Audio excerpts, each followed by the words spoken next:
I went deaf on it. Ever since you left me, more money, more cars, more shows. Ever since you left me, more diamonds, more gold, more motion, more. I went deaf on it. I went deaf on it.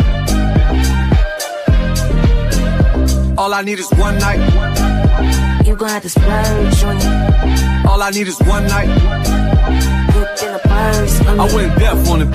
Yes, I fiesta. Drop top G-Wagons, we don't do Teslas. Don't pay for the bag, I pay semesters. I turn dream girls to my new extras. Hand, recognize game girls do too.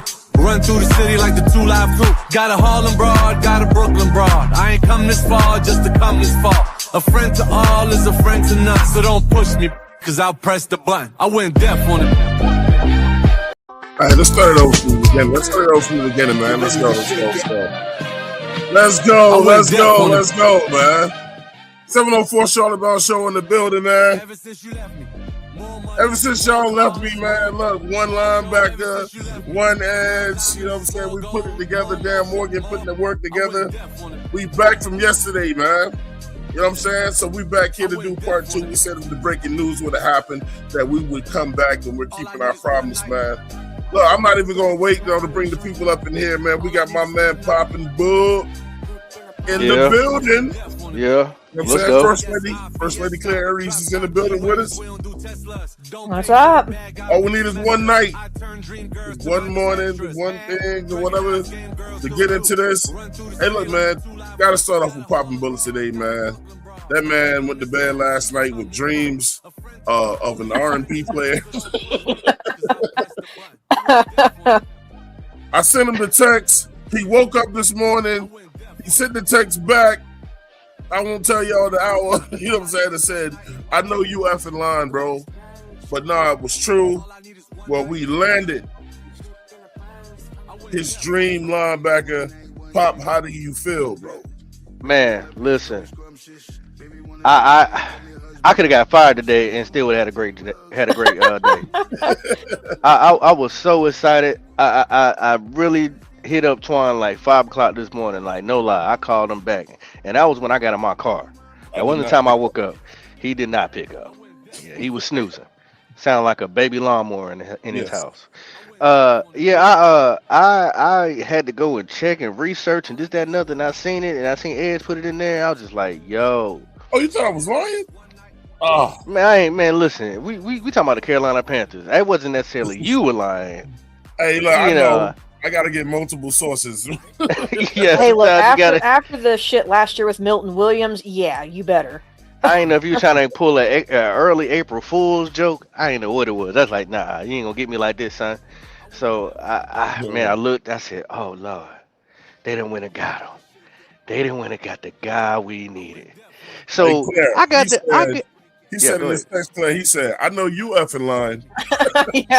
Hey, I was dead serious too. I mean, at 5 a.m., I would probably think the same thing. I'd be like, at 5 a.m., there ain't no fucking way that we. Well, he went and looked. Hey, look, I was like, bro, I'll see him today. So I gotta say some apologies. Uh-oh. I do. Yep. I do. I was hard on Dan Morgan yesterday. I was too. Dan, I have changed your name. Okay? After you've done this pleasure of bringing a true linebacker. And this is another thing I gotta take in, because I had to sleep on it, y'all. Y'all gotta understand I had to sleep on it. Mm-hmm. Because I was really not really feeling the Jalen Phillips, you know what I'm saying? Hey, did you say your prayers last night? I always say my prayers. And oh man, you see what happens? Well, I believe in God. Yeah. I mean, some of y'all call other people God, and they write down. Anyway, so I thought about, slept on it. I went to bed. I was, a little tired, whatever the case may be, and I woke up and heard this good news. And I thought about Jalen Phillips. It's like, you know what? If you think about it, like if you really think about it, last year free agency, did we really get the top guys out of free agency? We didn't. But this year, outside of Kenny Baby Hands Pickett, the two guys we got were really top tier in their positions. We got the best Yeah. linebacker you can think of that was in free agency, and we got a top 5 edge rusher if you really think about what he could do. So I'm really not that mad. Once Devin Lloyd came, I like, oh well, because I said, Claire, remember I said he better do cocaine all night long and don't hang up them phones. And that's exactly what he did. Well, He sniffed all them lines. I even told y'all yesterday before I got off the live, I said there's going to be some surprises. I You did. mean, Devin Lloyd was someone, I mean, there was rumors we had been looking at him. I know James had sent me a text message about a week or two ago saying, y'all are looking at Devin Lloyd. And I'm like, I had a feeling. It's like- Hey, I was like, I so kind of know we were probably looking at him because I don't know free agency wise what there would be at linebacker, but I know Devin Lloyd has been a very popular name in Panther and, world for a and then while. we got him So for a good deal. That's we that's the did, yes. crazy part about it. Like you got both guys that's no older than 27 years old. They got experience. They're Hmm. top tier, right? I Young gotta apologize, leadership, Dan. And young leadership. leadership. I gotta apologize, Dan. Your name is no longer Dan Morgan. You duffel bag Dan. Duffel bag Okay? Dan. You duffel bag Dan. Cause you did that. You too, Brent Tillis, you did that too. Hmm. Because I know you had hands all on this deal. To get that man for what we got him for, I ain't lying. Hey look, just all I need is Jalen come in healthy. Bro, It's funny hey you look. say that often. There's someone at my work who they live in Charlotte, but he sent me a message and he said, "Did y'all see we got Devin Lloyd?" And I'm like, "Yeah, I saw that." He said, "Lieutenant Dan, he's working," so he's been calling him Lieutenant Dan, like from Lieutenant Dan, Forrest Gump. duffel bag boy Dan, duffel Lieutenant bag. Dan. Listen, hey, look, he is going nuts right now. The Kenny Pickett, we know he's just a backup. Other than Hmm. that, I can't explain. I can't expect them to hit 100%. But right now, I gave him a D. Boy, went all the way up to an A in my book. So I'm good. Twine, talk to me. Claire, talk to me. How y'all feeling? I'm gonna let the lady go, man. I mean, I feel I was happy with the Jalen Phillips signing just because he was someone who I was talking about at the trade deadline for us last year. So to get Phillips, and I know I think this was, I can't remember what this was on, but I think it was Peter Schrager had said that even them, like, because they're all insiders, I guess you could even call them whistleblowers for when stuff like this happens. But even he said the Carolina Panthers were not even on his, like, radar when it came to Jalen Phillips. And he even said, good job for Carolina to keep that, close to their chest and under wraps, because we were not apparently on the radar for anybody who was an insider for Jalen Phillips. So, but what I love about it is it's youth. It's still youth, but it's young leadership that is needed on that defense. I would love to see that on our offense, but to each their own. But It's I coming. mean, It's coming. I know, but Devin Lloyd, Where you want to see that at? Hold on. Whoa. huh? Whoa, no, don't just slide past that. You want to see that where? In what I like, position? well, definitely in the wide receiver room. I knew it. Definitely in the wide God, receiver room. That's why I was if you wanting throw Romeo the Dobbs. ball to him, they'll get it.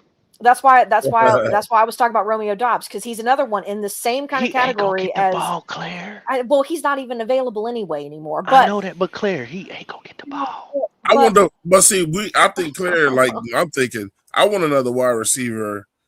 Despite, look, the people I want is post Bryce Young. They ain't gonna get the ball When he's while gone. Bryce is here. well, that's why we're saying post Bryce Young. Oh, Yeah, when okay. he's If gone. you say post, then I'm gonna get off your Because, ass. well, and that's my thing. So this is, and I know this is going to sound, Bryce Young is our quarterback right now. There's that right now. I emphasize right now. Not to take anything away from Jalen or Jalen Phillips and Devin Lloyd in this conversation, but until Bryce Young shows me he is him, or that he has done anything to earn anything beyond what he has currently received, which the 5th-year option I think is still a bit of a stretch. I'd have just had the boy come out and say, "Hey, if you're worth a damn, you'll prove it, and we'll actually give you the money you want." But that's to each their own. I don't make those decisions. But bottom line, I'm speaking of him as still a temporary fixture in the and that is not coming from hate. That is coming from it's very matter of fact. He doesn't have an extension right now beyond next year or beyond this year. I think they're waiting for that next year's draft class, Claire. Yeah, well, and they would be smart to not push the envelope. They would be smart. So, but I'm Bryce Young he is the least. Not, I won't say he is the least, but right now for him to be in the position that he's in that, very important position in football, quarterback position, he is still in a very temporary situation until otherwise. So a lot of these decisions that I hope moving forward, specifically on the offensive side of the ball, are not going to be looked at, what can we do to propel Bryce forward? It's going to be, in spite of Bryce, what can we do to make this team better? And that's what I'm waiting for them to do. Let me get my man up in here real quick before we continue, man. Get ready to shake it. I went deaf on it. Bloody. We got Bloody Knuckles in the building. Bloody, what's going on, bro? Ever since you 704 fam, how y'all doing? Y'all can hear me good? Oh, yeah. I got a new name for Bloody. I'm gonna call him Mittens. You know what I'm saying? Oh my God. When he punch, you know what I'm saying, it's blood coming out them knuckles. Blood. Well, yeah, Mittens. Mittens, bro. That's the cat that my grandma used to name, bro. Bloody Mittens and shells. Bloody Mittens. Oh my God! Now you're gonna have everybody now you're gonna have everybody around here call me Mittens now. God, that's not a good name for a dude, bro. You put the paws on it. Nah, it's a good name for a panther person. Mittens is kind of so. Mittens, bro. I trust me. I'll think of another. I understand, but Mittens, bro. You want me to call you about it? Okay, what? I'll think of another. Please do. Okay, we're gonna discard the Mittens. We'll find a female. We'll find a female to get that too. And I ain't want to interrupt Miss Claire with her, great soliloquy. Don't you dare put Mittens on me. I was about to. No. I'm talking about your soliloquy when you was talking about, saying the whole Bryce Young situation. But I want to personally tell Shells, congratulations, brother. Man, thank you, bro. Hey, got who you wanted. I feel like I won a award or something, like a Grammy. Your Christmas came early. You manifested it and you got it. I did, Bloody. I mean, this is my linebacker.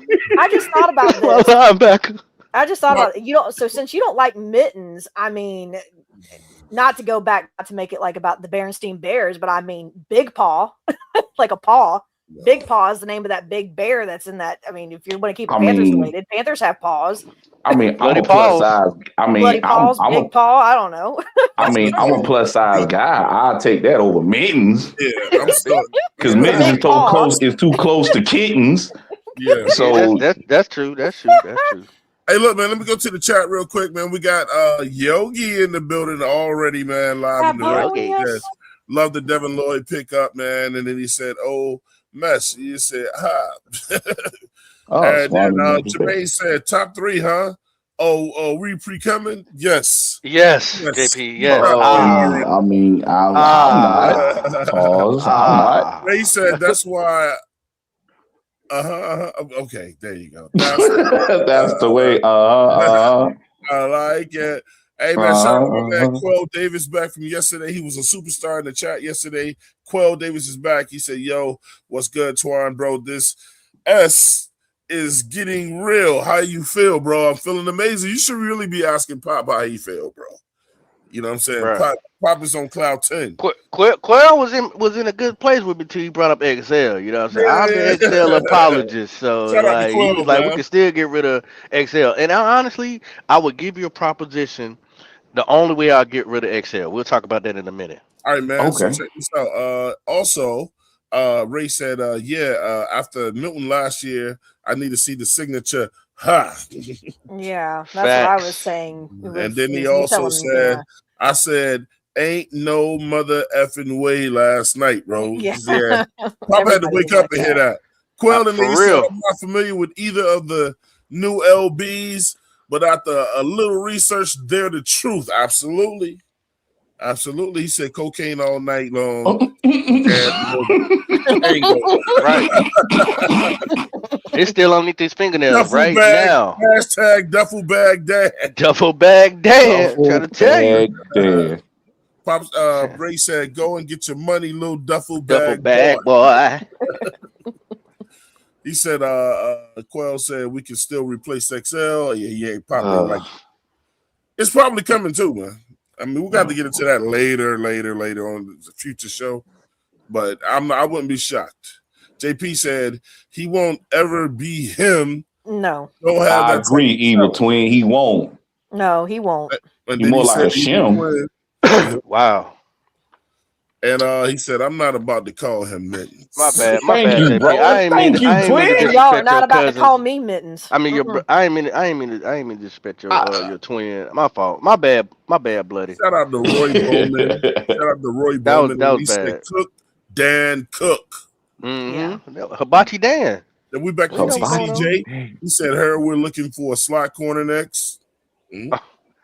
Slot corner, I know one.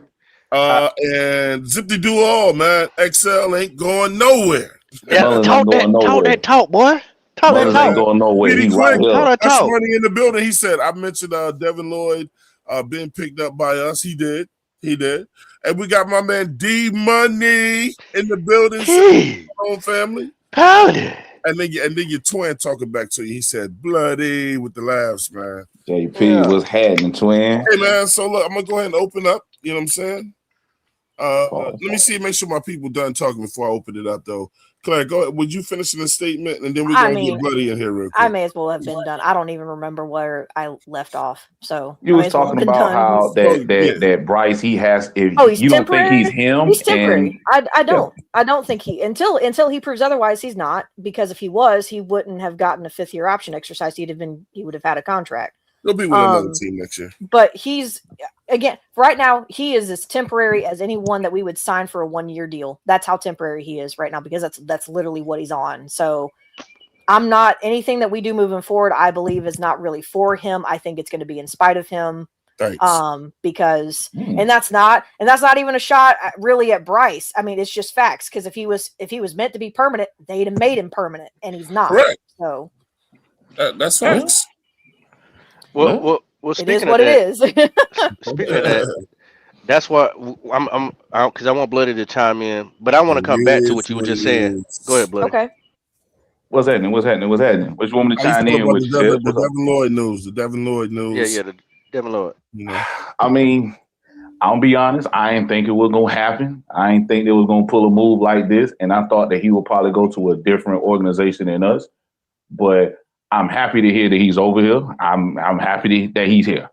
You know, I got to do my research to see just how good of and special of a linebacker he is, because for the whole community to be excited, I need to look myself just to see how his coverage skills is, if he's a sideline guy, and if he can put his face mask in a man's chest and drive him into the ground. Oh, bro, he also snatches the ball out the air.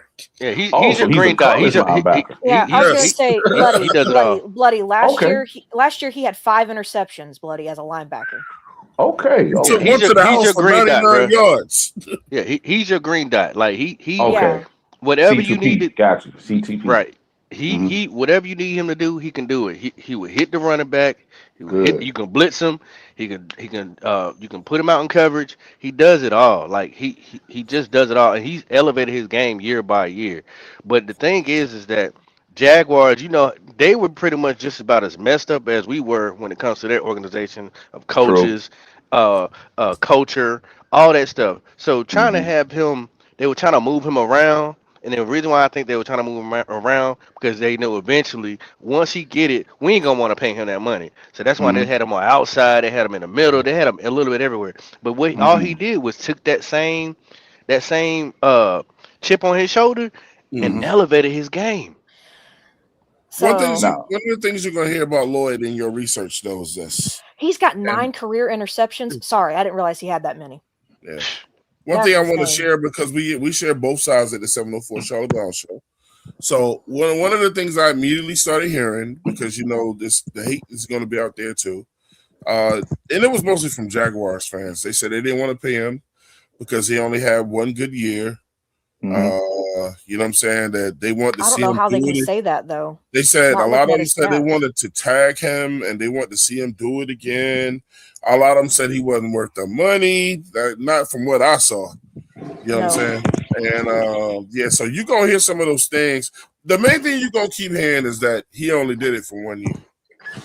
Which is a lie. They should look at their stats for their own player. Right.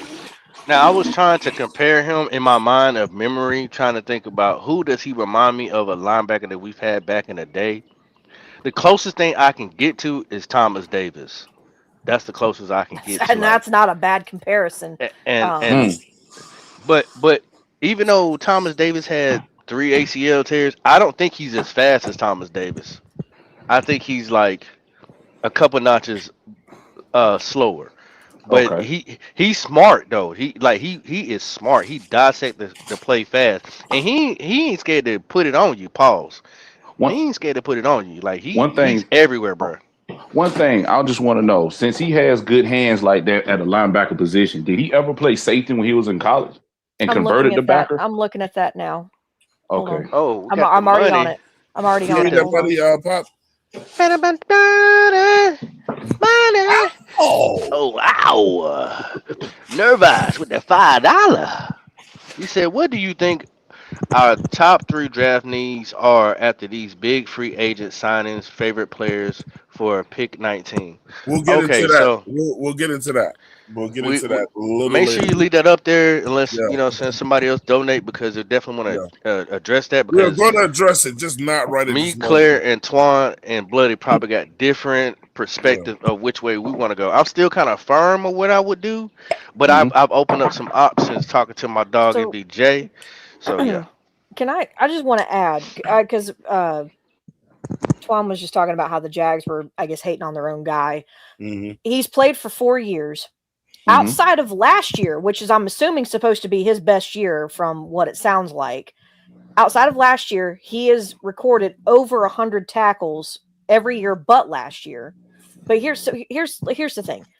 For 4 years, he's recorded almost 450 tackles. He's only got 3.5 sacks. Now, granted, he's not an edge rusher, so keep that in mind. He's a middle linebacker. He's got 3.5 sacks. He's got 5 fumble recoveries, 1 forced fumble, 9 interceptions. And this is, to me, the biggest part, which is what we want. Because remember, we want pressure. We want guys who can get after the quarterback. In 4 years, 27.5 tackles for loss. So he's a flying machine cover. in the A-gap. Yes, and that's good that he can cover that middle because that's really what we need. So I think, I don't know, maybe Jags fans saw some, I don't know, but I mean, to me, he does not sound like somebody that you would just sit there and say he had 1 good year and that's it. No. Well, Claire, one of the things, at the 704 Charlotte Bound show that we like to pride ourselves on. And Pop, me and Pop said, look, we in 2026, we're bringing that on every show. We're going to be a show of the truth, and people are going to be able to come over here and be reliant on us to always bring them the facts. You know what I'm saying? So, don't take it from us. Just hear it from their fans themselves. Let's go. Wonder was Devin Lloyd one of a 1-year wonder, and put it all together in a contract year? I don't know, but do I think the Jags could have fit this contract in? Yes. So that tells me that the Jaguars didn't think it was worth it to their overall picture to do that, because I do think they could have gotten this done with Devin Lloyd. Whether that turns out to be the right decision or not, time will tell, but I think it's pretty clear from their kind of non-committal way that they addressed it at the season-ending press conference on Devin Lloyd. Some other guys, they say, Trayvon's the kind of guy you want to have around here forever, and da-da-da-da-da. And they were not – they're very much – we'll see what happens. Kind of with Devin Lloyd, I think in the back of their mind, they knew the likelihood of him returning to Jacksonville was very low. I just think had he signed for 18 a year, I don't think it would have been as surprising to people, but it's the price tag that people are reacting to. So I want to chime in real quick. Please take a screenshot of that, because that is the epitome of what an idiot looks like. Okay. That is exactly what an idiot looks like. I'm real quick. Go ahead, because I'm about to read off some stuff. Claire. Who is the running back for Jacksonville Jaguars? It was Travis Etienne, but it's not anymore. Do you remember what he did when we played against him? I do not know. Honestly, I was too focused on trying not to kill my He quarterback. bust our ass. He did. He just like he did the other time he played us in our rookie. So you think they didn't have enough common sense to even sign their running back and let him go to the Saints because for 1 year he wasn't good enough or 1 year wonder he had these stats. So you doing the same thing for your linebacker? We talking about the Jaguars. Mm-hmm. They ain't doing shit and they ain't been doing shit. You know what I'm saying? Yeah. They look stupid. Disagree. They look stupid. You let go your primary one of your best weapons outside of your wide receiver who's amazing. Outside of him, Trevor Etienne was a beast. I wanted him here. Travis Etienne. We got Trevor. And his brother is not even close to him. But Travis is a problem. Yeah. So when you think about the concept of what he's saying, y'all were dumb enough to let go of one of your weapons who can catch out the backfield and run the ball. Then you let go of your best linebacker. Oh, okay. All right. Sure. You look stupid, sir. Shut up. I mean, very well put. Very well put. Let's see. I'm sitting here looking at Devin Lloyd's tape. I mean, coverage skills, he looks damn good. Now, he is slow, but his coverage skills does look really good. I was going to say. Breaking news. What? Ray wants to link to the chat. Ray! No way. Facts. Here we go. Go ahead, Bloody. Claire, whichever one. I'm sorry, I don't know which one who's transitioning. I'm just sitting here No, he was saying he doesn't look fast. Yeah. I'm just sitting here evaluating his highlight tape right now last year when he was with the Jags. And I can just tell like he's not fast for like natural foot speed, but his coverage ability is very good.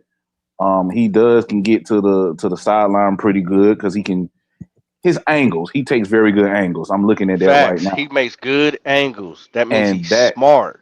Right, and that covers up for the lack of foot speed. So I also like that. His tackling, not really seeing that, but that can improve. But the fact that he can cover, he's got soft hands. We really need that to be a turnover machine, in the middle of our defense. Oh man, you know what I mean when I say he got soft hands, bro. Like he doesn't have brick stone hands. Like the ball don't pop out of his hands. Like when he gets it, he catches it similar to, I'll say, a tight end. So good tackle on James Cook. People saying that they can't get in. So I pinned the link to the top and it's in the chat. So Ray, college, he was fantastic in college, by the way. Just looking at his grades from PFF, I know I can only access the ones from college. I don't have the upgraded PFF stuff where I can look at all of it. I'm not paying for that. Yeah, my brother told me he went to Utah, and Utah is known for defense. So I like what Dream 58 said. He said Lloyd is like a mantis at linebacker, bro. Ray, so if you copy the link and paste 6'3". it to the search bar, you'll be able to. It should be able to take you to where you need to go. Right. Just copy and paste it, and go. I think if you got an iPhone, I'm pretty sure you probably do. If you're on the phone, yeah, you got to do it differently. But I'm pretty sure he's on the phone. He's always working, so I'm pretty sure he's on the phone. You know what I'm saying? Ray be moving around the house, doing all kind of. He might be at work taking a quick break or whatever, but copy and paste it and put it into your search bar at the bottom, and it should be able to bring you in. Fun fact from Petey Quick, he said high school he actually did play safety and even wide receiver and punter. Oh, so he's one of those athletic guys. In Utah, he transitioned into a linebacker. Rover. He's tall enough too, and big enough. Is closer to the line of scrimmage. Antoine, that's a good thing that he transitioned when he was in college and not like his last year. So he's comfortable playing the linebacker position. Absolutely. There's a question for Bloody in the chat. Well, shoot. Shout out to Ernie Hardy. Yeah, they do sound like sour grapes. They mad. Look, this dude right here mad too. He was the one that was talking crap right here. But go ahead. Hold on, there's a question for me in the chat. Yeah, it's a question for. Hold on. We got to see. I told this dude he's about to turn into a celebrity. Man. Hold on. You know exactly what I mean, bro. Here we go. He says you love Lloyd's soft hands, bloody. and so, when it caresses the football, yes. Hey, look, man. If it's gonna be two dudes that's gonna do that Paul stuff, it's gonna be Jermaine and Pop. I mean, me too. We about to listen to a dude that got an inch of neck. Like, bruh, just come on. Look, man. Let me get some comments real quick, man. Edge is at work. He said they need draft picks because of the trade with the Browns to get Hunter. Oh yeah, that's right. I forgot about that. That's it.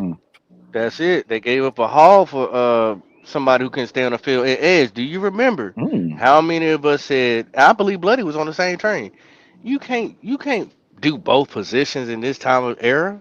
No, you can't be good at master one. And everybody, I remember a lot of people who were Colorado fans or Deion fans or whatever fans in the chat were like, y'all are just hating, and it's like, no, it's just, it's clear.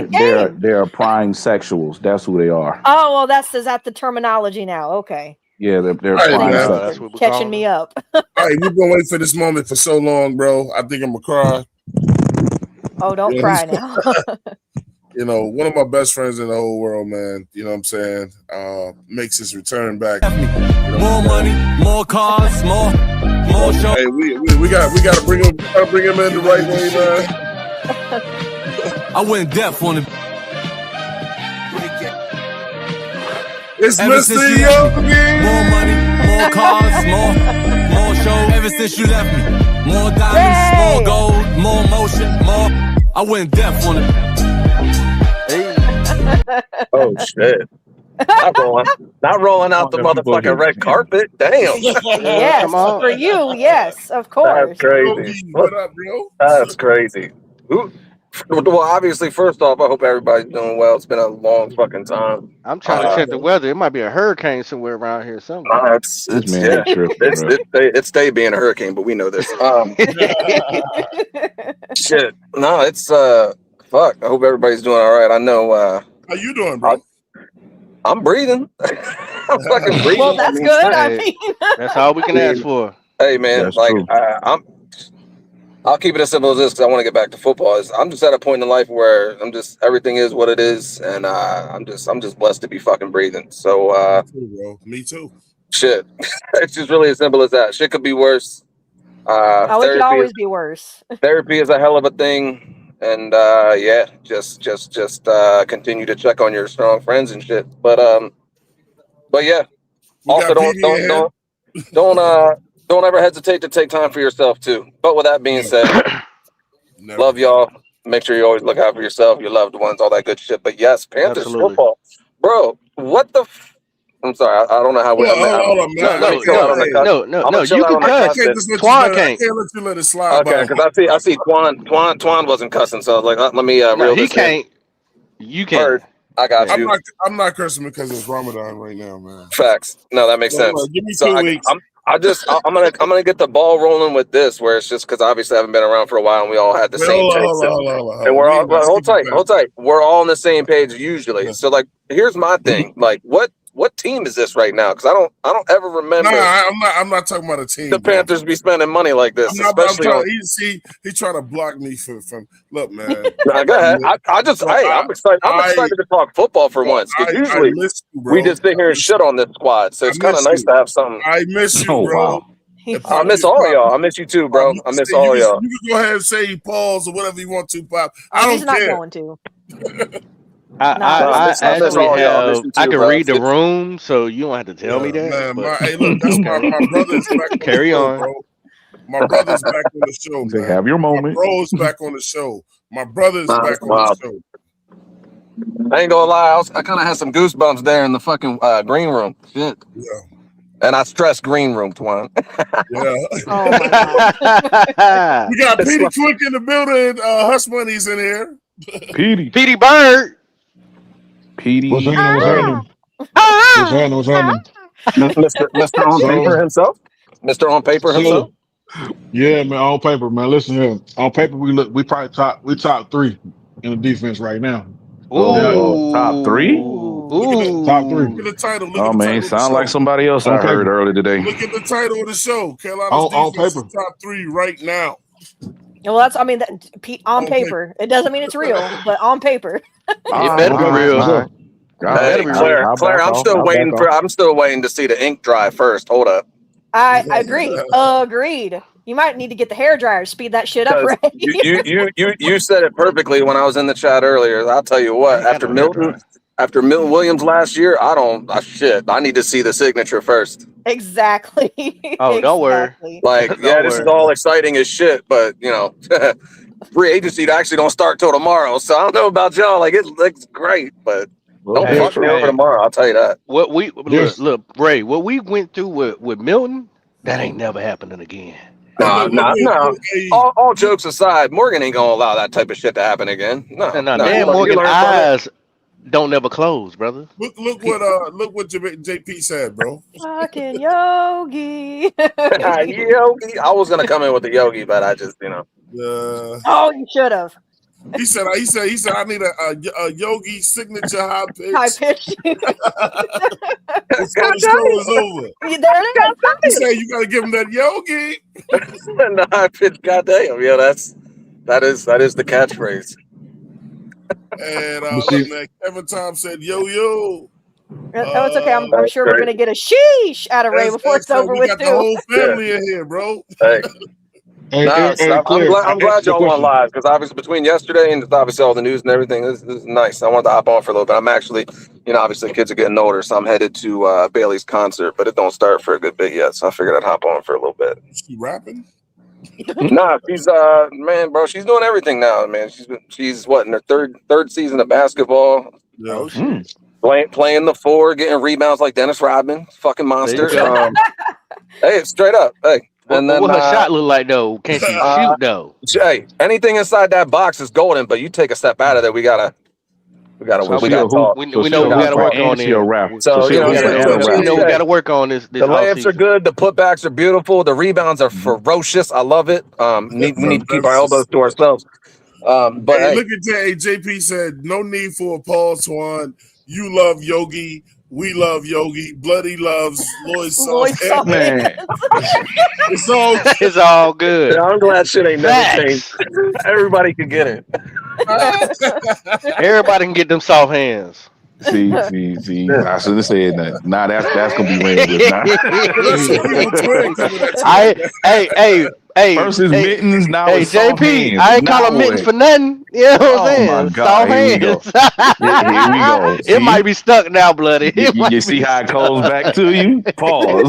Hey, let's listen to this. Let's listen to this hater real quick. As Jaguars linebacker Devin Lloyd has signed a 3-year, $45 million contract with $25 million guaranteed with the Carolina Panthers during NFL free agency. We're going to be breaking it down more here on the channel. Make sure you guys subscribe or follow, depending on where you're watching, for the latest Jags news and rumors.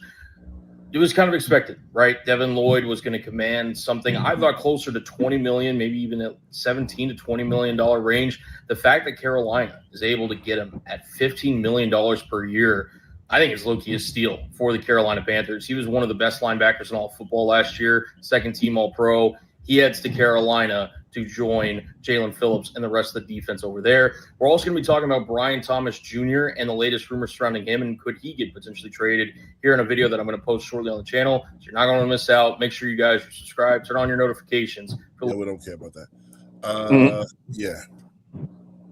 So Claire, I answered your question too. What, Petey? I answered your question in regards to did he ever play safety?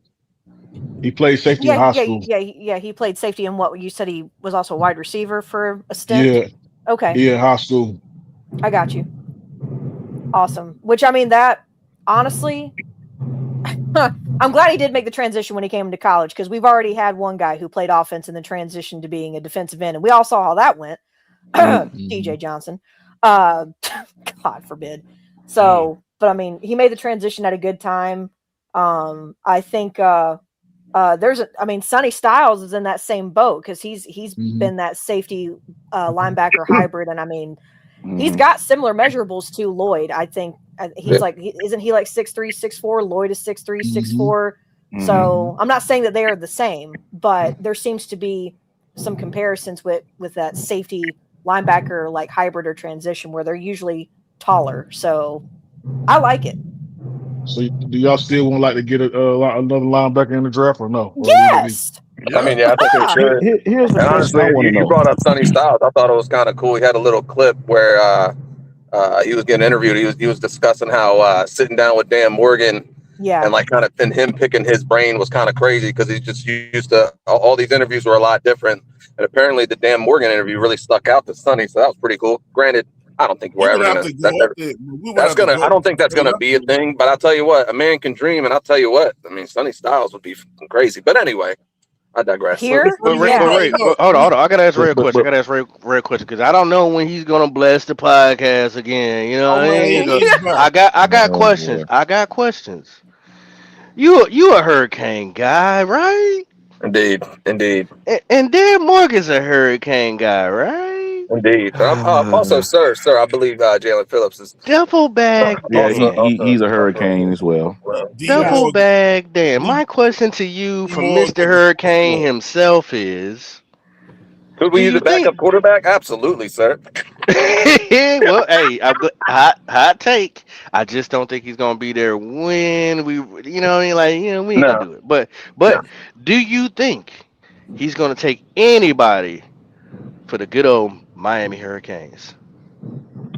Well, so in this fantasy draft Ray got going on, so who do you want? My bad. Where we're drafting higher. Obviously, you know damn well I would love Bane and his short little arms to come to Carolina. But we like babies. We like grown men with baby shit around. Yeah, here. I know. Yeah, shout out to Brady Christian. Pause.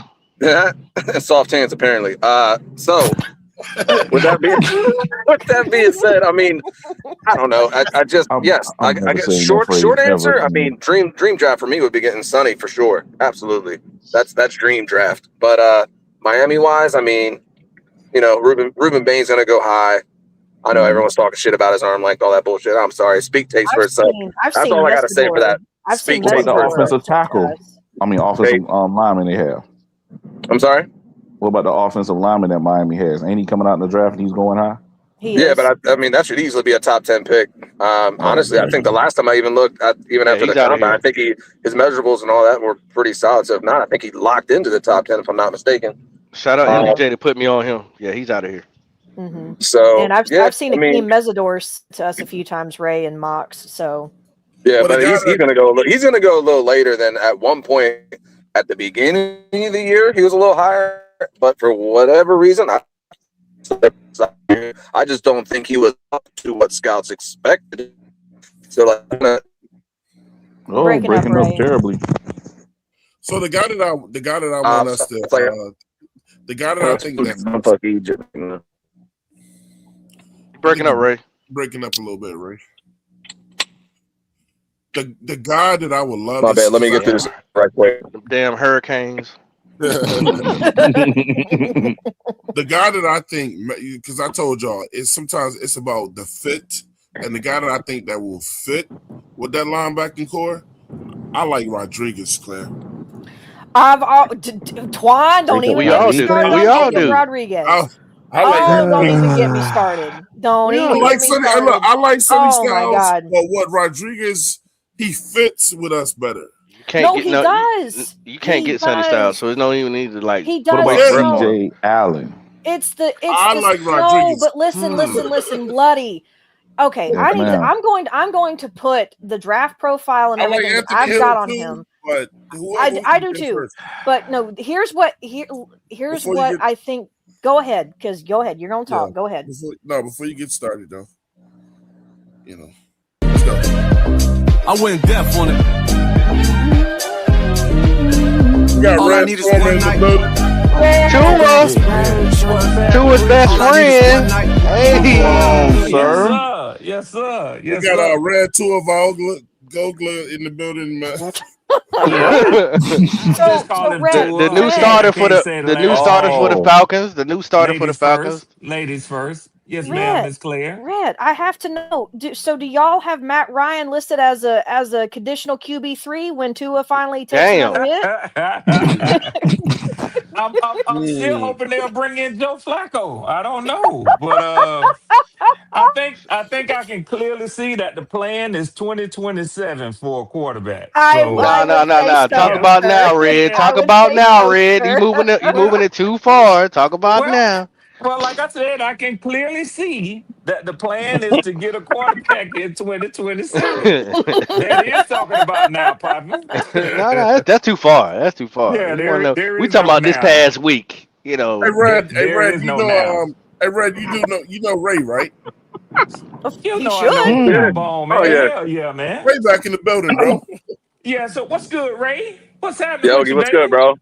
What's good? What's good? I have nothing bad to say about the Falcons right now. I'm still on with what we doing over here, so I ain't worried about what's going on over there. Oh, yeah, we can't afford to talk about no. Plus, I mean, besides Twan, there ain't enough bubble wrap in the world to protect what the fuck's going on over there. Hey, look, we can't talk about no quarterbacks right now, bro. Yeah, we can, because our quarterback wins against Atlanta. Yes, we can. Yeah, okay. Man, y'all already know how I feel about little man back there. I have nothing to say about Bryce right now. And then who's behind him? Right? And then who's right behind him? Would you say Little Hands is behind him? Little Hands is behind him. Little man, baby hands. Hey, yo, Twan, take my strong hand. Oh wow. Hey, now I used to say this to Red a long time ago. I said, man, the Falcons must be trying to be like the Carolina Panthers. And what they do? Go get another short ass quarterback. Yeah. Well, like I said, I can clearly see that the plan is to, get a quarterback out of the 2027 draft. I don't see any in this draft. Well, besides Mendoza, I'll give him his credit for what he's done in college. Other than him, you might as well wait till next year. We're in the same boat, right? Yeah. Well, I mean, I don't know about that. I think that don't lie. I think no. Hold on. We're in the same boat. Hold on. We're gonna talk about, because I like this topic of the show. You want to get to our defense? Let's go. Yeah, because Miss Claire, I have a question. Everybody it's about the defense. I mean, I know it's free agency, but it's about the defense. But listen, since I came into the noise of Tua, I might as well spend just a second with it. Tua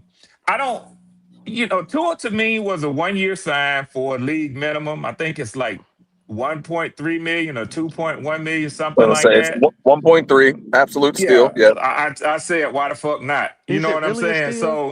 So then when you look at Michael Penix's injury, this being his 5th ACL or whatever the fuck it is, season injury, I don't like that anyway. So, you say, hey, this is the NFC South. Anybody can win it with 8 or 9 wins. You might as well see what the hell you can do in this division. But there's not any competent quarterback play out there. And I think that should be evident for any real serious football analyst who saw what Malik Willis just got. There's no way you can win this division with 8 or 9 wins this year. Not this year. I used to say that. Everybody's popping that it's going to take 10 wins or more. And every year it's only taking 8 or 9 wins. But who are we all playing? The same teams. That's what I'm saying. This year you can't. It's not. It's maybe you're right. You may be right. I want push. You make Red. I retract my statement. You might be right. So I retract my statement. Hey, Red. Yeah. What's good, Petey? Hey, what's going on? Hey, I kind of really and truly, that was surprising that we picked up Kenny Pickett. I really assumed that he was going to go to you guys. Not even gonna lie to you. He should have. I thought you guys was gonna pick up Kenny Pickett. I did not plan you picking up. I don't know why you thought that, but I respect your opinion. I don't know why you. They was talking about it. I never heard any conversation about Kenny Pickett. Now I'll tell you what I heard. You didn't think y'all was going to get to it either. I heard Tyson Bagent. I heard that they was because Ian Cunningham was the associate assistant GM. No, I'm not talking about you. I'm just trying to figure out how when they just signed him last year. Yeah, I was going to say they just signed him to like a 2-year deal. So unless y'all were going to trade for him, which and that's what I was hearing. Damn, I wish I did that. That Chicago was actually asking for a little bit too much.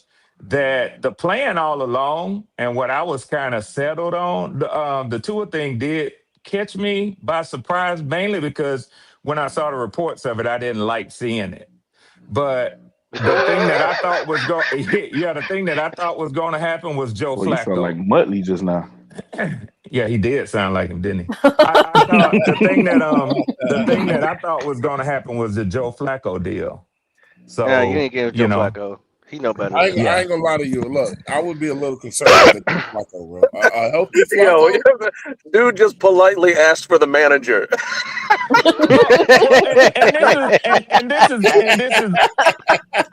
And I talked about Flacco, I talked about Kenny Pickett, I talked about Tyson Bagent, but I didn't really talk about Tua. So since it's happened, I'm forced to sort of look at the possibility of it. Now, I said earlier today that I expect the Falcons to come in 4th place this season.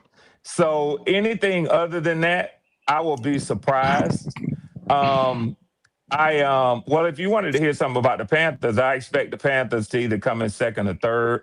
I think that the Saints actually can win this division, even though it hurts my heart like hell. I hope you didn't tell that to J Live. No, I didn't tell J Live that. Thank God. Unless he listens to y'all show, he won't hear me say it. Well, stay right there. Stay right there, Red. You think they had a better free agent so far in the past 2 days than what we've done in our free agency? Look, how anybody in NFC South gonna beat us when they ain't gonna be if they can't score? I'll say top. Well, they swept y'all last year, but that aside, I'll say top to bottom. I'll say top to bottom. But they lost it. They lost their 2 pillars. Yep. Right? They're legendary players. I they know lost that 2 of them. stings a little bit to hear me say that. No, it stings quickly from it. It stings a lot. But Red, listen, but we don't got to stay on it long.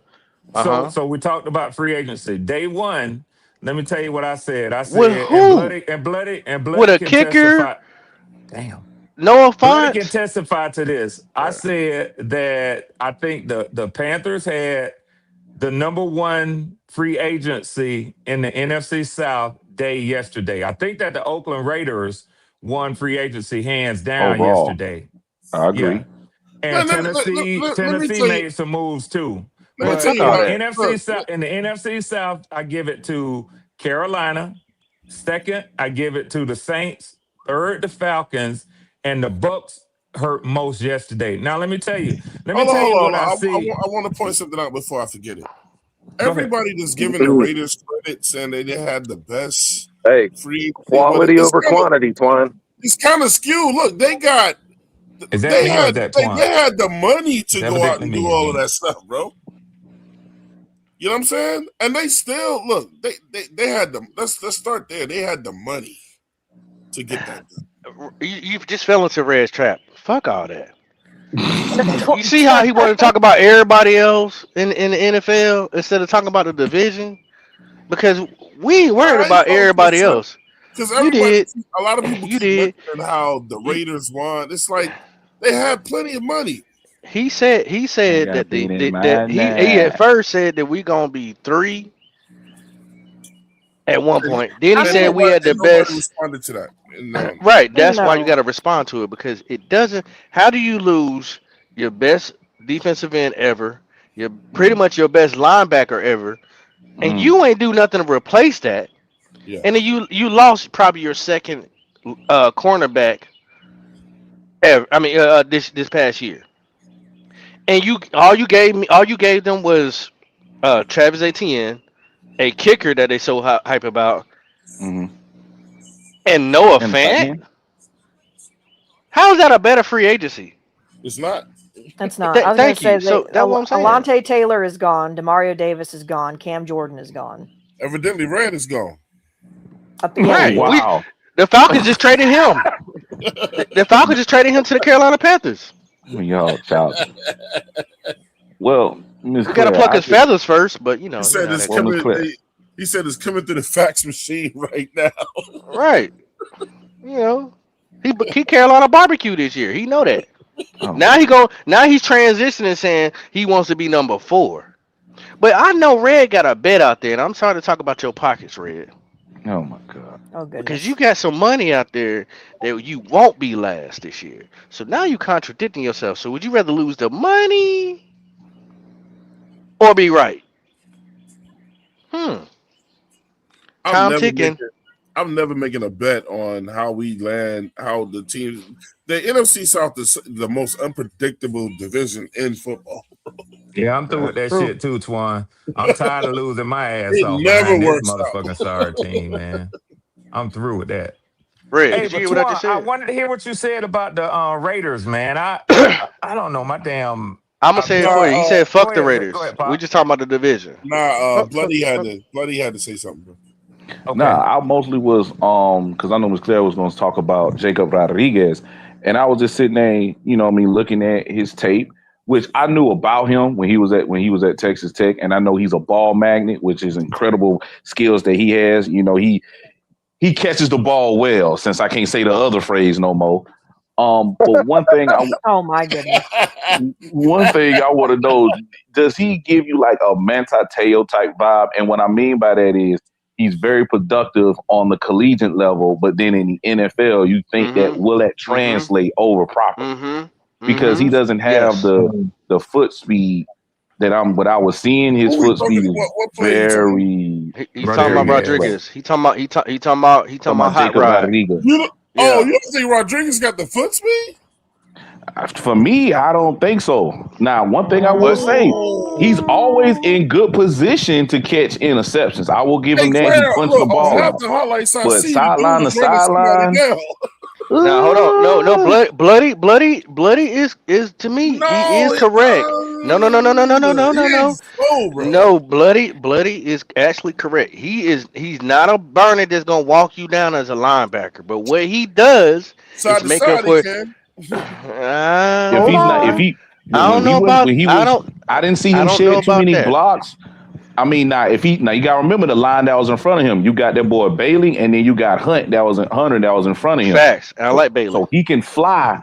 Well, not fly, but he can get to the angles a lot better. I didn't really get the chance to see him shed any blocks. Now I'll have to look at game film to clarify that. I'll just look at the highlights. I'm gonna just go ahead and throw that out there first. I absolutely agree with you. And I mean, but listen, I don't know anybody who's talking about Rodriguez before the 704 Charlotte Bounce show. We have dropped, especially Claire. Shout out to Claire because she dropped so many nuggets, and I've heard other people come behind us and talk about players that we've already been on. Mm-hmm. If you want to know who's what and who's it, Mike Green. Claire is a killer. She already gonna spot up that deer and shoot it. Not the deer. Again, stop with the deer. Oh she's a hunter, dog. She gonna put you on game early. Ed be in the back somewhere on a laptop looking at everything, and he gonna bring it to you from another perspective. I'm telling you, Hot Rod.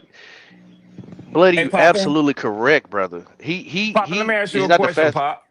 Go ahead. So, and I do apologize, y'all, for seeming a bit anxious. I know that's how I sound, but man, I have had so much trouble with my iPad staying connected. Twan knows how much he had to work with me to even get me in on this live today. Now, I'm not using that as a reason to say, like, I was guided back to talking about free agency. I know y'all kind of, and I'm old too, y'all know that, but it's kind of, free agency draft. About the draft. I don't know what it is. Well, I thought y'all were talking about free agency.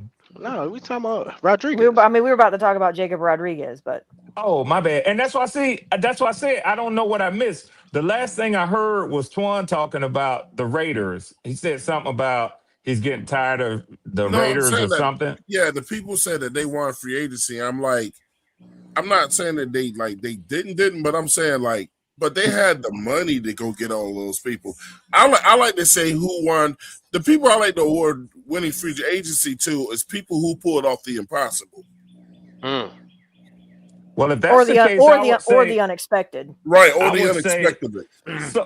I also give it to people that when it got the top tier guys of free agency. Because I've heard you say, Red, when you go shopping, you got to get whatever's that's in the store. I also tell you, you can also turn around and walk out. So this is why I listed the NFC South the way that I did, and I'm close to listing it as a tie between y'all and the With Saints. who? Oh, let me mute my mic. Okay, a tie with y'all and the Saints, and I'm gonna use your own words against you. So you want to give credit for who does most with the least. That goes to the Saints. They started the offseason at negative $41 million.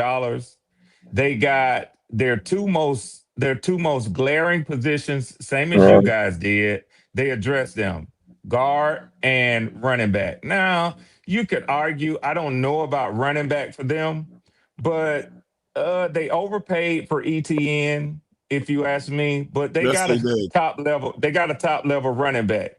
Y'all overpaid for Jason Phillips, but y'all got the top linebacker in free agency. Did we though? Did we really overpay for him? Though? You did. I mean, or I'm just being objective. Or is he just kind of getting paid what he really would have got paid kind of anywhere? Like market, you didn't pay market for him. So I think I posted it in here yesterday. When you break down the deal, it's like middle of the line. So like, I feel like he would have got that money anywhere he went. So that's my point, Twan. So like, I don't think we did some like. Sorry to cut you off, but like back in the day, where like the Cowboys and the Redskins used to always super duper overpay for players. Yeah. I don't think that's what we did here. I think we paid what he was worth.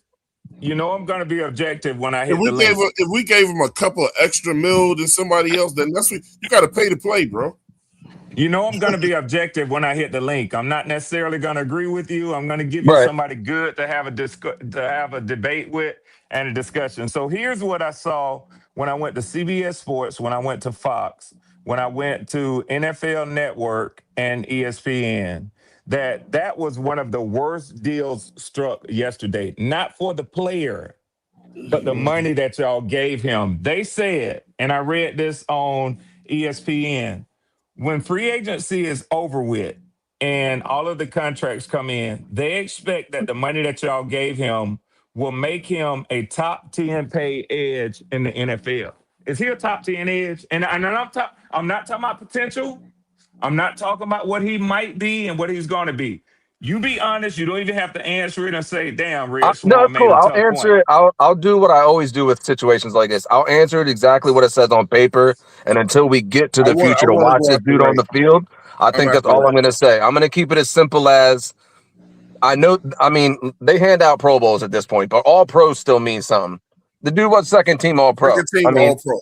Yeah. And on top of that, like I get it, like they're probably overpaying, quote unquote, in the sense of for his potential, in the sense of he's been a little hurt, like I mentioned yesterday. What was 23, 24, and I get all that, but he's hitting the prime of his career. He's still young, and then on top of that, the second little tidbit was I think Claire touched on it yesterday too. It was like in the sense of pressures. I think he was 8. So like he was he hit on like almost 20. I think he was he was fourth because he hit on so even better. So even better. And I'll stop right here because Twan wanted to go. So then I'll stop it with also not only that. I know I've heard Twan banging the table with this countless times. It's not just about sacks. Like those pressures really change the game. So I understand he might not have the sacks, like the sack totals you really want to see, but those pressures need it. Go ahead. So, one thing is Carolina's looking at Alvin Kamara. We are apparently. And I wanted that, so I'm gonna be happy too. Okay. Number two, as far as Ray, number 2 as far as Ray's guy too is this. I say he's a top 10 edge because of what Ray just mentioned and what we know about that game, bro. Look, if you're looking at it in terms of sacks. Then no, he ain't top 10. But if you're looking at overall the tackles and the pressures and the knocking the ball out and doing his job and setting the edge. He does his job. He does his job. And that's what I said the other day. People get stuck on the word sack. I'm not looking at it like that. I'm looking at it at the way that the NFL defines just strictly money. So that's fine. If that's what you're saying, I can live with that. In the ranking of what they have, edge rushers, edge defenders ranked as, he's not in the top 10. Give me 1 second. Give me 1 second. We gotta read the money. We gotta read the money. Yeah, that list. That's just a list. That's so inflated. But Ray, not Ray. Red, that's inflated. I wouldn't even listen to that because that's going to be so inflated when you start thinking about these guys who have garnered those massive deals that are going to be at the head run for that. So of course, especially when it was when Brian Burns specifically that year, when there was all these edge rushers getting all these big payouts, all of that's going to be inflated. So I don't know if I necessarily agree with that. But and this actually, Clay, you're going to prove my point right there with what you just said. So the Saints signed Caden Ellis. Yeah. Oh my god! Part of what I was saying yesterday with this deal, real quick. This the team you say gonna beat us. Part of the deal too was when I posted it in the group, or I posted it in the chat yesterday, was the whole point that you got to incorporate the inflation of like the salary cap. So like just based on inflation of the salary cap and yada yada yada, like that's where that info came from. Like his deal per year, like I understand the 80 mil guaranteed, yada yada, but what he's getting paid, what's going to hit our salary cap yearly is literally, I think I had it somewhere, 16th. Or something like it was like right in the middle of the. It was 26th, right? There you go, 26. But you see my point, like it's like middle of the, it's like median of like all defensive ends. Like that's pretty. That's like middle of the pack. That's pretty solid. I just pulled up a quick list of top NFL edge defenders 2026: Will Anderson Jr., Myles Garrett, Trey Hendrickson, Max Crosby, Michael Parsons, Aiden Hutchinson, Khalil Mack, Brian Burns. They have Alex Highsmith, but I don't see Danielle Hunter and a couple of others. I don't put him in that same group. Well, the other thing too, Red, that you're leaving out too is this, and I wonder if you agree when I say this.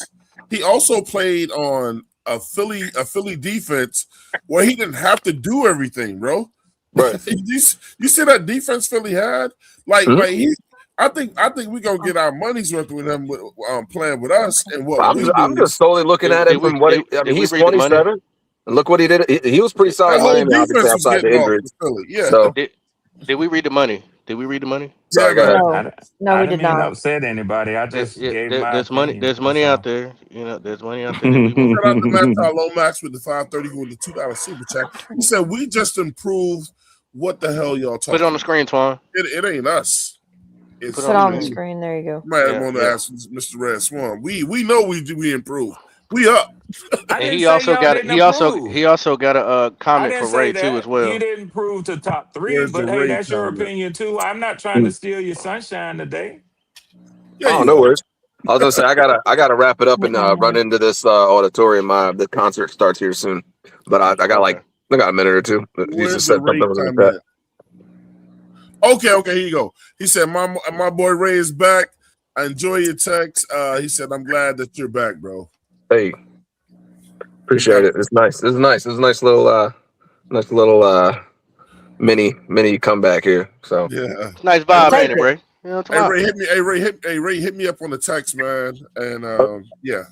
Ed, you didn't have to. Okay. I got a different phone, so I don't know if didn't you get a new number? Because I have your older. I feel like I have your old number. You got your same number? Yeah, mine hasn't changed. I just got a different phone. Yeah, mine hasn't changed either. Edge literally just paid into the show to. Okay. so that's a big loss for the. That's a big loss for the. Salute the Ray. Yeah, it is. Ray for coming through, man. Yes. Have a great day. And shout out to your daughter. I hope she does well. Yeah, salute, Ray. Appreciate it. Yeah, I'm about to run in here and grab double digits. Oh, well, Ray, how's Cam? Because you just mentioned Bailey. How's Cam? Yeah, I was gonna say I didn't even get to finish that. I see you back there, boy. I see you back there. The shit's been that's wild. So long story short, he wanted to play basketball too, just because I still play. And he kind of got through that quick with one season. But man, he picked up flag football this past season. Nice. We're about to do flag here again in a few weeks. And bro, like he has his combine on Sunday and everything like that. And like, bro, 4-4. But see, you got to listen to this kid's stat line, and I bullshit you not. Hand to God, hand to God. No, I coached him too, so this shit was beautiful. Like I was a super proud dad. Hand to God, like they tried to throw the ball all the damn time, so they only played in 2 games. But this boy had 6 carries, 3 touchdowns, and absurd yards, bro. Like this kid. I looked right at him after he took it. I think it was 60 the first time, 60 untouched handoff, and he got back. I'm looking at him like, hey, bro, I don't know where you got that speed from, but you just keep running. Pulling out gives. Daddy was a tight end and a lineman. Daddy was a lineman, defensive end. Hey, bro. Wow. Little man has some speed. We got our next running back coming up in about 15 years. As respectfully as I can say, he don't need to do any of that if he's that fucking quick, Twan. I tell you, bro, this shit was crazy. It was just That's what's up. You gotta set up some clips or something, man. It was crazy, bro. Like I cannot wait. I cannot wait, bro. He took the ball and was just out. I gotta ask you one question before you go, Ray. Is he a Panther fan?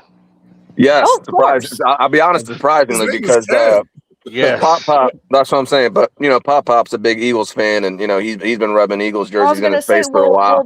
Well, tell Pop and how obviously how Cam came Cam. That's what I'm saying. That's Cam for a reason. He rocks his Newton jersey all the time. Trust me. Hey, that's what's up. That's what's up, man. So, you gotta share some clips, man. Yeah, it's been a nice couple months here, being just a sports dad and just being a dad. Period. Kind of shut off the entire world, to be honest with you, and just really focused on being a dad, and it's been nice. Little Cam. Sometimes you gotta. Hey, bro, the kids doing the sports thing is just making my heart happy. I can't lie. So let me get my next guy up in here, man. You ready to shake it? I went deaf on the buddy in the building. Yeah. Ever since the whisper. What's going on, family? What's happening, D-Money? Y'all already know I'm overly ecstatic about what's went on in the last 24 hours. So you said we needed some edge help, right? We go get my man Phillips to help shore out in the edges or whatever. Now, I heard Red say that he read a report that we overpaid. And on one aspect, somebody might look at D-Money, hold tight, D-Money, because Ray got to get ready. I was gonna say, yeah. Hey, you take that baton and run with that shit, but I'm gonna be out. So be safe, Ray. Yeah, I'll try to catch y'all on the next one too. All right, appreciate it, y'all. Y'all have a good one. Peace, Ray. All right, Peace, you Ray. too. Shout out to Max. I love Max for the $2 chat. He said, "Look, I'm glad you back, Ray. It's good to hear from you, man." We got Edge also with the $2 super chat. Breaking news: Ellis is going to the Saints. That's another. That's a Falcon. We already said it. Back to the Saints. Back to the Saints. Go back. That's a good move. That's where we got him from. That's a good move for them. Oh, okay. Caden Ellis, Okay. Yeah, Caden Ellis is a dog. J-Live man. gonna be on your ass. He's a dog. Just like Geno going back to the Jets. He ain't gonna be on my ass because I knew we weren't gonna keep him. But it's kind of like it shows them how wrong they were to let him go. Yeah. It's on you, D-Money. Yeah. But now, like I was touching on my man Swarm when he read about us overpaying for Phillips, right? And depending on your perspective, you can say yay, you can say nay or whatever. But for me, when we're looking at we had an extreme need at edge, we're paying for the need.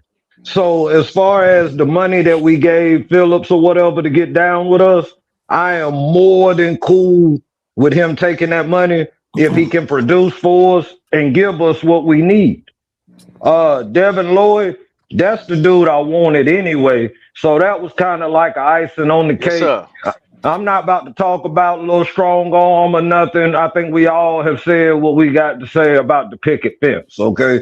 But this is the thing that I've been yelling for like 2 years, and this is why my heart is just warm. Hey guys, because I kept. Hey, can y'all hold it down? I got to go pray. I'll be back. Yep, we got you. We got you. Yeah. Right.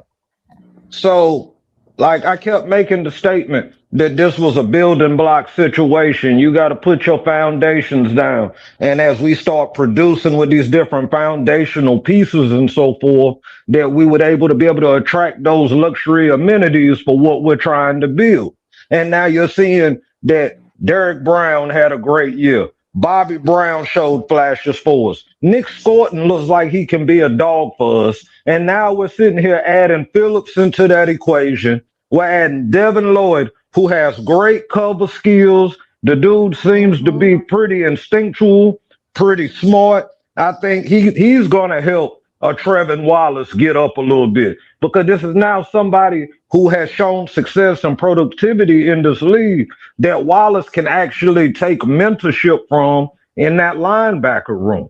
So it's great that could be for the development of him. But when we're looking at this defense, where last year we had some dogs and we had some holes, and we filled those holes. And I'm so ecstatic about it. Now, I know some people still feel like it doesn't matter because of who the cat that's sitting at QB. I'm not even here to entertain that right now, because the defense has been fortified. And for me, defense wins championships. So if we can continue to bring these type of players, and at least probably now we're going to be bringing in more mid-tier guys than splash type guys. As long as these mid-tier guys are coming in there with the mindset that they're wanting to continue to build on what we just came out of, I'm just like so optimistic about where we're going to be in just a matter of months. So I'm just really just sitting back. I was hoping that we was going to get like some kind of tackle signing or some kind of offensive lineman signing and so forth. Early, D. I know. And see, that's what's racking my nerves. It's like I kind of want all my food on the plate. I don't want to get back up to go to the buffet. I kind of just want to go ahead and sit my plate and bask in my food. So yeah, on my end, I got to chill out. I got to calm down and sit back and wait. But if you really want to say, I would think that this has been the best free agency for us in years if we just bring in some kind of credible, viable O-line depth to this team. Now, I got to get back to work, but like I always tell every single one of you, I love every single one of you. And if you ain't with us now, you ain't welcome to the parade. I love D-Money, man. Ain't no hate from Red Swarm to D-Money. That's a great dude, man. He ain't a good dude. He's a great dude. I love D-Money, man. So, should we even talk about Jacob Rodriguez? Does anybody else want to say anything about free agency so far? Well, I wasn't quite done. I mean, go for it. Well, what do you got, Red? Yeah. Again, I didn't want it to get lost in the forest for the one tree that everybody seems to have run up on me. I did say that in my estimation, y'all had the best first day of free agency in the division. And and I think that what I saw was your front office aggressively addressing your the things that kind of were weak spots for y'all last year. That's what you're supposed to do. If you're gonna throw money at something, why would you throw money at a tight end when your most glaring deficiency was linebacker and edge? They put the money in the right place. And I said that I wasn't so sure that running back was as glaring a need for the Saints as guard was. So that's why I put y'all ahead of them. Y'all stayed focused, whereas I'm not so sure that they had to go out and get that kid ETN. There are other running backs out there, but they definitely overpaid for him. I could see what y'all did with Phillips, because if I'm not mistaken, Trey Hendrickson is still out there, but he was definitely one of the top edge rushers in free agency. If he wasn't, I couldn't put him ahead of Trey Hendrickson, but I can't think of nobody else who was out there ahead of him. So if you say y'all got the number 2 edge rusher, which was a big need for y'all got the number 1 linebacker, clearly which was a huge need for y'all. I sound like a fool to sit up here and say that y'all didn't have the best first day. But when they went out and got that guard yesterday, I'm gonna tell you something. That was huge for the Saints, man. That was huge for them. I can't disagree. I mean, they needed a guard. They got a good guard. We got good guards. I mean, so I'm not even gonna debate that. Right. But I I'm still not feel either. still feel like we did best. But I do want to talk about the Rodriguez thing. Yeah. Claire, Okay. we might have to AC move up in the second round to go get him. But if we do, I'm fine with doing that. Else. Can you hear me, AC? I can hear you, Red. If I go out, will you bring me back in? I keep getting dropped. I can't. I don't. If Twan's back, he can only bring me back in. Yeah. Okay. Cool. So you can't hear anybody else? Only you. Just tell him to stay there. I can hear you loud and clear, Red. He probably can't hear anybody else. It's something with StreamYard that does that. It's not. Tell Red just to hold on to Twan get back praying. And he just left. Well, now he's back for his sins, and as soon as he get back, we'll let him know that he can drop out. Who can you hear now, Red? He could just mute his mic. Just you. Just me still? Yeah. You hear me too, sir? PD or Bloody, can y'all hear me? All right, I'm back. I can hear you loud and clear, sir. All right, tell him he can leave now. Okay. Twan, just because I don't know if Red can hear you. Red can't hear anybody but me. I can hear clear. I'm about to leave too. Can Red? Can you? Oh Lord. Twan is back. Yeah, I know Twan's he back. had to go pray. That's why I said. All right, so I'll go back out and let Twan bring me in. Okay, sounds good. All right, cool. All right, I'll wait. I'm gonna wait. Yeah, everybody's having issues hearing people. Twan. Look, technical difficulties. Oh shit, Twan, can you hear me? Yeah.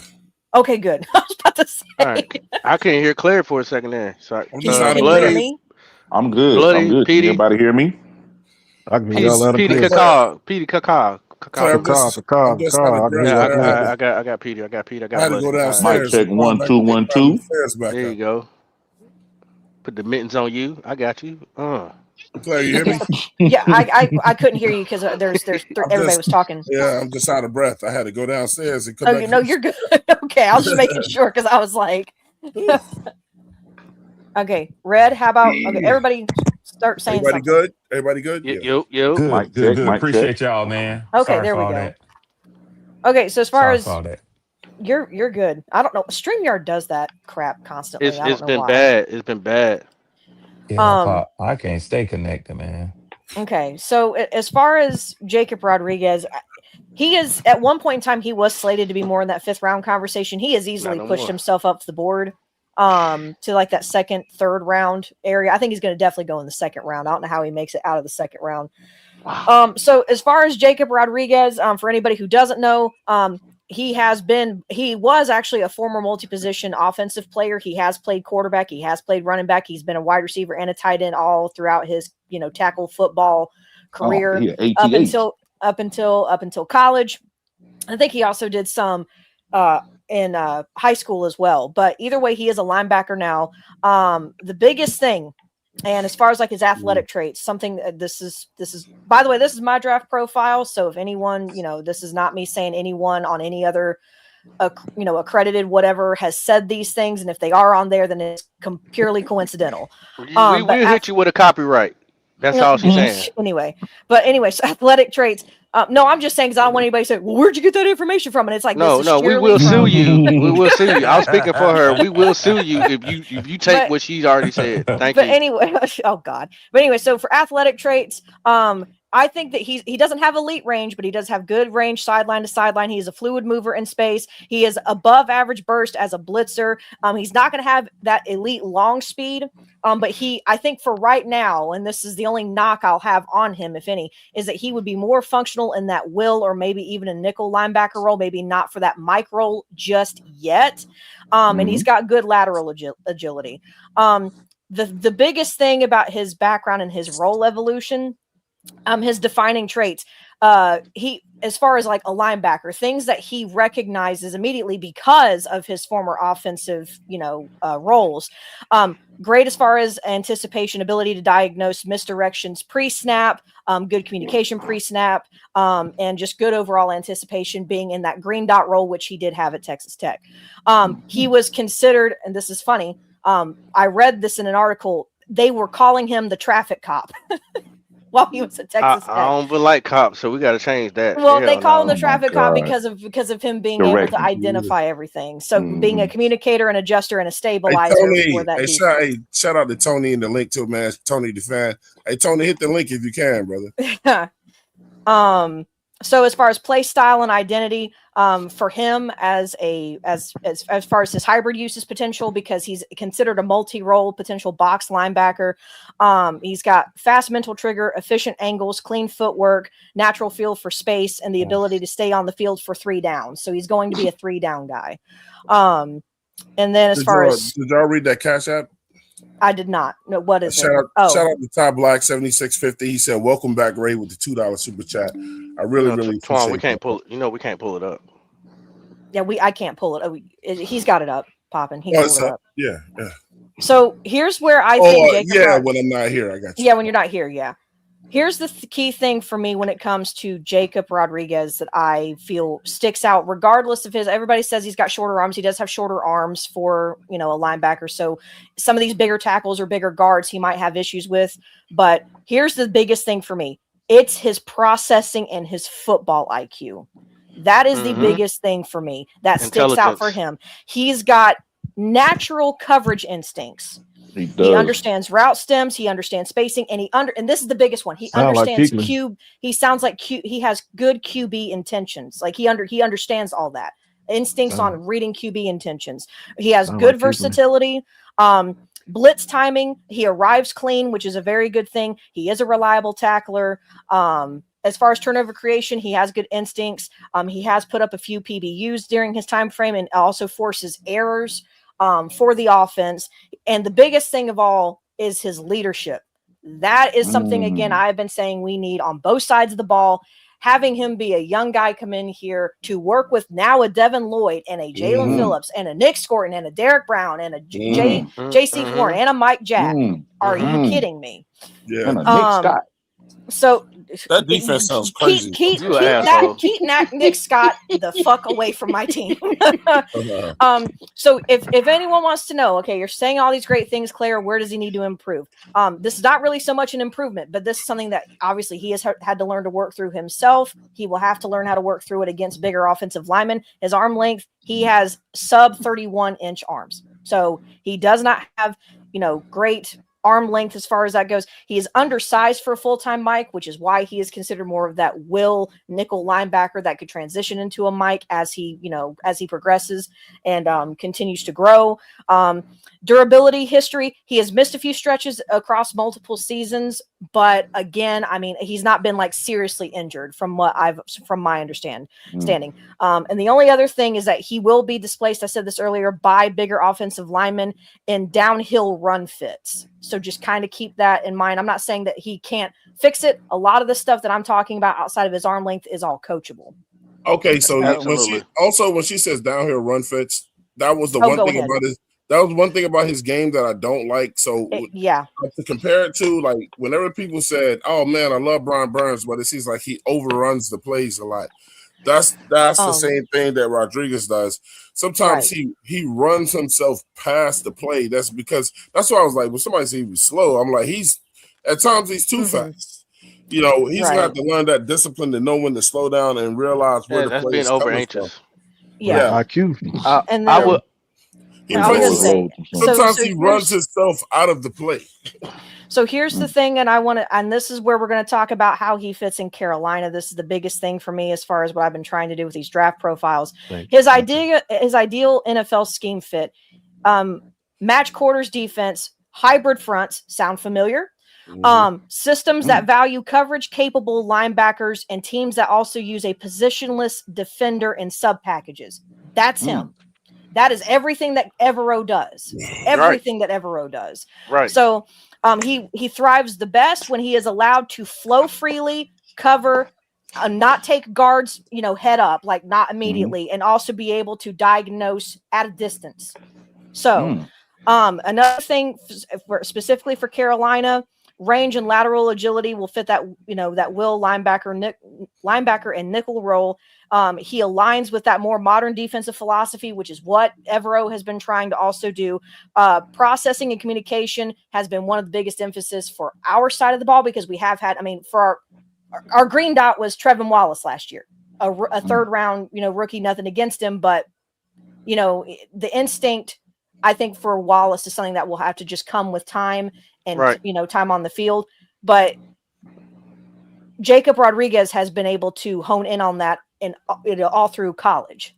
So it's natural to him. Whereas with Wallace, I don't think it was as natural for him.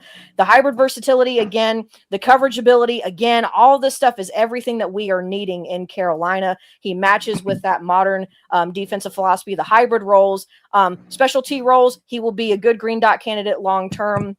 He'll be good in blitz packages from the second level. And he is also, this is the key thing, because we struggled with this last year with any mobile QBs. Explain to them what a green dot is. Green dot candidate just means essentially like the defensive play caller on the defensive side of the ball. He's going to be like the quarterback of the defense in a sense. Quarterback of the defense. The quarterback of the defense. And the biggest thing in this, the mic, that's what long term, not short term, not immediate, but long term, that is the ideal. Exactly. But here is the biggest thing, what he excelled at. He is very good at being the spy assignment versus mobile quarterbacks. There you go. So I just that Claire, that was beautiful.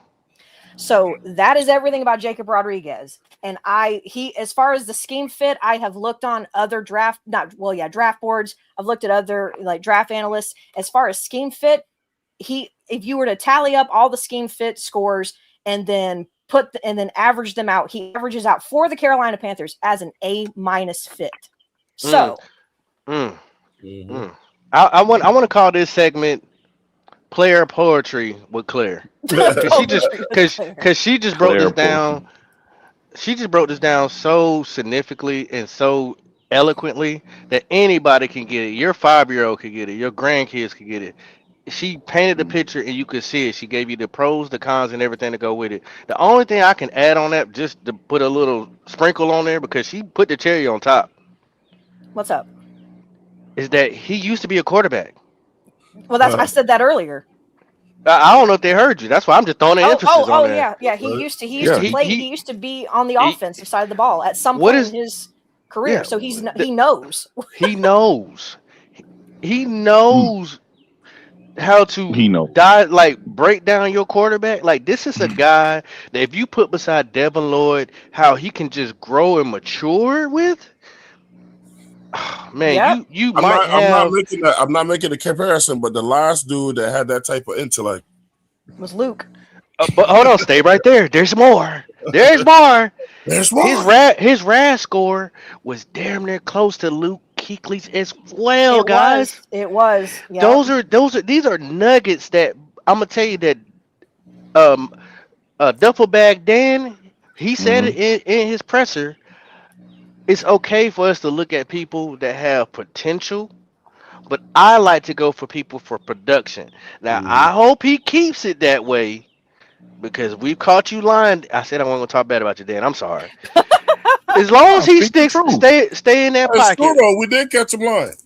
Yeah, as long as he stay in that pocket and go for guys that actually put up production, this is your guy. I predict that they're probably going to move up from 51 to go grab this guy, because that's 20-something picks that you got to wait to go get him. And if everybody's on board, like we're on board about this guy, he's not going to sit there that long in the second round. We've got an extra fifth.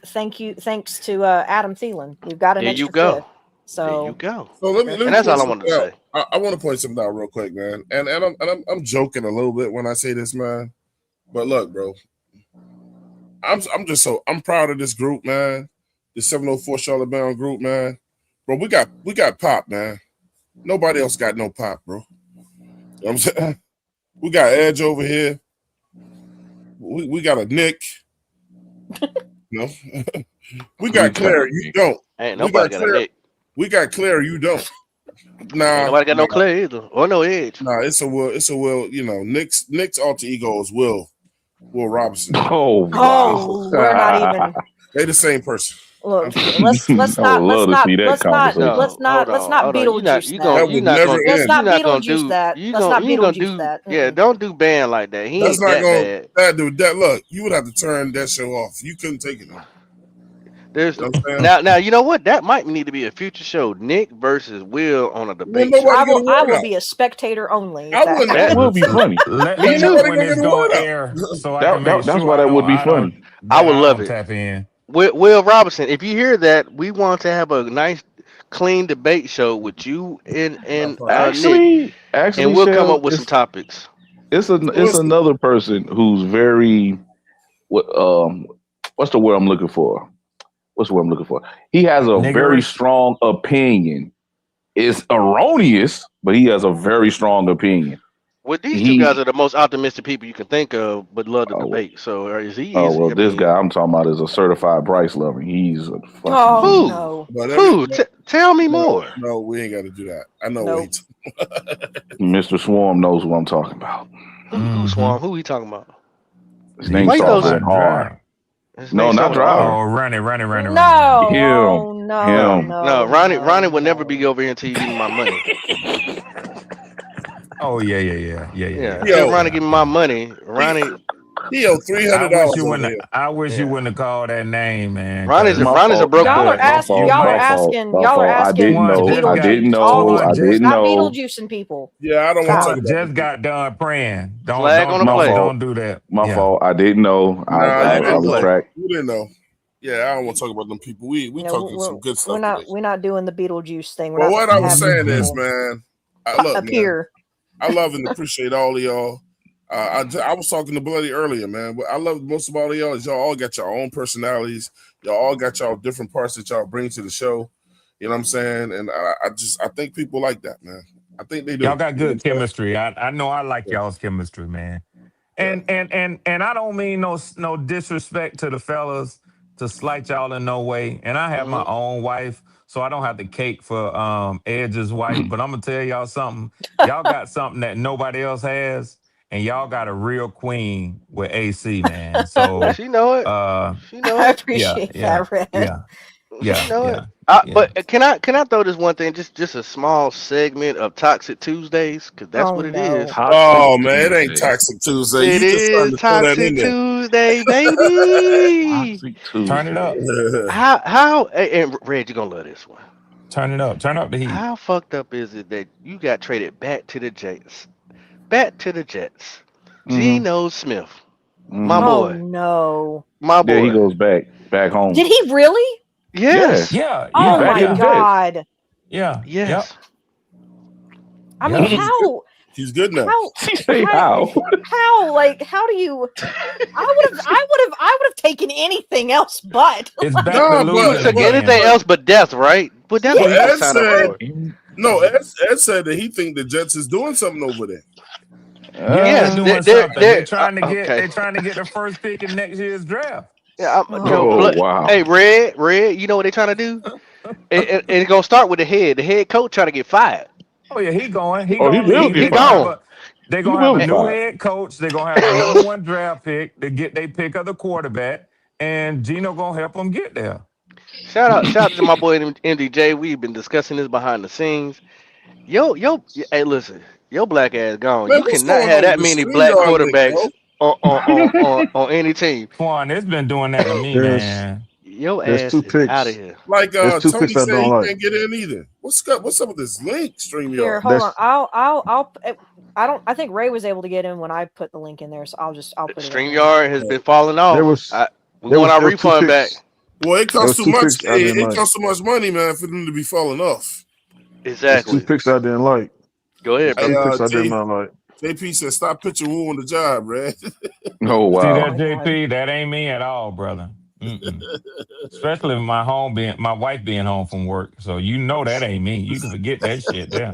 Yeah, Red, I'm gonna be quiet. Shut up, I'm about to fall into a trap. I'm about to fall in a trap. I'm gonna be quiet. Red, you know me and you don't do well when it comes to talk about women, boy. No sir. You can't take me and Red nowhere. No sir. It's a category 5. I'm trying to tell you. Wow. Walk away. Walk away. Walk away. Walk away. Jermaine said Gino done quitted life. Oh my God. Dang. You see all that money? Man, look, man. Them dudes NFL quit on Gino. Hey, listen. He left. And listen. Let's break this down just a little bit more. Just one more nugget. Did y'all remember the shit he was talking?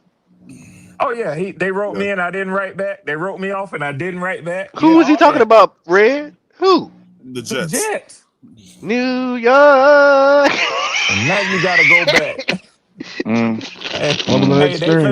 They finna pull a Django on him like he did what's his name, Calvin? What's not Calvin? Yeah, what was more money, more cars, more shows. Ever since you left me, more diamonds, more gold, more motion. We got Tony in the building. What's going on, fellas? What's going Tony? on? What's happening, brother Tony? 2 Chainz, Tony. What up, Tony? Just trying to dodge missiles and drones. That's about it. That's right. No, that's right, bro. Hey, look, check this out. Look, Willie going to the Eagles? I tried to pitch in and get you a Spirit flight. Did you get my message? So what? I said, did you get my message? I hit you up on the on Twitter.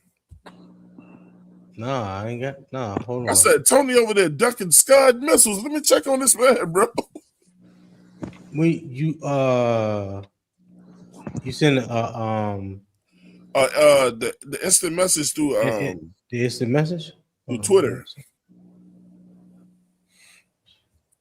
Man, first of all, are you okay, man? No, we're good, man. This man over there in the middle. Yeah, I heard. I said we good. Yeah, I heard. I said when I heard they bombed Dubai and then they said Abu Dhabi, I was like, let me check on Tone, bro. Thank God, Tony. Yeah, Tony might need to fly back here, bro. Nah, believe it or not, I feel more safer here than I do in the U.S. See, what y'all don't know about Tony is that he's the only black man I know that got a mansion that's a bunker. You know what I'm saying?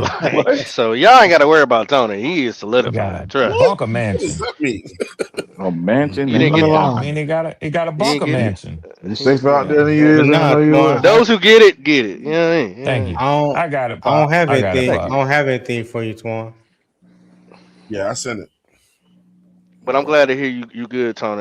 You know what I'm saying? You know, we chop it up here and there. Me too, Tony. All jokes aside, man. That shit got serious there, man. Nah, I appreciate it, man. But if you need a ticket on Spirit, I got you.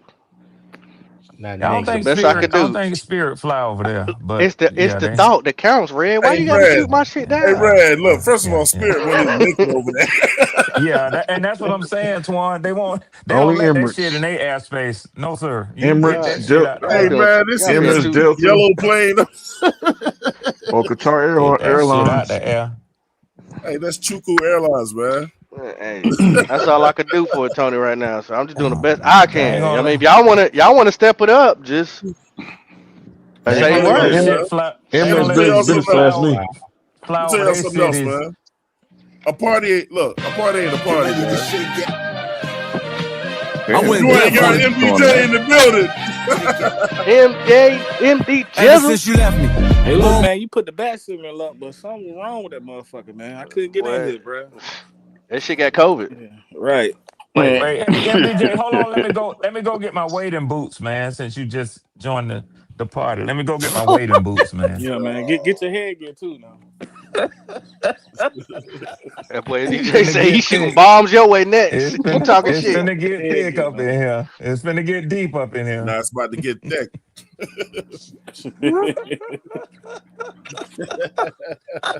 Better come in with soft hands, Red. You better come in with soft hands. Well, I ain't gonna be still on that popping. Nah, I ain't touching shit, Pop. I ain't touching shit. Put it on charge. You bet not. Hey, like it's just like I'm in the grocery store with my mama when I was little. Don't you touch shit in this store. Hey, look, don't ask for shit either, man. Hey, my mama, boy, I don't know if this is just like culture, but man, you hate when your parents lie to you and say, I'm broke. How you buying this and how you buying that? They ain't got no money for you. JP said Poppin gonna send Tony a Death Wish plane ticket. Damn. Hey man, who flies on Spirit? JP is dark. That's why y'all twins. JP. Soul plane. Yeah, it's gonna be Soul Plane. Right. Yeah, that's what Spirit is. It's Soul Plane.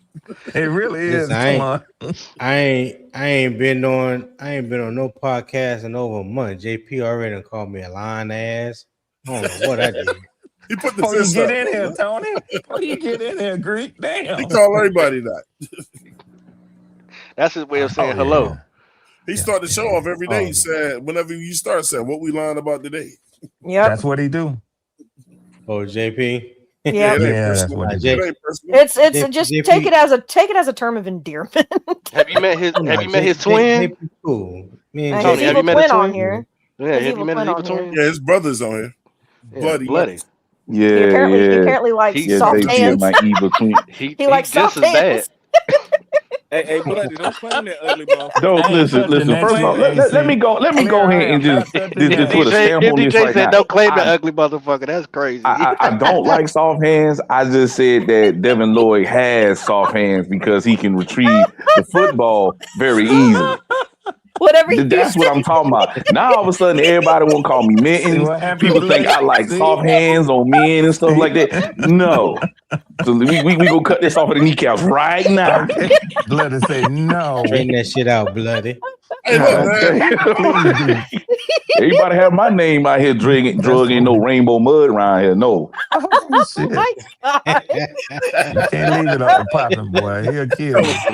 The mud is not the rainbow mud. Hey, look. Before he got Knuckles, before he got you, he got me in the chat. Come back in. Really? Me? He got me, man. I'm like, I said Devin Lloyd. I said, how you get you in the chat? I said he got. So I gotta go back and look at it, man. Claire, you was in the chat. See? Me? No. Okay. I said. Claire said that didn't shock me. Claire said that should not be a shock, right? And I said, about David Moore. I said he has great hands. Talking about David Moore. Mm-hmm. What you think Pop put in there? Hey, that's exactly what he said too. Oh my god. Oh Lord. You can't say the dude got great hands. No, man. You can't use no more football analogies no more. Hey, Claire, I just want to give you I think you did a real good job. That was real good analysis on Jacob. Thank you. Thank you. I've had to doing that with a lot of these draft prospects, not in the first round, because there's a lot of, for once, we're not picking so high that these high caliber guys are going to be in reach. So I'm not even bothering with a lot of them. Right.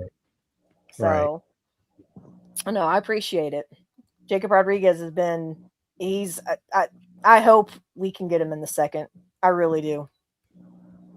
So, all right, let's glaze some more. Let's glaze. Carolina Panthers are building something serious on the defensive side of the ball. At all three levels now, there are legitimate superstars. Just a handful of hours after paying $30 million a year to bring Jalen Phillips in to be their star edge next to Derek Brown, Devin Lloyd has agreed to terms to come to the Carolina Panthers and be their star linebacker. Every player that I just mentioned may not even be better than their number one corner, J.C. Horn, who's one of the top DBs in the league. But the most important thing is the statement that's being made right now. I talked about Jalen Phillips being one of the 5 best signings from day one. Make sure you follow so you don't miss any more of this informational NFL content, simply because the Carolina Panthers looked the Philadelphia Eagles in the eyes and said, we're just going to outbid you. Devin Lloyd was getting cash thrown at him from multiple different teams, and the Carolina Panthers looked in the eyes of those teams and said, we're going to outbid you. We are not messing around. We're a legitimate team. This is not just a big signing. This is a statement from the Carolina Panthers. A statement saying, yeah, the NFC South isn't great. It's up for grabs. We can win it, but we're not playing around. We're not just focused on the NFC South. We are focused on becoming a legit contender, a legit team. And on the defensive side of the ball, it is absolutely there. And on the offensive side of the ball, you have the offensive rookie of the year, an awesome young receiver room, a ton of talent in the offensive line room, and a team that's growing together from the ground up. It's an extremely young team. We wait to see how the pieces come together. Notice he didn't say anything about the quarterback. Notice he didn't say anything about the quarterback. Notice he didn't say anything about the quarterback. He's running at least somebody got some sense. He's running a respectable. For him to talk up the He's running a defense and all the respectable various positions podcast. and mention one player on the offense. Yeah. Huh? Yeah. Mm-hmm. Can you hear me? Well, you can hear you. I can hear you. I said that was a little deflating. I don't. Maybe it's just where Twan cut it off at, but he said some good stuff. You know, top level players at every level of the defense, and then he mentioned one player on the offense that left a lot to be desired. Yeah, Well, he did say something about the offensive line. So.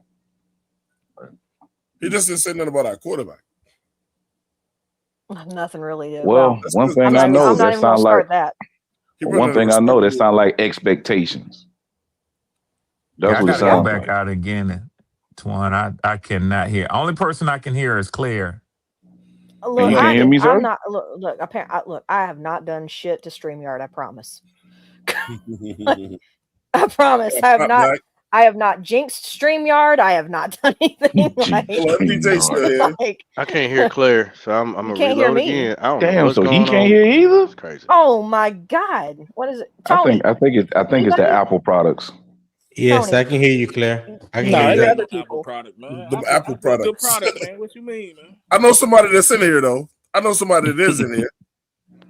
I know somebody that is in here. We're gonna do it like that, bro. I went deaf on it. We got J Live in the building. Ever since you left me, more show ever since you left me. More diamonds. Oh shit! Wow. J Live, what's going on, bro? Hey. With y'all, man. Listening to y'all. Oh my God. Entertain, man. Mr. Swole, why did you bring him over here? I didn't invite this. I did. I did. I sent it to him. Yeah. I sent it to him because you know what? I'm tired of Red saying that the Saints is broke. I did it. Yeah. Share the content, bro. Share the content, bro. Share. I mean, they are. I mean, you can say what you want to say. But they just took y'all best linebacker. They ain't that broke. It depends on how well. Well, let's get petty then. Okay, so Poppin, I think it was you Let's get petty. who early. Now, J Live, hold on. I think it was Poppin. I think it was Poppin. Brad, I don't think you can get petty. I don't think you got the. Get on. Hey, look, man. Look, we got to hold on. Listen. Hold on. We got a special guest. We got a special guest. First time on the show. Let's give him a warm welcome. Now, anybody? J Live been on here before? J Live has been over here. Well, the first time J Live came over here, he tried to mask his voice. Now, he was a sneaky ass Rams fan. Yeah. We talking about the real J Live.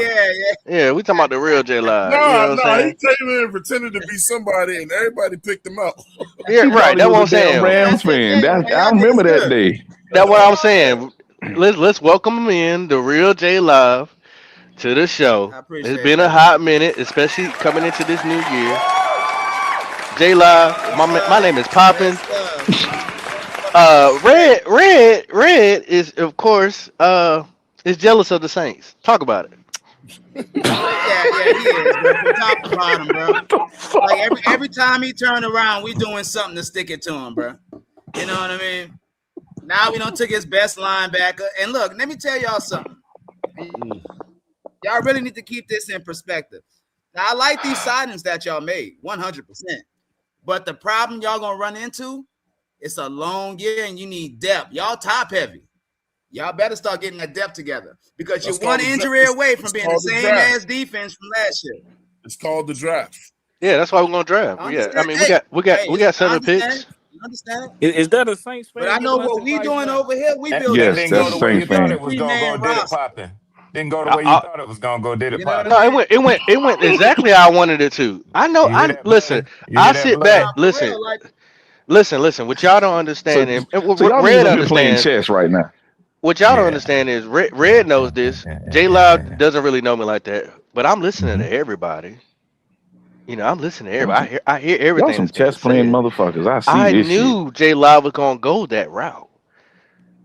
It was just a layup. I knew exactly where you're going. Yeah, because I didn't know. It caught have me you by not surprise. I like the listen? layups because I like the score. Yeah, exactly. And you have earned the right to score. Just not on us. You know what I mean? You ain't gonna do this year. Yeah. You ain't gonna do it this year. You ain't gonna do this year. Yeah. You know what I mean? Yeah. You See, ain't do it this year. the thing about my pettiness is always blended with reality. That's true. So sometimes when I say I didn't know that when I say I didn't know that J Live was gonna turn like that, I really didn't. Now, Pop, but you also didn't know J Live would come up here until I seen him the link, huh? No, I know J Live. If he didn't see me on here, and I don't have J Live's personal stuff, but if he didn't see me on here, that's not. You say he following you? Hold on, J Live. Got soft Can hands, I Ray? finish? Can I finish? Go ahead. What I'm saying is, if I'm J just so Live, happy. I'm happy right now because I can eat. if J Live Enjoy that meal, wasn't sir. invited on here, J Live was waiting.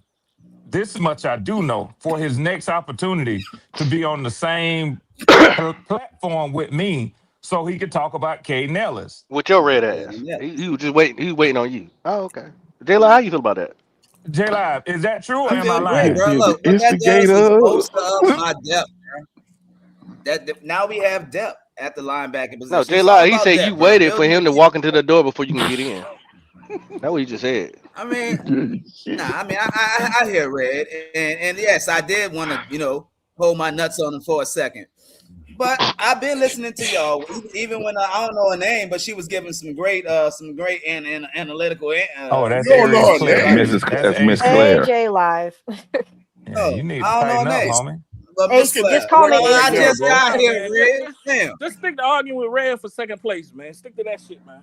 Don't fuck with the Panthers, man. Stick to that shit. Argue about second place. Man. Okay. Well, that went. Hey, I like that. Talk your talk, MDJ. Everybody else that's a Carolina Panther fan, you dig? Take that base ain't out doing your it this year, Twan. Greek ain't doing it this year. Because you act like you didn't get swept by the Saints.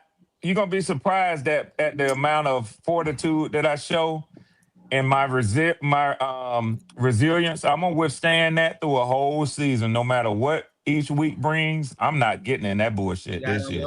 J Live, can I ask you a question? You did sweep us. You can't throw that out there. You did sweep us. But when I went back and look at history and looking at our division, it's been a while since y'all been to. It's been a while since y'all been to the playoffs. I actually find out that y'all are the longest ones hasn't been in the playoffs, but everybody else have. How you feel about that? I mean, that's cool, but just last year, y'all was how many years was it before y'all made one? Like okay, That's no. That's not true, Poppin'. What is it? My bad. Correct me, please. They won like the division 4 years in a row. No, I said playoffs, sir. I said playoffs. If you win the division, you get an automatic bid to the playoffs. They won the division 4 years in a row prior to Tampa winning it 4 in a row. How long ago? Anybody want to talk about this roster we got right now? Anybody want to talk about that? It had been since we or y'all had won it. So for my calculations, we stopped the streak, and they're still going on theirs. So that means they're still going on their losing of not going to the playoffs. Maybe I didn't hear you clearly. I thought you said before y'all won it, they had been in the longest drought. When y'all address us as the reigning NFC South champs. Facts. So we can lose. We can get swept by the Saints and still get in the playoffs, which is funny to me. They delivered y'all motherfuckers to the playoff in the body bag. When y'all address us as the reigning NFC South champs. Hey, last time I checked, y'all was not telling y'all no more. I won't be doing that. I'm gonna address y'all as the Panthers because I wore. But guess what though? It ain't gonna change nothing. It ain't gonna change it. It ain't gonna change nothing. Hey Tony, what was that chain that CJ sent me? Y'all got the division. Shout out to the Carolina Panthers logo. Yes, sir. And what Yes, sir. we got was the building blocks to become a dynasty. I wore my chain of shame, so I will not be doing that, Twan. I won't be doing that. Don't fall for it, Twan. Don't fall for it. Thank you, Tony. You putting a little too I much won't be in the doing Tyler that. Shuck, bro. Twan, don't fall for it. Listen. That's nothing. It's all good. I didn't just heard believe in worse my what he said about that quarterback, man. I think I got the one in the building. You better do like Red and pull out. Twan. In J Live's eyes, Tyler Shuck is Dan Marino mixed with Lamar Jackson He said and built like a Greek god. Drew Brees 2.0. See? Hey, he can feel that way. Hey, y'all, that's because y'all don't understand how good this young man is. Y'all don't understand, but y'all will understand. J-Live, do me a favor. Poppin brought you up here specifically for one purpose because of the Caden Ellis news. Tell me how good Caden Ellis. Hold on. Tell me how good Caden Ellis is when yesterday he was shit.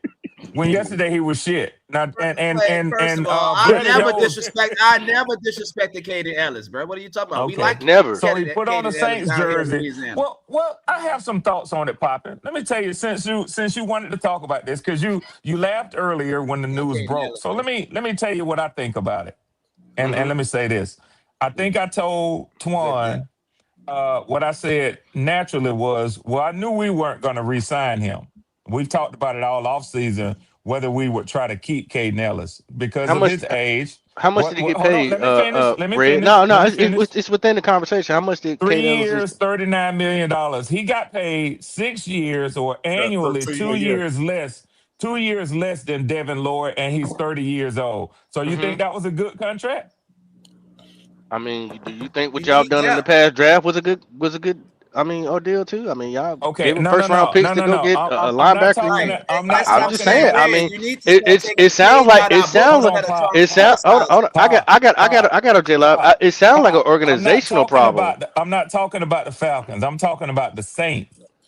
Do you think their signing Caden Ellis was a good deal? Yes, because he also brings leadership. He's also a good linebacker.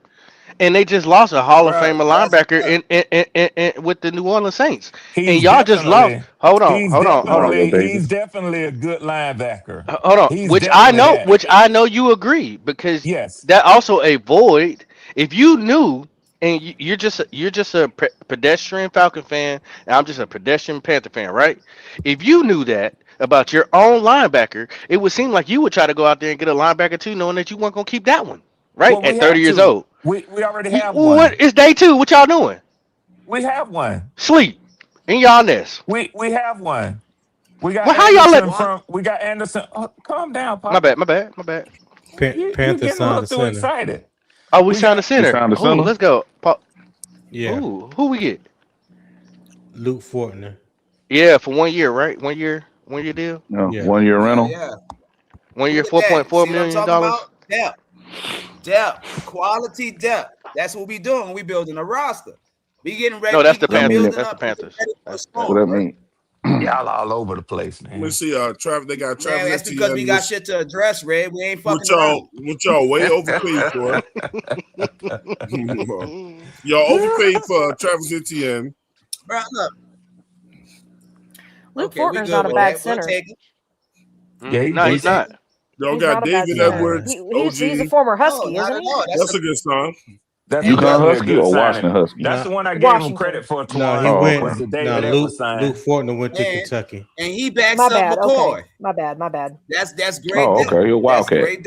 No fan wasn't bad either.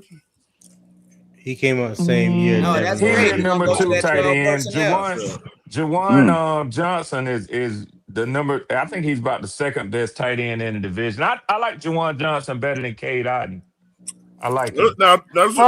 Boy. Hey, look at those guys that left your team. Twan, the Commanders got your boy that you wanted a couple years ago, Leo Chanel. That's a good pickup. That's a good pickup. They got him at linebacker. I expected the Commanders to do something. I do got a question for MDJ. Did you see that we're in talks with Kamara? How you feel about that? Remember we talked about Kamara earlier. Nah, me and him was saying we liked it in the draft in the chat. Yeah, I want him. I want Kamara, man. It'd be nice to take him. I like him. I like him as an upgrade over Rico. You want him? I think Kamara. Now y'all like him. Just a couple minutes ago, he want barbecue. J Live. He wants Carolina barbecue, bruh. Yeah, I'm gonna tell you something. I heard. Look, he tired of crawfish. Guys, let me Give say him this. some sauce. I think the bro. I think the all I know plus is minus with the on Saints, him. you can see what's going on, bro. It's a new era. Twan, this nigga gonna overtalk you every time, Twan. I think he's low. That's okay. is. It's okay. I just had to deal with Nick yesterday, bro. Hey, this guy is That is low. versus Nick. This guy's high reward, low risk. Because we ain't gonna pay him a whole bunch of money, and he know that. Who you talking about? Kamara. Kamara. He see what's going on with the Carolina Panthers. Yeah, he injury prone anyway. It looks like the Saints shopping Kamara and Olave. And then when we play y'all, you know what Kamara gonna say? Y'all better buckle up. If y'all lose Olave, it's over for you. Man, he is nowhere. Dan Marino. I ain't gonna do that.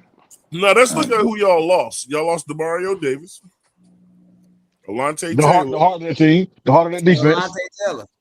You lost your boy Jordan over there, Freak Box. He probably want to go somewhere like Vegas or somewhere he can be as freaky as he want to be. No, hey, look, I don't know about Cam yet. He's still on there right now. Yeah, he's still on there right now. He's still on. You think y'all gonna bring him back? They released him, didn't they? I thought they said they'd already released him. Nah. They did release him yesterday. No, they didn't. Because they allowed them to go. His contract fully voided today. They didn't release him. They announced that they was going to release him. And actually, hold on. They never said they was going to release him. They said they were giving him the opportunity to go test free agency. Okay. Hey, do y'all? Nobody's gonna match the same type of money that he done. Hey, you know, saying that he's getting from. Hey, y'all. Claire, this is off subject. Hey, Claire, but hey, what's up? The best candy in the world is Jelly Bellies. Hell no. Jelly beans. I mean, look. Jelly Bellies. Yeah, it's Jelly Beans. I fuck with Jelly Bellies. So I mean, I agree. I don't fuck with jelly beans, man. I don't really like it. It's them chewy lifesavers, the best one. I like gummies. Matter of fact, take it another notch. I'm just a big. The Jolly Ranchers gummies, all of them. There you go. See, I knew I like Claire. This is just me. I love sour. Anything that's sour gummies. That's me. But look, man, them gummies for me, man. Them gummy the thing with the this one Jelly here is the Bellies. touchdown. Claire, notice the thing with the Jelly Bellies is you never know what flavor you gonna bite into. That's crazy. Yeah, well, that's where it can get a little interesting. Twan, you sound like a munch right now. Right? Really, bro? I'm a Harry Potter fan, so the Birdie Bots, Jelly Bellies, you definitely don't know what the hell you're biting into when you eat those. Nah. So but look, I love those. It's something about biting into a jelly bean that tastes like buttered popcorn that just does it. Kind of weird. It's not getting weird. It's food. I ain't trying to eat no candy that tastes like no popcorn. Y'all know I can't handle this type of conversations. I don't know why. Get off topic. Pete, let me ask you a question. Hold on. NDJ saying something. No, I was saying, what's Twan over there doing? Throwing them in the air, catching them and shit or something, man. It's the first time I ate today, bro. Everything he missed during having COVID. We got munchies right now. Talk to me. I need your analysis on a former Alabama Crimson Twan, I'll be right Tide back. defender. Who that? Do you remember when y'all had Christian Harris playing linebacker? Yeah. Christian Harris. Okay. Light skinned dude. I sure do. Yeah. He went to Spring Valley. He's from my city. He was solid. Yeah. Okay. What about him? Yeah, I remember when he went to the Texans.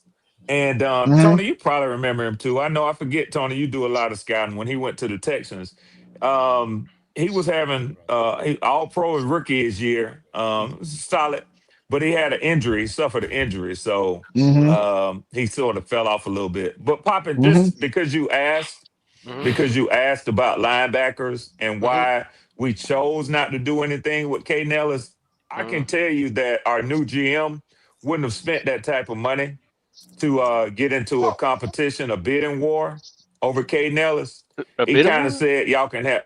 Well, I mean, I'm assuming that there are other teams who probably wanted Caden Ellis services, and it looks Obviously, like because the Saints got him, but I mean, Yeah, that's what I'm I don't saying. know if They it was a probably are bidding seeing. war. We got him for 11 million. He's not 11 no million a Devin year, Lloyd. He's not no Devin Lloyd.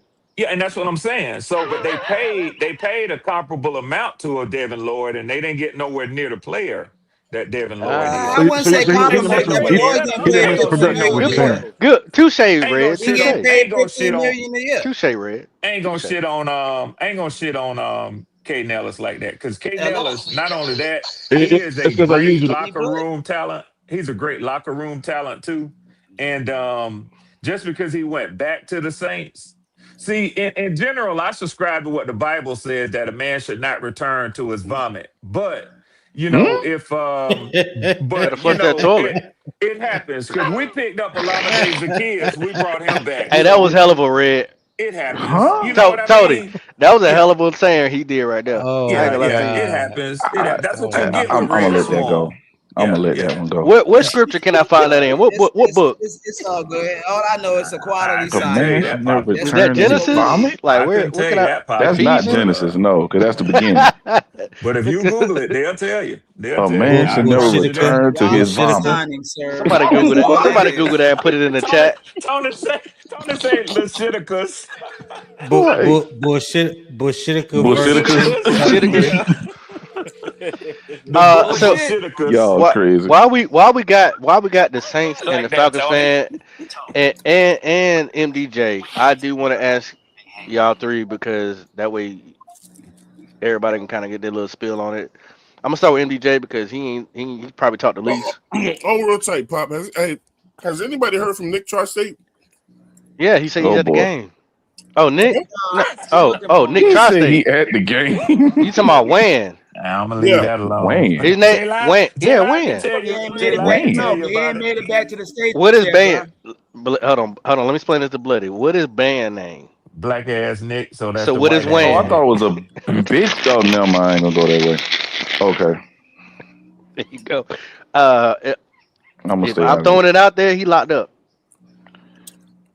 I'm gonna stay out. You know what, Pop? Why was I thinking that before I asked though?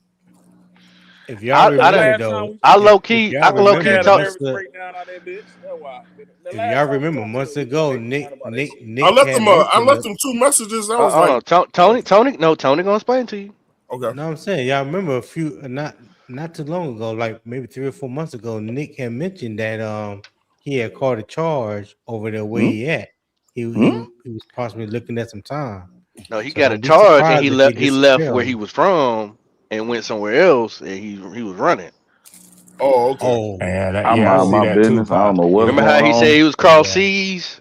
That makes sense. That makes sense. And he definitely I don't think he was no. I don't think he wasn't crossing no seas. He might have crossed the lake. That's good enough. I don't want to put that makes sense, don't it, J-Live? J-Live, that makes sense, don't it?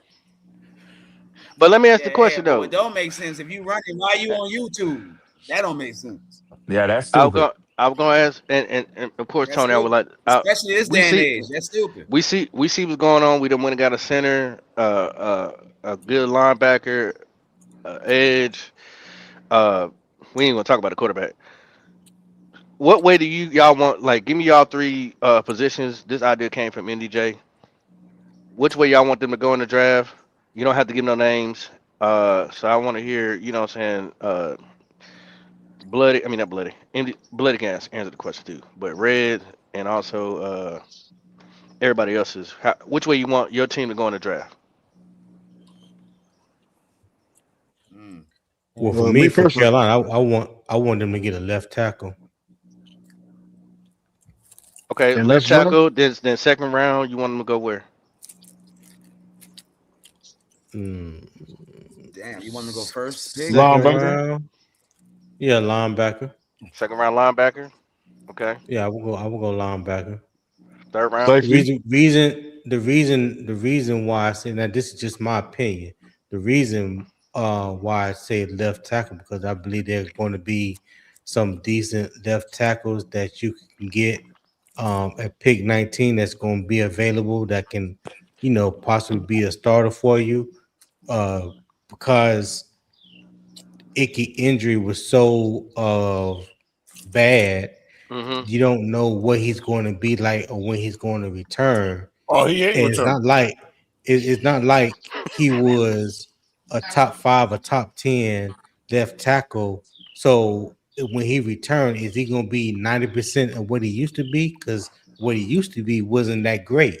So that boy ain't coming back. You know, he done. You already tied it to him for his 5th year, 17 He million. ain't gonna be able to move his feet. He's not gonna be able to move his feet. Yeah. So my thing is, if you want to continue to see the trajectory of the offense and Bryce and this team moving forward, left tackle is your second most important position in football. So left tackle, linebacker, and then who's your third pick? Third pick. I already know where you're gonna go. I'm thinking you're gonna say safety, but that's what I'm thinking. No. I was thinking safety. I was thinking safety. Okay. Safety. Because the deepest positions in this year's draft is safety, corner, linebacker. Y'all know we need a center, right? We just got one. Yeah. We just signed one. We just signed one. But the center position is something that can be addressed in the 3rd and 4th round. You don't need to waste a high. We just signed Luke Fortner. Oh, okay. I thought y'all said the Saints signed that nigga. I'm mad about MDJ, that. what way would you like for them to go? Man, I want to see him get a safety, man, because they done touched every level of the defense right now. So I would say safety. That's right. So they really ain't touched. You're not happy with more. After that, I say linebacker, probably defensive line after that. But I think he means free safety. When you saying safety, free safety. Yeah. So free safety, linebacker, the secondary at all. So you said free safety. Go ahead. My bad. Yeah, safety, linebacker, and defensive line. Okay. I would like to see him touch all 3. I'm with you. I ain't mad at that. I ain't mad at that neither. We got the, what I'm saying, we got J Live on here. What you want your first 3 picks to be? I want my first 3 picks. My first round, bro. I really want to go guard. I want to go that guard from Penn State. So you want another guard? Okay. You don't trust Ransom no more? Gotta protect Dan Marino. Bro, if we get that guard, we are solidified on that line. But okay, number 2. Go guard. I want to go wide receiver. I want to get Chris Bell out of fucking Louisville. Okay, Chris Bell. I like Chris Bell. I like Chris Bell. And your third? For my third pick, I want to pick up someone in the second, a cornerback. Best cornerback they have on the board. This no shot to you, Red. I know you don't have a first round pick, but who would you want your 2nd, 3rd, and 4th pick to be? It's kind of a shot. It's not. Respectfully, we're still gonna draft 3 players. Whether we have a first round pick or not. I was. Twan. Oh, y'all ain't got no first round pick, Red. Yeah. No, the Rams got it at number 13. But how that happen, bro? I was gonna take the shot too.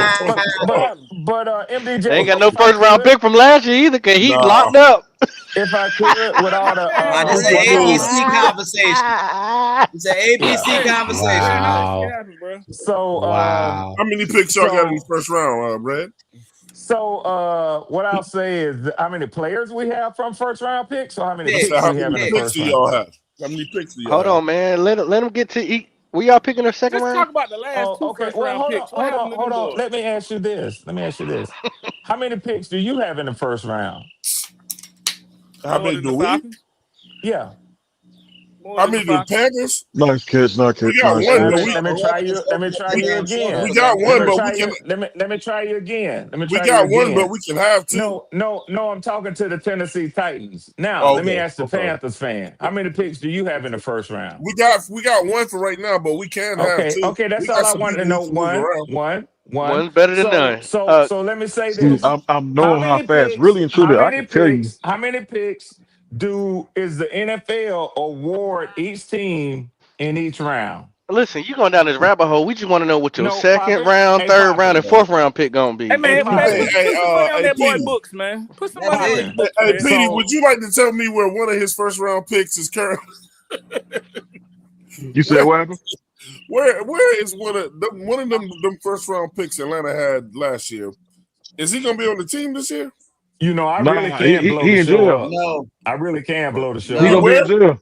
In jail? Okay, yeah. Yeah. Come on, y'all. Give Red some patience. Let him get through it, man. What's your second round, third round, and fourth pick? What would you like to be? I don't need it because guess what I do, Poppin'? Everybody participated. Everybody participated, Red. Just give us your second round, third round, fourth round pick that you would like to have. What positions would you like to have, Red? And check me out. I can listen to the comments without coming. That's not necessary for me for y'all to have your laughs. But if you don't mind, just let me make my point, then continue with your laughs, and then I'll make a point occasionally, and then you can have more laughs. That's typically how the shows go, right? Are you going to start with the second round pick? God damn. I don't know. I'm back, y'all. Well, that's what we asked. Hell did I walk in? Damn, second round, Red. To be honest with you, Poppin', now when it comes to the rounds, so that's what I thought the question was, right? So what my team's needs are, regardless of where they make the picks at, are a number 2 cornerback, a number 2 wide receiver, and a interior defensive lineman, a run stuffer. Those are the top 3 needs. Okay, so who do you want in your second, third, and fourth? Now, what I think my GM is going to do. No, what you want. I'm talking about you. No. And I didn't ask anybody what they want. I set my expectations based on what I'm told they're going to do, because they don't do that. If I sit up there and I have expectations outside of that, then I'm kind of foolish. If you expect for y'all to go out and get competition for Bryce Young, you're kind of foolish as a Panthers fan. So what I say is I base my expectation on what the GM has said. He said that this will be the last year that the Falcons will enter the season with 5 draft picks. He said when his first year with the Bears, they started with 5 picks and ended that draft with 10. So that tells me that he's probably going to move back every opportunity he gets to accumulate later round picks. That's what I think he's going to do. Okay, what do you hold up, alert. The Carolina Panthers have just signed another tackle, but I don't know what name. Claire, do you have the name on that? We did. Yep. I can't find it. It's from 2 different sources. Well, while we find that, Red, can you give us what you think your GM is going to be giving? Okay. While we find a name. Hold on. Stone Forsythe. No, 2, I'll 3, wait. 4. He said they're going to trade back to the third round, man. Okay, so they're going to give up the second. Get 2 picks in the third. Damn, bro. Well, thanks for answering the question, Reg. Yeah, everybody went through it smoothly. He had the hardest time to try to predict. Well, that makes sense. That kind of makes sense. Red, hold on. I know who he. I know who he is. Stone Forsythe. Stone Forsythe. He's from the Seahawks. I know exactly who he is. Oh, that makes sense. Yeah, that makes sense. Yeah, he's been with him for. Why does that make sense? I'm just curious. You lose. Just the history of some of our coaches who have been at Seattle. That's that. I figured they would. They pull someone from Seattle almost every year. So yeah, I'm back. You know what I'm saying? Yeah, I got you. I follow you. Yeah, that's all. Because Mike Jack came from Seattle. We got someone else from Seattle, I think, last year, and now we've got this guy. So yeah, I still don't see it nowhere. Jeremy Fowler. Jeremy Fowler posted it on ESPN. So, and I trust Jeremy Fowler. So it's all. Is that a good pick? Is he a good pickup? Yeah, he's decent. Yeah. Hey, Claire. Yeah, I was gonna say he's not gonna be like, it wouldn't be like if we had picked up like who was it, like Tyler Linderbaum, or he's not a Rasheed Walker or anything like that. But I mean, depending on what they're trying to do in the draft, I mean, I think he's a good pickup for him to be, considering we don't have a left tackle right now outside of a swing tackle in Josh Nijman. Yeah, he's better. Let's just put it that way. You know a pickup I didn't want though. Really and truly, he a big boy too, Petey. He a big boy. Stone. Yeah. Of course, size. He's a big dude. He tall too. I didn't. You know, likely went to the fucking goddamn to the He fucking followed his Giants. coach. He followed his coach. That's typically the way teams do. Yeah. The Edge put it in the don't like Discord. learning a new system, right? Edge put it in the Discord. I will put it in the Discord. I will put it in the Discord. My goodness. Oh my God. Can anyone tell me why we re-signed David Moore? Man, because I can explain it to you. Number one, he's Twan's favorite wide receiver. Yeah. Number two, he's butt buddies with he's butt buddies with Canales. He said he would not play with anybody else but Canales. So the other thing though, that used to be well, he got hurt. Target, bro. Well, he ain't light skinned enough. Same thing that y'all said about. I want to say something, but look, man, I don't care about that. Look, I'm a man. Look, I know Pop gonna say something, but look, the dude don't drop balls, man. He don't drop the balls. Passes. Soft hands. Yeah, I'll say passes. Just so everyone knows, Stone is almost 6'9", by the way. I told you, so y'all know. Bro. Yep. Who can see Claire? Who the hell can see over that? Stop. Well, you know if he's a tackle, he's going to be pushing guys out and away from him. Right. So you missed it. Well, unless he rolls to the left. Another God shadow. help me, bloody. Roll out, please. Roll out to the right. Roll out to the left. He ain't never gonna be able to see over that. Yeah, Red, you ready? Stone is he's almost 6'9" and he's 308 pounds. I'm done, Pop. I'm done. So he's more like a boulder than a stone. Yeah. It took me a while, but I think I listed the three areas. There are more that we need. But since everybody else was naming three, it's just the fact that y'all got to hear y'all's because nobody spoke up when each of y'all was talking. Now, I'm not complaining about that. I'm used to it. You always got to put some mess in there before we definitely asked. We said start giving us a history lesson. Hold on. Hey, Red, can I ask you a question? 11-inch hands? My God. You can try, PD, but I won't be able to answer you. That's the left tackle. Got 11-inch hands. Can I ask Red a question real quick? 11-inch hands. That is a big wow. Because I know the Atlanta Falcons. They picked up Zacchaeus. Hopefully he can receiver. Yeah, I like Alameda Zacchaeus. We drafted him. Is he gonna be like another slot guy? Well, he's better than Darren Mooney. 80% in the slot. Cam Hayward just went back to the Steelers. Steelers. Is that right on the wall that y'all getting rid of Mooney? Oh, so he ain't Mooney retired. He's already gone. Nope. Yeah, where you go? He got a good look. He got a good chunk of change for him to not be retiring either. Hey, Leo Calais Campbell's still gonna be in the league too, huh? Shout out to where did Mooney go? We cut him. Shout out to Leo Chanel from the Chiefs who went to the Commanders. I said that earlier. Now, I hate to be toxic on Toxic Tuesdays, but didn't I tell you? It ain't Toxic Tuesdays. Why you keep trying to tell you? Didn't I tell you, Red, that Darnell Mooney was a NFL slut? You did. I told you. You did. Yeah. Where did he go? He hadn't been picked up yet, but he's a free agent. We cut him. He don't play for everybody. So he's basically Nelson Aguilar 2.0. Y'all letting go a lot of players, bro, but y'all ain't bringing nobody in. He's only playing for 2 teams. Hey, Red. That's because they don't want to play for the lemon pepper. Hey, Red. Little paper steppers. They don't want to play for the lemon pepper steppers. I hear MDJ. I'm waiting till I can hear you better. Hey, Red, and also Red. Hey, why the NBA cancel y'all stripper night in Magic City? Why the Magic City night. Why you think they canceled it? Man, they should have let that roll, man. No, I'm asking you. Why do you think they canceled it? NBA. I know. I don't watch NBA. I know why. Well, Red get mad. Hey, Red. Yeah. Hey, man, why J Live and Pop keep taking you off the dribble like that, man? Taking me off the what now? They taking you off the dribble, man. They keep dunking on you and shit. How you letting them boys? Oh, yeah. Crossing you up. I don't play basketball. You know what? It's not even Red fault. It's the Falcons, bro. He don't play basketball. MDJ said they constantly hitting you with the hezzy. I used to watch basketball, but that shit boring, man. I don't watch It that is shit, boring man. as hell. Hey, Red. And the Hawks suck.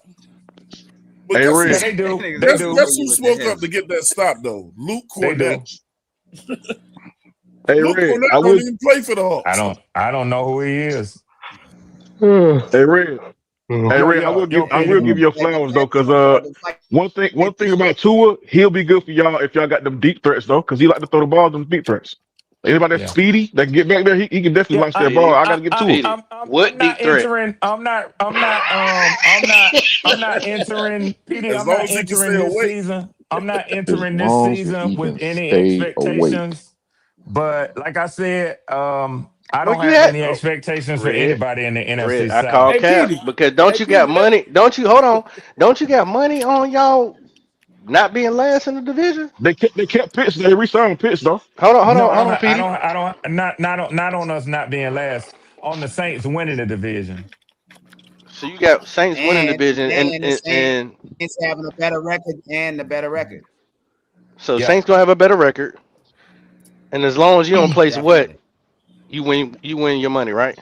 It don't have nothing to do with the Falcons. It have to As do with long the as the Saints. Saints don't win a division. Saints got to win a division, and we got to have a better record than Atlanta. That's a smart bet, Red. I retract my statement. I Oh, I know. apologize. I know. Red, you gonna get some money this year, ain't you, Red?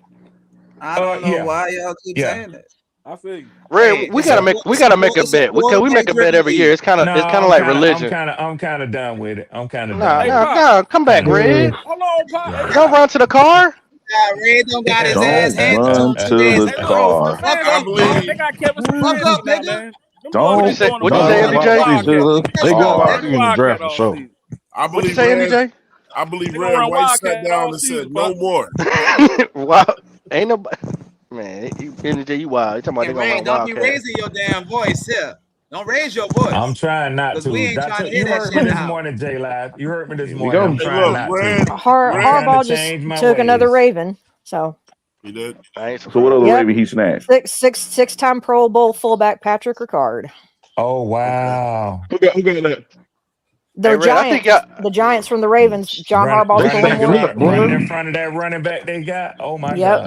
They Red, stacking not even up. Him talking and shit. I think Scatabo. y'all should try to go get Greenlaw. Talking about that fullback Scatable. No, not What does he play? Patrick Ricard Edge? is a fullback. But him and Scatabo are To going to be me, in that Scataboo's a backfield. I like fullback. Scatterpool, bro. He Scataboo's tough. built like a Greenlaw. They must be fullback. He they must be runs like a trade partners, fullback. man. No, I mean, What he does does. Greenlaw play? He runs Oh, you talking angry about as the shit. linebacker, Greenlaw? Yeah, And he's Not not Greenlaw. gonna last No, long we playing that style, even though that's his style of play. we probably will bring in a linebacker, but I Y'all don't better think go it'll get be a Greenlaw. splash. Well, Poppin, you may not realize it, but we have this guy named Divine Diablo.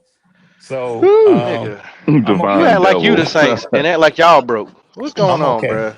Yeah, What's you don't going want to on, go. bro? You don't want No, to go that's against It's a not hell the of a approach. name. That's not the approach they're That's a taking. dope But name. but What are I you talking think about? what they're but The I think Divine Devil? Divine Devil.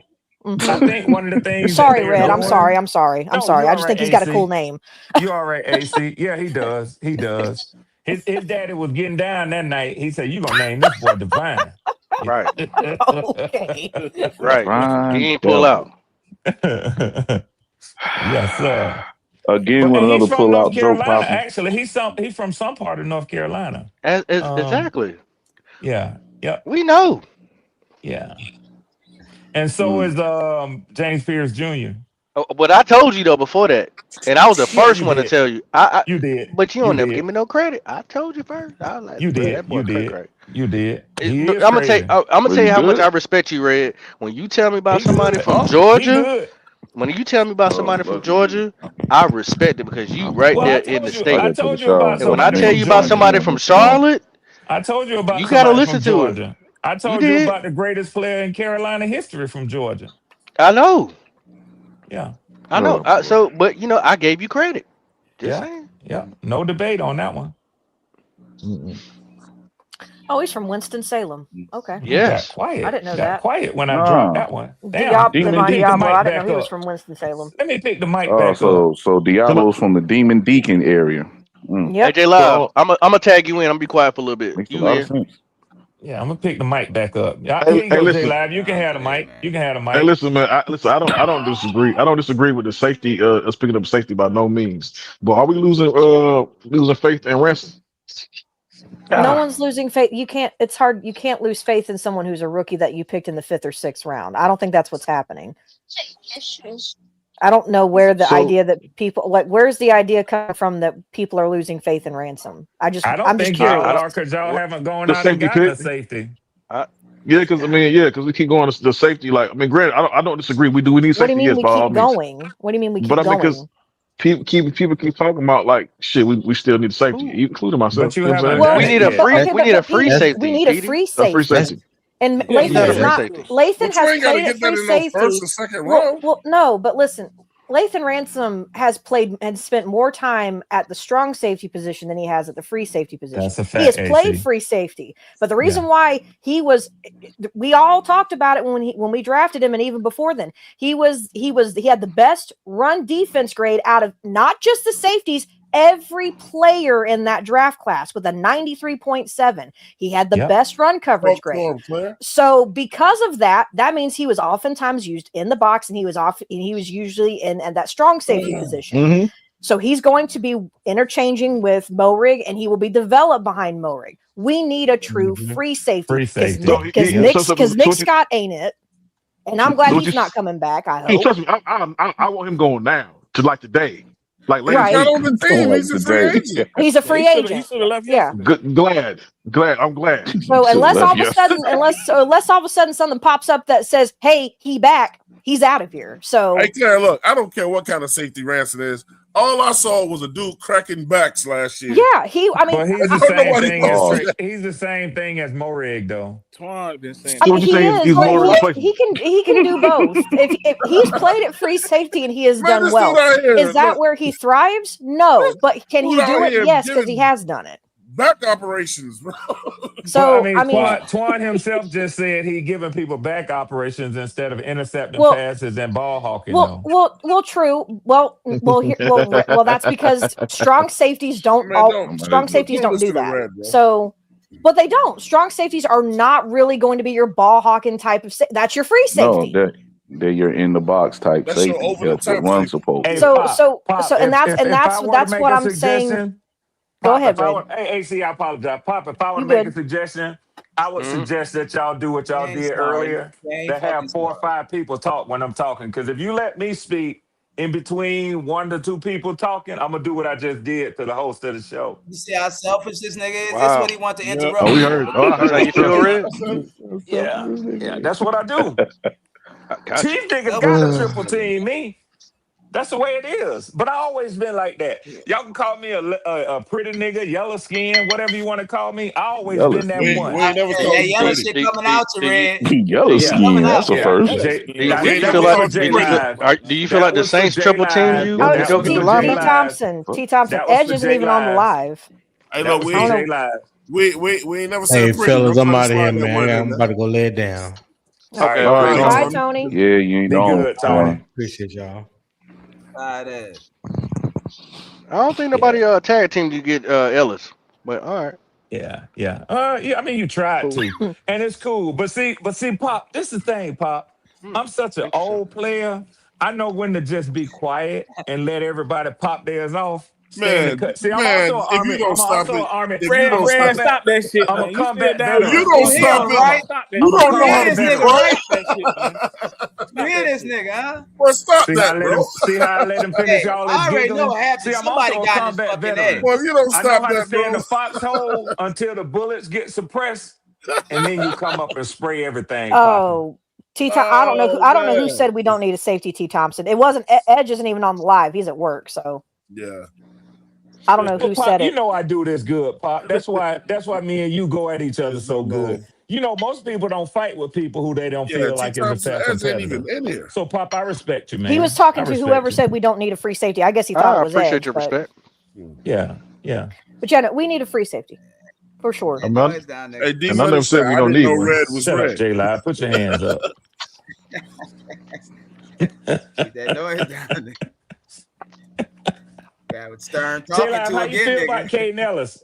How you feel like K Nellis? How you feel Nobody. about K Nellis? As a matter of fact, nobody said we didn't need a safety. You love it? No, yeah, nobody said that. I definitely didn't say we didn't need one. I said No, we didn't no. need All one. But PD, however, all PD remarked was asking about the. Ransom. Y'all overpaid. Yeah, Y'all was overpaid. if we actually needed a safety or if we had lost faith in Ransom. So.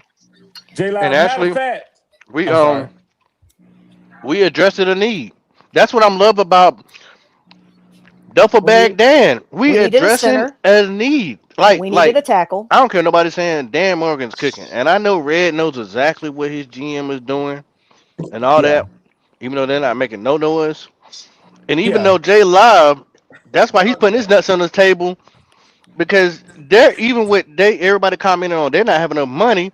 They're actually making smart acquisitions too.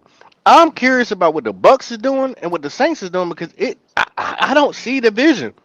Somebody's lost in here. Whoa! Hey, I will say though, we did. Wait! Stop. The Ravens just backed out of the Max Crosby trade. What? They did. I don't blame Adam Schefter just put it in there. It says Ravens backed out. Adam Schefter just posted it. Ravens have backed out of the Max Crosby trade-off. But he going to New Orleans. He going to New England. New England. You know why? He's going to Dallas. You know why? I'm gonna tell you why. He's going to Dallas. He's going to I Dallas. bet you it was money. I bet you it was money. Yep. There you go, Twan. What's his name? More guaranteed money. What's his name was pissed off. What's his name was pissed off. What's his name, Red? I'm sorry. I'm trying not to. I just Jerry Jones. Jerry Jones. Okay. Sorry, I wanted clarification. Because he felt like he had a deal with Max Crosby. He's going to Dallas. A gentleman's bet. Well, they said he's famous for putting them on handshakes and on paper towels and napkins and shit. He offered that boy some land. That's interesting. Why they phrase that? Well, we Why don't they need phrase them it that because way? we just got our people. What's that? I don't. No. Gentleman's It was. No, it was how the Ravens announced that, or not the Ravens. The Raiders announced how they backed out of the trade. It's just weird sounding. Yeah. It was the fact that they ended it with "We will have no further comment at this time," and it's like wow, a very odd thing to add at the end there. It sounds for wow. right now. So he's still a Raider for right now. Mm-hmm. He is a Raider. Yes, Okay. Max Crosby is not a Raven. He is a Raider. What are the chances that he's sitting back and looking at all the acquisitions that they're making and say, you know what? Maybe I shouldn't leave right now because they have been giving him money for the last 2 years back to back. So Lloyd can do the same way. Well, so here's the thing. The only thing with that I disagree with Poppin is the fact that the Raiders also know that if they're wanting to try to move forward with building from their new, with their new coach and I guess everything with Tom Brady, whatever, they're going to want picks to do that. They was counting on them first round picks. Yeah, I'm not. That's nothing against Max Crosby, and I'm not saying that couldn't be the reason, but I don't think it's because of that. Guess what Max Crosby said yesterday, and I quote, he said, on being traded to the Ravens. I would think they want those picks. Yeah. He said, I am a Raider for life. Let me say this real quick. I'm not going to spend a lot of time on it. Damn, nigga, you rude as hell, bro. I did actually wait till there was no sound. I don't think he can hear Twan. That's the issue. He can't hear Twan. He can't hear Twan. Oh, my bad. He always say that shit, but he can hear everybody else. In that case, J Live, I can hear your big ass mouth. Hey, Bree, I'm gonna drop out and then let you bring me back in. I couldn't hear Twan, man. All right. So Max Crosby said, I am a Raider for life, but it's a new day. I mean, he tired of losing and he want to win too. I mean, he want to get that money as well. But I respect it. But I mean, granted, I thought he was really going to the Ravens though. That's crazy. Yeah. That's unfortunate for the Ravens. Yeah, he made a statement yesterday where he was settled in.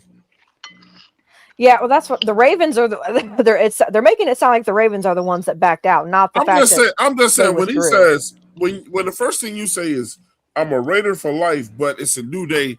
It sounds like he never wanted to leave. Well, but Twan, I mean, sometimes you don't, but it's the NFL is a business. It is. So, I mean, it depends. I guess for him, it's like, is it about? Hey, I apologize for that, Twan. I couldn't hear you, Greek. I couldn't hear you. Hey, look, I got breaking news. They say it was speculation that they backed out because of a failed physical. So they use that as an excuse. That sucks. Well, he ain't leaving the Raiders. He ain't leaving the Raiders. See you later. He back to the Raiders. You sure they ain't using that as an excuse? No, Well, that would kind of explain the whole. This is what they say. They say while not officially confirmed by teams, rampant speculation. Damn, a lot of static, bro. You got a lot of static, my boy. Roll your window up. That's not me. Yeah, they said while not officially confirmed by teams, rampant speculation suggests the deal fell through due to failed physical or disagreement upon reviewing medicals. So something medically. Hey, look. Rumors don't come out of nowhere. Trust me. Oh yeah, you're right, Bob. Well, and that would also kind of make sense with the whole "we will have no further comment at this time" thing at the end too. They got it up on NFL Network right now. Because you don't want to blackball a player. You don't want to blackball. You know, you don't want to say this. What's up? They got it on NFL Network. Let me tell you something. If the whole NFL world can't see this, they're blind. They got a white screen with only black letters. Yeah, it is. It is. That's exactly what I'm looking at. Like that's what I'm reading off of. It is so. It is so very. Do you see why I said it looked weird? Yes. Red. Do you now see guess who why? paid for that? Yes. Guess who paid for that? Jerry Jones, because he don't care about no medicals. He probably did. He said Like I'm not. He's like, hold on, Carrot Top. I got you. Hold on, Carrot Top. I got Yo, you. y'all can hear me? Yeah, I can hear you, buddy. Man, it's over here. I paid all this money for you. I just want to let That's what he 704 said, fans let y'all know that I'm about to drop off. I appreciate y'all. Red, J Live, know what I'm saying? It's live, P, bloody. appreciate y'all. I'm about to go ahead and take a shot because I got to get up at 5 in the morning. Yeah, Love y'all. bro. I'm out. Love All you, right, bro. buddy. All right, bloody man. About 2 hours too I'll let early you. for me, bloody. Yes, sir. You rich for my boy. I can't do that, bro. I can do Only 6 o'clock 7. for me. I can do 6, but not 5. I do early. Me and Bloody on the same. Well, if I had to do it, I same would time. do it. I've done it before. So let me I'm put it like definitely that. I'm an early bird, bro. I'm actually So I also want to bring up at 5. this probably what nobody else is Shit gonna get say, hard to do when you get my age, though. but I'm claiming that we Little also money took me guys out we when he brought went back. out. Yeah. Your boy Bloody. I'm glad you. I wish I would have mentioned this before you left, but we actually do got a Clemson player. We brought back. To me, they say linebacker, but I think he could Oh, you're play talking about free safety. Isaiah? Isaiah Simmons, yeah. I think he could play free safety. Because he has played safety. Yes. Simmons is a hybrid. He's a linebacker safety hybrid. He's like I don't want to bring this name. Yes, Jeremy Chin. Yeah, he is very similar to a Jeremy Chin. That is exactly what he is. Unfortunately. He don't have to be as physical. No, he doesn't. He has the speed, the height, the weight, all that. But He's just got to get acclimated. I think he'll be used in that first string, or maybe even but I think he's going to spend a lot of time on special teams. Just saying. He don't have that Jeremy Chin speed though. I don't think what he can do. We can get anybody that's undrafted to come do what he's doing as far as special teams. I don't think they brought him back. I'm not disagreeing with you. I'm just saying and that may be true, but I also know, because if you remember, we had that one guy who I think he ended up going to the Falcons actually, that Canales brought over, who actually did very well for us on special teams. He was also a linebacker, and I cannot remember his name to save my life. Not Latu. What is his last name? He was a Samoan guy. I can't remember his name now. But are you talking about Frankie Louvu? No, not Frankie Louvu. He came after Frankie because he was brought in by Canales. I think he was at Tampa. We brought him here, and then he went over to the Falcons this year. I can't remember his name, but I know. We did draft one, but we got rid of Felipe Franks. Felipe Franks. Yeah. Oh hell no. Okay, yeah. No. On special teams, he was actually really good, Pop. I'm just saying. I'm not saying that that's what Isaiah Simmons is going to be designated to be, but if he starts out anywhere to try to make a name for himself and do more here to make an impact, that's probably where he's going to start out. I'm not saying that that's where he's forever going to be. Start where? Where are you saying? For special teams. No, I but this is just our opinion. I kindly disagree. But Pop, you could be right too. I agree. No, you could be right. You could be right. We both could be right. A lack of linebacker depth. Who knows? I don't think he really wants to play linebacker. That's what I'm saying. Like he said in his interview, J Live. He said in his interview that he wants to learn one position and work on that craft. Okay. So for them to bring, so Trey Live, I'll be very nice. But that being said, that means I think they've had a very good conversation of where he's gonna be at. And for me to come back just to play special teams, I mean, I will play for free money when I ain't got it. I'm going out there. Sounds like another player who needs to be in Canales' ear, then, huh? Exactly. Yeah. There you go. Would you be mad if he played free safety? Hell no. We need it. Talk about especially if he can prove himself in training camp that's where he could fit and make an impact. Yeah. Did you see how high he jumped? Oh my goodness. No, I didn't know. Mm-mm. No, when he blocked that punt. Oh, okay. That's what you're saying. I don't know why I was thinking because he was recently in. He was what draft did he come out of? He's 22? A physical freak. Oh man, listen, so untapped. Go ahead, I'm listening to him. No, I've got to look. He was in a recent draft class. He's not old by any means. He's not. He's just misused. Yeah. Well, story of a lot of NFL players. The misuse. Yeah, so I'm thinking because he's been in the NFL, misused, we may not be getting a safety immediately. That left tackle is seeming to me a little bit more promising that's where they're gonna go with 19, unless there's just another guy there, which I wouldn't mind them to team somebody up with. The way that good old Dan Morgan likes to say things, that if the best option is a wideout, then we'll probably. When he said that, I wanted to throw my phone at the TV. I'm trying to tell you. I can't talk shit about him right now. I can't. I know you can't. I can. Yeah, go ahead. Go for it. But look, man, if he was to get the right wide out, I ain't gonna be mad at him still. There ain't the right wide out at 19. That's what I don't know what y'all talking about. I see a few. At 19. Okay, give me one. He's gonna say Jordan. He's gonna say Jordan Tyson. He's not gonna be there at 19. You don't know that? Who don't know that? You don't know that. We all know that. That's a problem. Bro. Right now he's slated. He's projected to go in the 20s. They're not in. Twan. This is not a very deep wide receiver class. I'm just telling you now. There's a drop right. Which is why I'm telling you got Mekhi Lemon or him. That's your one. And the other old buddy from Ohio State. Yeah, whose name I cannot remember now. Carnell Tate. 3. Carnell Tate. Those are 3 gone. And if somehow he makes it in the 20s, then I mean, he won't. Tell you what, Twan, he won't make it past Tampa Bay, and they pick before we do. Well, because they don't have Evans. Claire, you're a genius. So, man, all the best receivers don't come in the first round, too, man.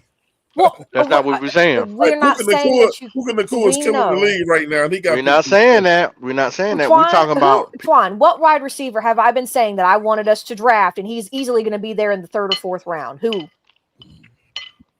Trey Lance's baby brother, Bryce Lance. I think that kid is special. I think he could actually make an impact. He'll be there in the 3rd or 4th round. Bryce Lance out of North Dakota State University. Trey Lance's baby brother. I don't like his name. Yeah. You don't like his name? That's oh my goodness. You don't need another Bryce on this team. I don't trust him. Nah. What? He don't throw the ball. And Trey I'm about to say. We don't need a wide receiver early anyway, because they ain't gonna get the ball. So no, I know, but it just remind me of a Bryce. 2 bad players that didn't work out. Who didn't play for your team? Okay, but you don't like them. Okay. Oh God, J-Live, do y'all still have Taysom Hill? J-Live? Yeah, he's still on, but I think he's gonna retire and we're gonna, reconstruct that contract. Okay, I was just asking because y'all got Noah Fant, and I know Noah Fant is not a Taysom Hill because he's like a Swiss Army knife. But I didn't know if the reason why y'all got Noah Fant was because of him, or was it because who was that other tight end y'all had? Was it Juwan Johnson that y'all had? Juwan Johnson. Yeah. Okay. Juwan had a great year last year. Now we got him because Kellen Moore is putting together what his vision and what his offense looks like. We didn't have the personnel to want to run 12 personnel last year. So we got another pass catching tight end that can block. Okay. So that's going to allow us to run the ball better, give us an extra big man on the field, and not make us one dimensional when you see who we got out there at tight end, because we was actually rotating Jawan Johnson and what's his name? Foster Moreau. Yeah, y'all and developed every time him. Moreau was in, it pretty much was just a block. So it kind of made us, one dimensional. You knew if we had Foster Moreau in there, we was running the ball. So having 12 personnel, that's what he's looking at doing and moving the offense to. What'd you say? We needed Lily up here to you know what I'm saying, to have some great conversation with you, J Live, because she's a Saints fan as well. She's one of our special guests, Saints representatives. But I do got a question for you. How many yards did Valet have? Valet, I'm probably saying his name. Well, hello, J Live. Where you at right now? Valet? I'm in like state. Yeah, in Texas. Okay, Leisha, my wife and Leisha, they just touched down in New Orleans an hour ago. Okay. Yeah. Bro, what they got? They got something going on down there. They just went to go see their dad. Yeah. Okay, that's what's up. That's what's up. Yeah, you said Valet, huh? Yeah, Valet. Yeah. What? How many yards he got last year? Let me look up. That's if anybody don't know who Valet is. Valet, to me, in my opinion, if I'm gonna compare it to one of our wide receivers, he is their Coker. He's their Coker. He's their Jalen Coker. I could see that because I remember Valet tore us apart at one point. I was about to say, I can't never forget his name because nope. Because I remember, and I'll even, and this is not to inflate J Live's head, but I can remember being in my own living room watching that game, going, "Who the fuck is this?" What he was like 6'6". He's ridiculously. He's 6'5". He don't drop shit. He's a dog. He's a dog. I don't know where they got him from, but he's a dog. Go ahead, my bad, J Live. We got it from Denver. We got it from Denver because they was, they just didn't have a spot for him. But I'm looking up the game now. I'm looking up his games now. He had 293 yards, which probably all came from us. Hey, but see, also you got to keep in mind that we got him mid-season. And he didn't play, like he only played 5 games. He gotta learn your offense. Yeah, against us, he had just the 2 games combined 69. So he had almost like 90 something, like every catch yards. It seemed like a first down, Claire. I swear. I'm like, who is this tall, light skinned ass? His best, I think his best, it looks like, was against Miami though. He had 93 yards. Sheesh. And he caught everything that was thrown at him in that Miami game. He caught too. See, I like when quarterbacks actually spread the ball out and you can actually see the potential. He has no drops on. He has no drops on the season too. That's what I'm saying. And you can actually see the production from if guys are valid or not. Earn their stripes. Yeah, bro. Valet, nice, and that's why I was telling them yesterday that if we didn't pick up a wide receiver, we feel comfortable going in with Valet as our number 2. Mm-hmm. Because we got him mid-season. It took him maybe like 2-3 games before we really start playing him and shit. Let him learn the playbook. But then once he got in, man, you saw instant production from this dude. What are y'all picking the first round? We picked 8. Well, there goes Makai Lemon. There goes Makai Lemon right there. Honestly, I think they're gonna do something. No, I actually think they may get that dude Caleb Downs from Ohio. Yeah. Who? And that's Caleb Downs. Caleb Down, not Caleb. So not a safety. You're talking about the offensive tackle. No, the safety. Caleb Lomo? No. It's up in the air. Yeah, I'm talking about the safety. Caleb Downs. So Caleb Downs from Ohio State. Because we just lost what's it called? Alontae Taylor. We just lost Alontae Taylor. And that role that he played with Ohio State is that joker. Was he a first round pick? That he can instantly come in and play. Who? But he wasn't. Alontae Taylor wasn't the first round pick. No. Alontae wasn't the first. Alontae was like a second or third. He was a second or third. But y'all just did the same thing with a previous corner that y'all had, right? Who was there before Alontae? With Adebo, huh? Okay. Adebo. We got ads up here. Yeah, we got rid of Adebo and we replaced him with Quincy Rouse. Y'all gonna get him another weapon, bro. Like if you say he's Dan Marino, McCollum is y'all pick, bro. I can almost because at first I was thinking Kansas City, but I'm pretty sure McCollum is probably going to the Saints. Hey, Twan. Bro, it's either going. Bro, So I know why the link wasn't. So I know why the link wasn't working. Why? You put the wrong link in. You put the link in from yesterday. From yesterday's. Yeah. From yesterday's live. That's why nobody could get in. Yeah. I was trying to get in and kept bringing me word. Yeah. Oops. Because soon as I saw it, I'm like, I know that link. Well, that's I put it in the chat a few times because people kept saying they were having the issue. So. Yeah. Well, no, that was it. That's the last thing I want y'all to Bro, get. we may even go to the number one corner. We looking at the number one cornerback in the draft. But hey, what y'all need to look at? Y'all went and got a tight end. They did get a running back. They got Travis Etienne. And they got Kamara. Another one. No, they're not. they're not. We're talking about the first round pick. We're talking about the first round pick. What do you do to Caleb Downs, bro? Like for real, they may go Caleb Downs. I don't think y'all will. Just because Alontae Taylor. Y'all don't have a number 2 wide receiver. Y'all don't have one. Hey, Edge. But I think they plan on going wide receiver. Hey, did you see that? Did you see that Ray was in here earlier? Yeah. I was in the chat. What? Hey, did you want to talk to him? Nah, well, yo, I talked to him. I talked to him for like a little. Let's talk to him now. I went depth on him. Yo, what up, Ray? And he's back. And he's back.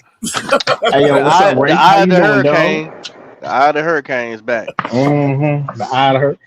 Hey, I do gotta ask Ray this. Ray, you on mute, bro.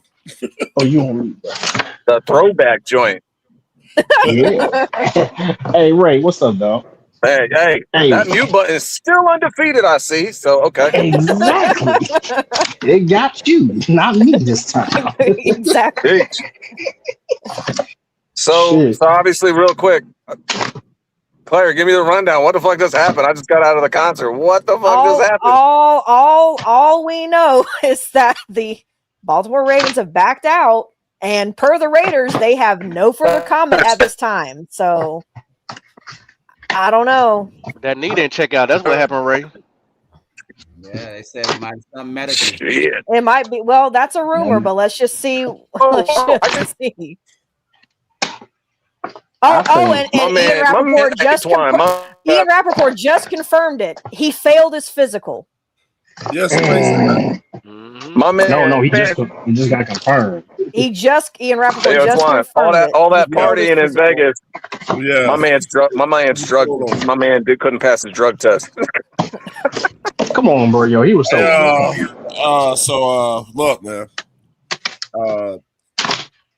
We got somebody else to bring back, bro. Hey, look, You're right, J Live. Carry your wits. Carry your wits. I went depth on it. Ever since you left me, more money, more cars, more. Ray. Ever since you left me. Hey, it's about, Yeah. Tell him how you really feel, Edge. Go ahead, Nick. We know you want to say hi to Ray. What's up, Ray? Ray on mute again, I swear. Is he? I think he on mute. That mute button, boy. I didn't want to be coughing up a storm into the mic. Oh, okay. That means you still on them trees. What's good? What's good? Bro. The trees ain't on the trees. The trees on me. There you go. Ain't got nothing to do. Yeah, never mind. This sounded good. Oh man, Matt Crosby back to the Raiders, huh? Yep, failed his physical. Look, Raiders making all them damn moves and shit. Now they got to account for that cap. Yeah. I was gonna say dominoes, Claire. Like where? So everything. What is the ripple effect? They still got $50 million to spend, and next year but here's my like over over like about 40 million. So here's my thing with that though. So Claire, I mean that means other dominoes are going to fall. So does that mean Trey? Does that mean Trey ends up in Baltimore now? Yes. I could see that. Yes, Yeah, I know exactly where I mean, you're he's going, already familiar with the division. Ravens are now obviously going to be reaching. So, like, hey, you want to talk about overpaying? Watch the Trey now benefits from that happening, in my opinion. massively. Yes. He does. He does. He does But benefit from that. and no disrespect to Max Crosby. No disrespect to Max Crosby at all. Trey Henderson is better than Max Crosby. All disrespect to Max Crosby. But Max Crosby is also younger, so I'm just gonna throw that. That's the only thing that Max Crosby got. That's the only thing he got. But Look, let's just say this though, because every Bengals fan and Bengals player literally just unclenched and went, "Thank God." Shit, Nobody more than Joe. Nobody more than Joe Burrow. Nobody more than Joe. Joe Burrow probably. Joe Burrow probably playing Joe behind that wet paper bag offensive line. Trust me, he's feeling much better now. Listen, Trey He's out there running in the street, going, "There is a God." Trey Henderson end up back over there. He'll be clinching again. Well, that's funny you said that because could you imagine? He'll be clinching again. I see Trey Henderson going to the Patriots. I did it today. You think? Yep. Listen, just because he's white don't automatically mean we gotta stop with that. Trey Henderson is a technician with his hands, bro. Hey, that man is real pasty, man. Ray, you don't want to hear my short story with who I thought Trey Henderson was. I didn't even think he was white when I first found out about him. What, like talking about reading a book and then actually look at the cover. You thought this was like some Blake Griffin thing, like super light skinned or what? I just thought he was a black dude. Like, Trey Henderson, who was that? When I first found out about him. The name didn't match up to what I actually saw. Like, you know the bad part about it is I don't remember him without a helmet on until he was at the Bengals. Yeah, I thought Trey was a nickname. I swear I thought he was like Trey Sean or something. Like, I was all thrown off. Yeah, I fucked up. Listen, you ain't got. Hey, listen, man. That's an honest mistake right there. Because if you ain't never seen him, I probably never met no Caucasian Trey. I promise you. Well, true. Well, he always had a hell with the advisor room. Hey, so since he backed out and everything, I'm pretty sure the Raiders get their picks back, right? Yeah, they get everything back. Everything. It's like it never happened because they don't. We technically do not. I don't unless there's. I can't remember what the caveat is to when you can do it, but whenever it's something like this is going on, no one puts pen to paper until what?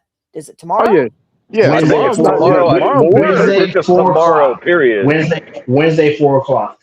There you go. So again, Claire, what were we saying a few hours ago? I swear, until I see that ink dry on that paper, I'm not I know, Ray. Stop. Nope. I don't want to think about it. No, because Ray, don't do that. Ray, don't do that. Ray, don't do that. You're gonna blow my dream. And Devin Lloyd is here. Phillips is here, and Devin Lloyd is here. Hey, look, if the ink don't dry on Kenny Pickett, I'll fucking live. Don't do that. Don't do that. I wouldn't be too mad at that. Don't do that. We done got my man probably couldn't even hold the pen anyway. Ray, don't do that. A lot of things are working out. You popped up out of nowhere, you know what I'm saying, on the show. Cool. Devin Lloyd is on the team. Cool. Phillips is on the team. Hey, we don't need that right now. I'm surprised no one really talked about the Cade Mays thing. Like, that's not bothering anybody. It's bothering a lot of people. But at the end of the day, what can we do about it? No, it's bothering certain people. It's not bothering a lot of people. Listen, but I'm thinking in my mind, we don't have a center on the. Yes, we do. Yes, we do. We just signed one. Yes, we just signed one now. So I mean, you would assume. Yeah, we've got a center and we've got a left tackle. Yeah. So I believe. What are you talking about, Nick? What are you talking about? Oh, I didn't see who they signed. For center, we got Luke Fortner. And then the Jaguars. And then from the Jags. And then Stone Forsythe. From the Saints. Oh, well, I know who Forsythe is. Yeah, he was with the Seahawks, but who's he just last with? Because he wasn't Raiders. with the Seahawks. There you go. Raiders. Okay. He was with the Raiders. Yeah. Because I knew the name from the Seahawks, but like it just said free agent, but I didn't see what it said. Yeah, But I knew he was with the Raiders okay. for I think a year. Hey, Yeah. I'm gonna say this right here. Dan is Okay. Listen, I hate to say this, but I'm gonna have to say it. The truth is, the fact is, there is a chance that what y'all said will happen because Dan be getting what he needs. His name is Duffel Bag Dan. Lieutenant Dan. No, Duffel Bag. No, Lieutenant Dan ain't had no legs. Exactly. He wasn't running shit. Yeah, he Duffel Bag Dan is putting the money on the table. I'm just gonna shut up. Go ahead, go ahead, say it. Hey, Say you it. still piping chicks down though. No, I was about to say, Dwan, you are right there. He did what? I was gonna say, even though he don't have legs, that third one Hey. seems to be working. Claire, I never knew you was that nasty. Wow. No, I can Wow. be. Whoa! Cut the show. Live is over. Last call. She talking about the third leg. Relax. Relax. You. Listen. I was gonna say I have and I'm married to not married, basically married to a Marine. So I mean, what do you expect? I've heard everything. So Oh yeah. Tell us all about it. Hey, the Marines get down and dirty, bro.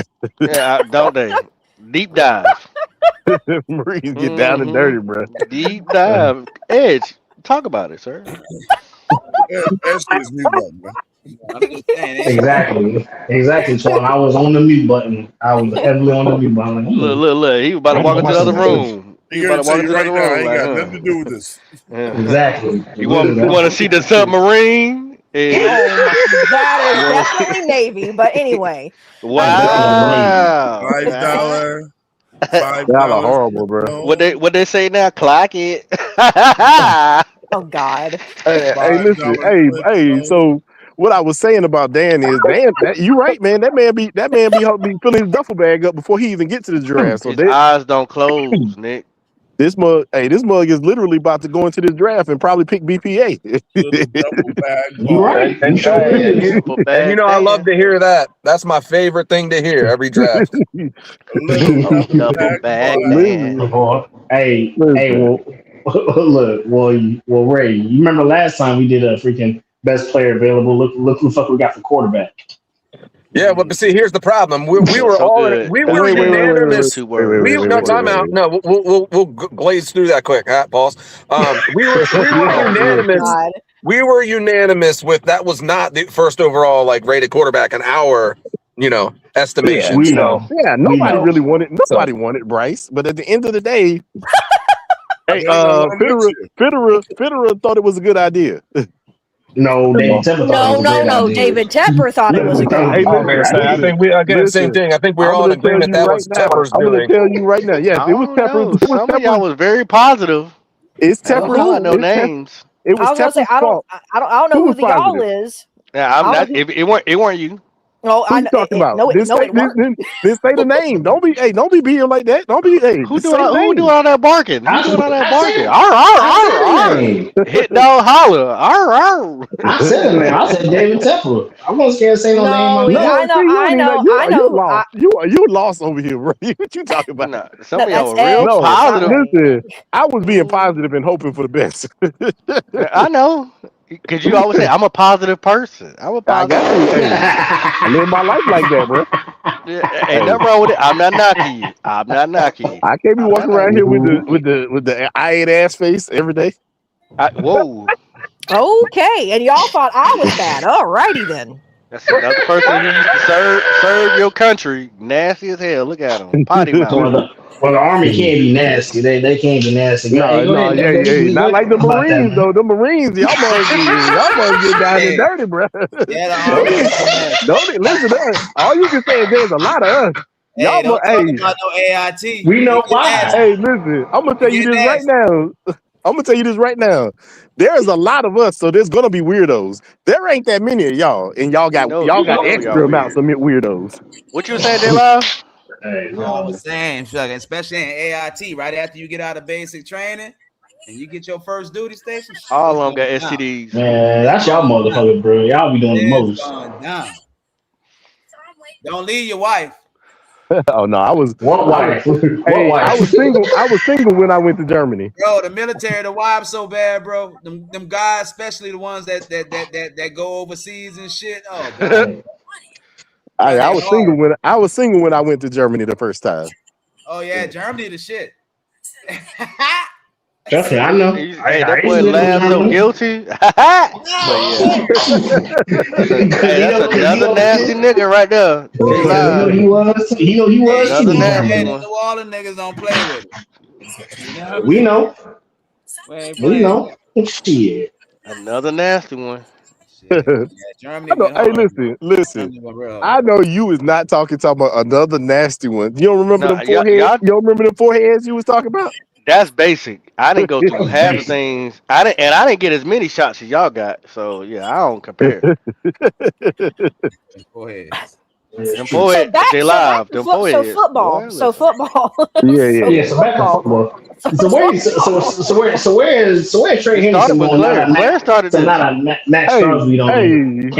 Trey Henderson is going. Listen, Trey Henderson is going to Baltimore, man. Nah, he going to the Patriots. Baltimore was willing to give up all that goddamn money. That's what I'm saying. At this point now, with everything falling, like that's where my money's going. That's the next announcement. Wide open. Bro, I mean, that's the one that makes sense. That's the next announcement now. Trey gonna win. I'm telling you, whoever get that dude gonna win. That's the next announcement now, because that's hell. Trey's been said. Hey, you tell me I can get 17.5 sacks out of a dude who's 30, He'll be 32 this year. He ain't coming out the north. See, I'm gonna go to Claire because she's always been pretty good with the money. I mean, I haven't seen anywhere. What is Trey even looking for yearly? Like, I mean, probably 35, at least 35. North of 29. I was gonna say, I think his ideal contract I saw at one point was his ideal contract is supposed to be like a 2-year, $50 million. almost like $50 or $60 million deal. God, so like that 25 to 30 range, that makes sense.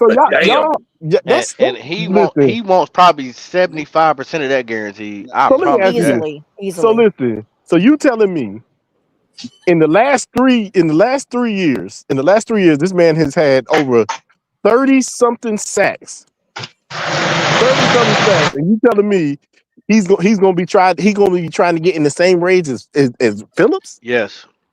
See, what you not understanding, Nick, is that when you're going for a premier, top tier, anything at a position, you're going to pay top tier money. It's not about their age no more. But that's not top tier. That's what I'm saying. That's what I'm saying. You just explained it. No, he say Phillips ain't top tier. No, I'm not talking about. He's not talking about Phillips. But that's the range y'all just said. That's the money y'all just said. But if you think about it, if you really think about it, anybody who's a premier, good at their job, in the top 5, top 10, what are they gonna get? It doesn't matter about the age and stuff like that. That's the market. There you go. I'm thinking 35 because that's what Danielle Hunter got. And it's possible that because he's already at a certain age. He's thinking about his age and how long he got left. He's gonna go for the bag. He hasn't got the bag, and what he does, it does it at a high level. He's going to get paid. Yeah, so that's my point. Why I was asking, because I mean, at the end of the day, 35. This dude's looking for money right now. This is his last contract. Like, this is the whole reason he was going back and forth with Cincinnati, because he wanted the money. So, like, my thought is, I don't even want to bother entertaining it, because, I mean, we're not going to give him the money he's looking for, especially after what we did yesterday. So, like, now my thought is, now that Max is going out of Baltimore, like, that has to be where he's going now. Yeah. That's what that's the only thing I'm getting at.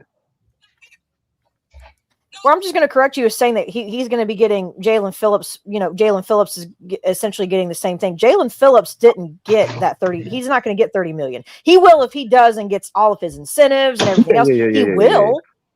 But if we talk about just guaranteed money, you're looking at anywhere from $17 to $20 million average a year. Yeah. I'm talking about the ABV. I'm talking about the annual value. That's all I'm talking about. Annual value I mean, then $20 million a year. What's up, J Live? J Live said something. I'm gonna keep saying it. What Jalen's getting paid and what's expected of him being a top pass rusher. I mean, I think we made out. I don't think we overpaid. No. I actually think we made out like a fat rat with Jalen. The smart ass thing I always say is like, shit, I ain't writing the checks, so I don't give a fuck. So, yeah. I mean, shit. Listen, I honestly think we made out like a fat rat with that one because at the end of the day, that is the second highest paid position in the NFL. It is, right. Yeah. It is. The quarterback, and then the guys who can get to the quarterback. And this dude's coming off a second team All-Pro nod. I mean, that's not nothing to sneeze at. Like, yeah, that is my only. And I mean, a lot of people, just like Twan said the other day, a lot of people look at the sack, but this dude is getting there and putting his hands on the quarterback and on a regular basis. So I'm just saying, man, I think we made up, but that was my only thing about it is if we look at the whole contract total, it says 30, but I do know, I did see it today and it's highly incentive laden. So I did see that part. Right. Which means that's essentially telling him, like it's going to tell most players, if you want to make that money, then get out in the field and do it. Then you got to perform. Yeah. Yep.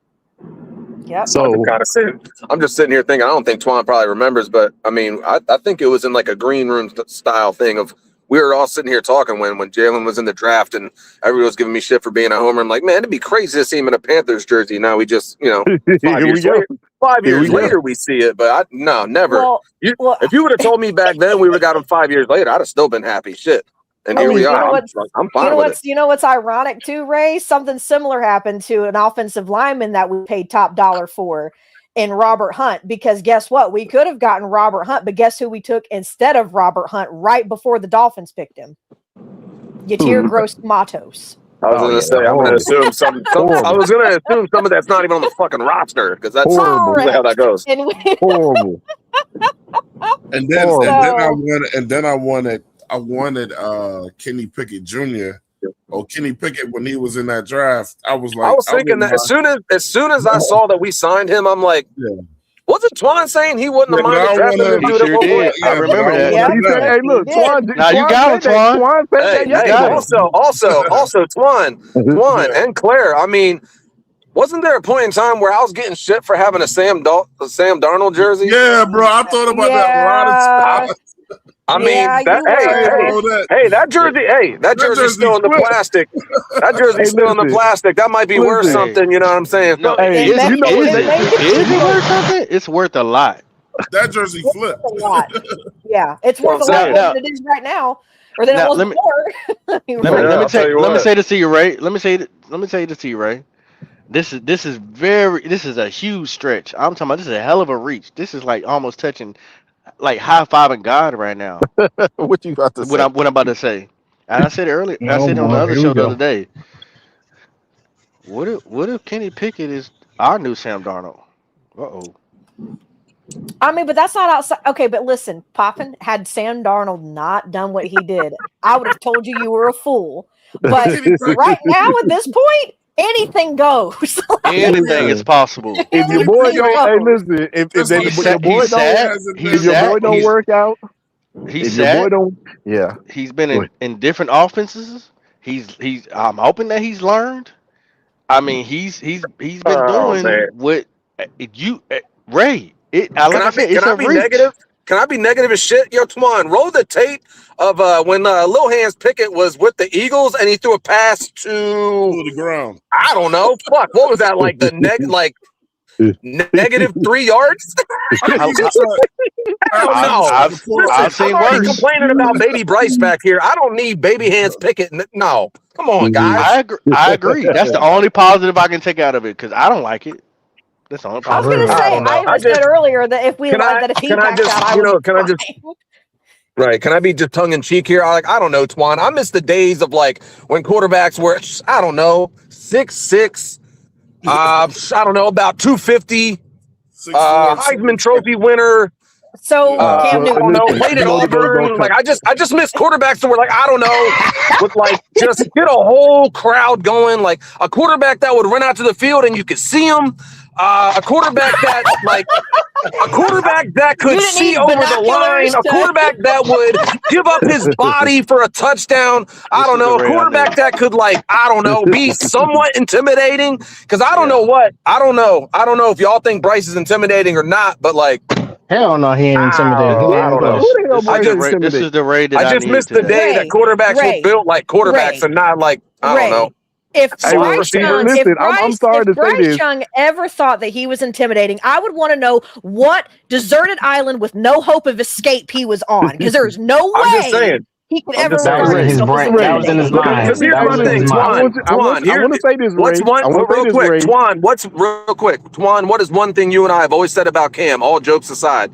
The second he stepped to that field, and you all will agree, we had a fucking chance. I think every single time that dude stepped on that field, like we legit had a shot. When Bryce steps on the field, it's a prayer. I'm like, God, just don't piss me off today, bro. Help guide this man. Guide this man. Guide this man so I can have a good Sunday. I want to say two things about Cam. I'm going to say two things Ray's about on Cam. fire right now. Let him get it off. Tap into that, Ray. I'm just saying. I was like, you went back to the dark side. Hey, it's never been. It's just been. I've just been very direct. You went from Ray to Black Rays. That's what I'm talking about. I'm just. But this has always been Ray, though. That's what I'm saying. This has always been me with Bryce. I haven't heard it in so long. I will end it the same way I always end it too, Bryce. But bro, please prove me wrong. Fourth quarter Bryce has made me shut up. Third quarter Bryce, I'd be screaming at that motherfucker. Yeah, but, fourth quarter Bryce is a real thing, bro. Fourth quarter Bryce, Slim Reaper, like the Slim Reaper Bryce, I can fuck with that. But I only get little bits of that. I get 190 yards a game, one pick, one pick, one TD games. Like I don't know. Can't be doing that in the first drive. So I just well, I'll just say little glimpses of it in like the but end of the do third, y'all and remember what did I say last night, y'all, about Bryce? The version of Bryce that people are stop calling for Bama Bryce, stop calling for modern day Bryce. The Bryce that y'all are gonna want is a Bryce that we have not seen yet, and it's a Bryce that even he is not aware of yet, because all we get is flashes. That fourth quarter Bryce that I understand, but what I'm saying is the people who are die-harding it for him, those he needs to be the version of himself that does not exist yet. So crash out, Claire. Go ahead, go for it. Now, see, Bryce against true. Let me get that majority time. Ray, you're breaking up again. Damn, Bryce got him too. Shit. Damn. Talk about Bryce too much, man. Bryce start fucking with the Carolina reaping that connection. Yeah, for real. Let me go ahead and shut this shit off real quick.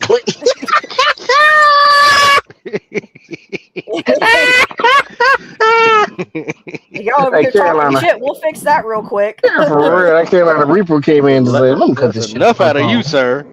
You need to go home and do something again. I'm gonna tell you one thing that I learned about Bryce, and I know y'all like to call him the. So can you hear me now? Yeah, we can.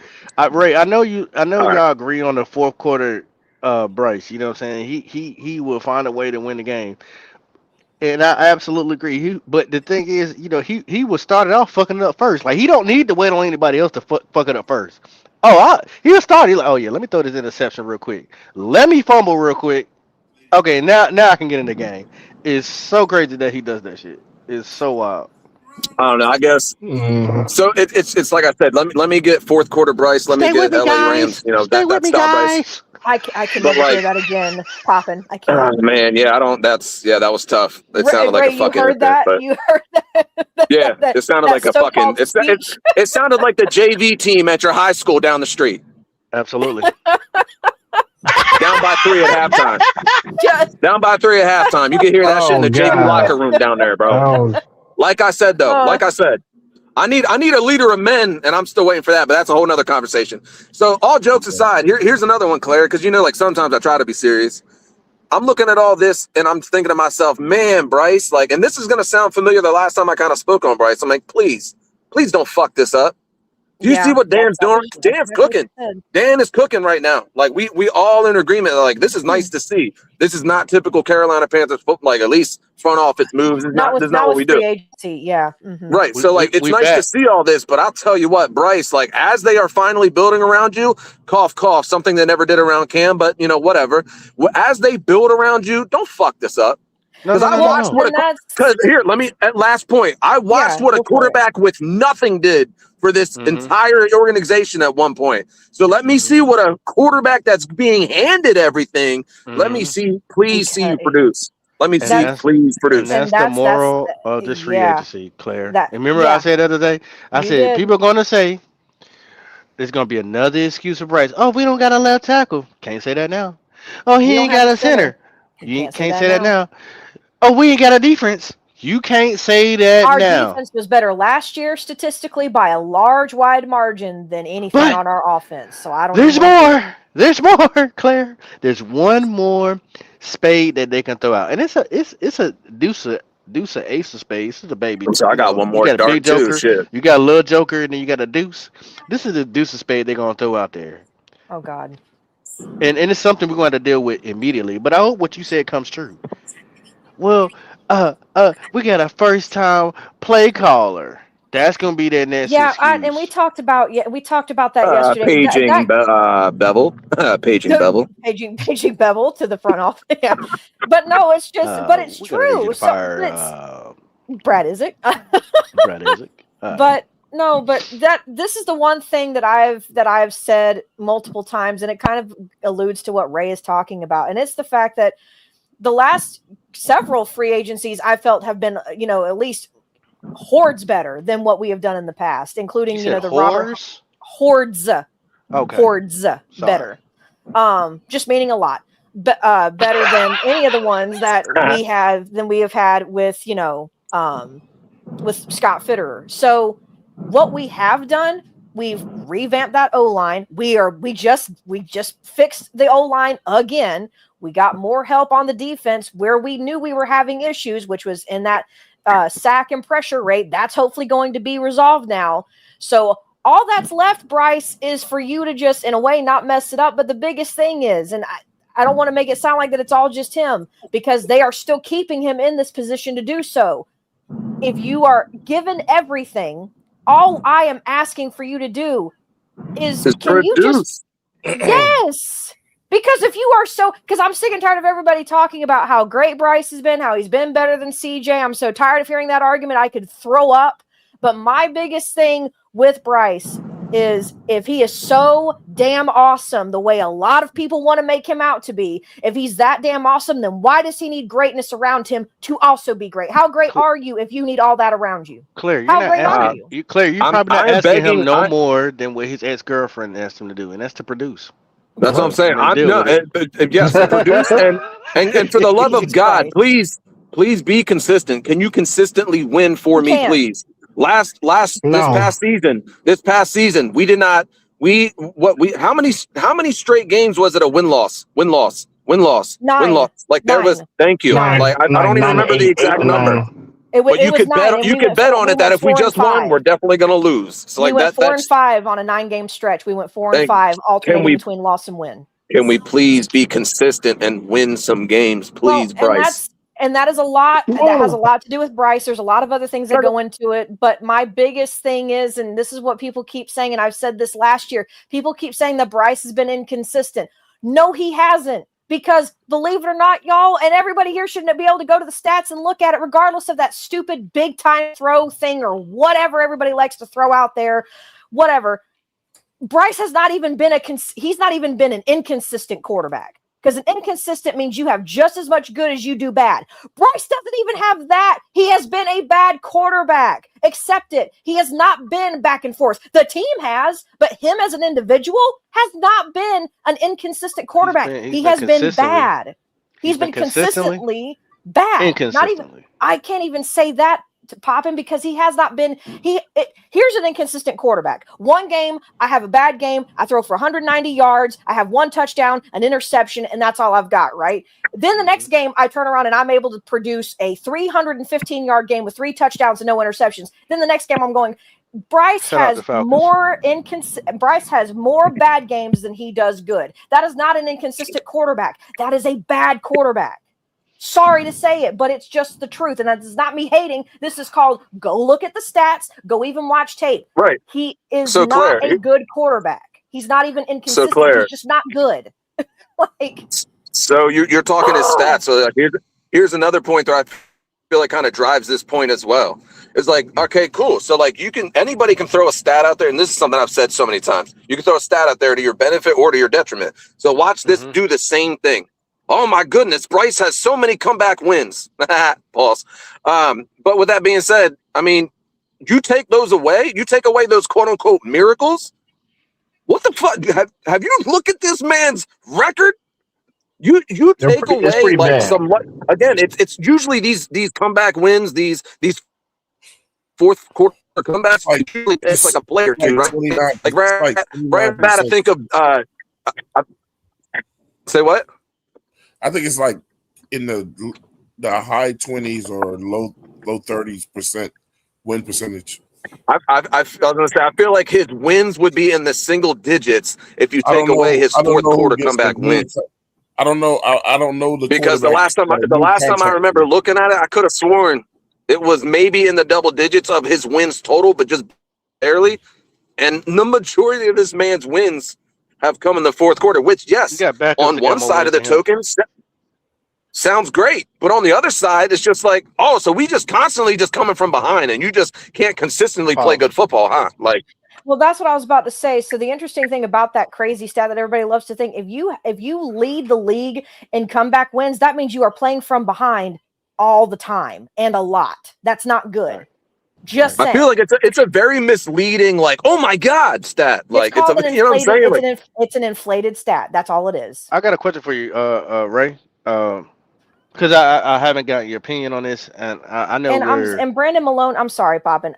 Everybody likes to think he broke out. He did have a better season. That last season was one of his better seasons. I admit. Okay. No, he had 100 more yards than he had the year before, but some things got worse. So how did he? I was about to say there are some things that did get worse, but I mean, you want to see your guys develop. You want to see them grow. But my point is we have given this kid more than what we ever did to try to give Cam a winning shot, because we relied so much on Cam's athleticism and Cam's just sheer athletic ability and just his cannon of an arm. Like that's what we relied on Cam so much.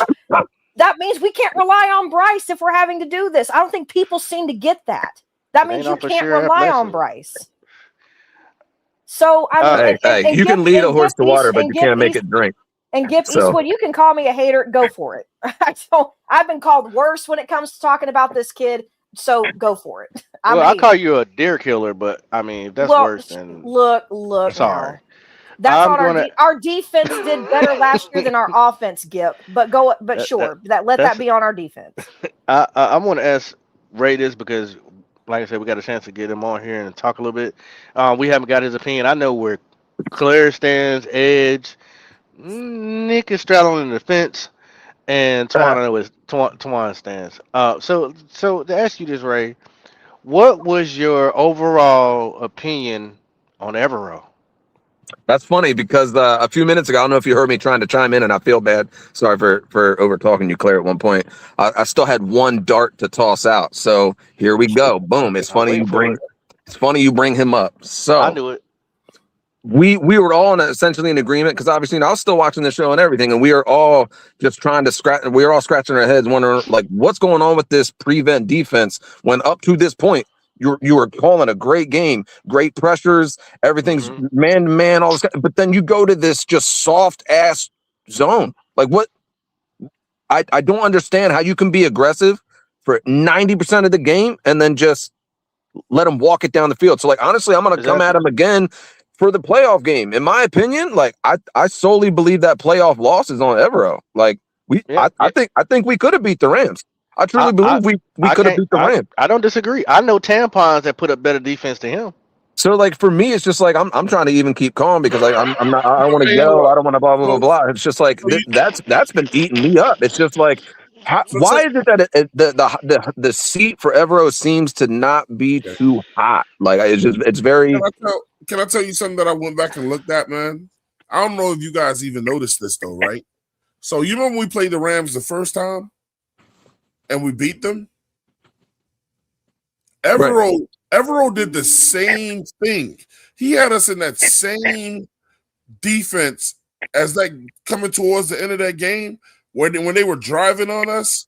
Had it not been for Derek Brown getting back there, he was doing the same thing in that first. I mean, game. they were literally driving the ball down the field. It was it was a forced fumble, correct? He went into this where he had these guys playing way back.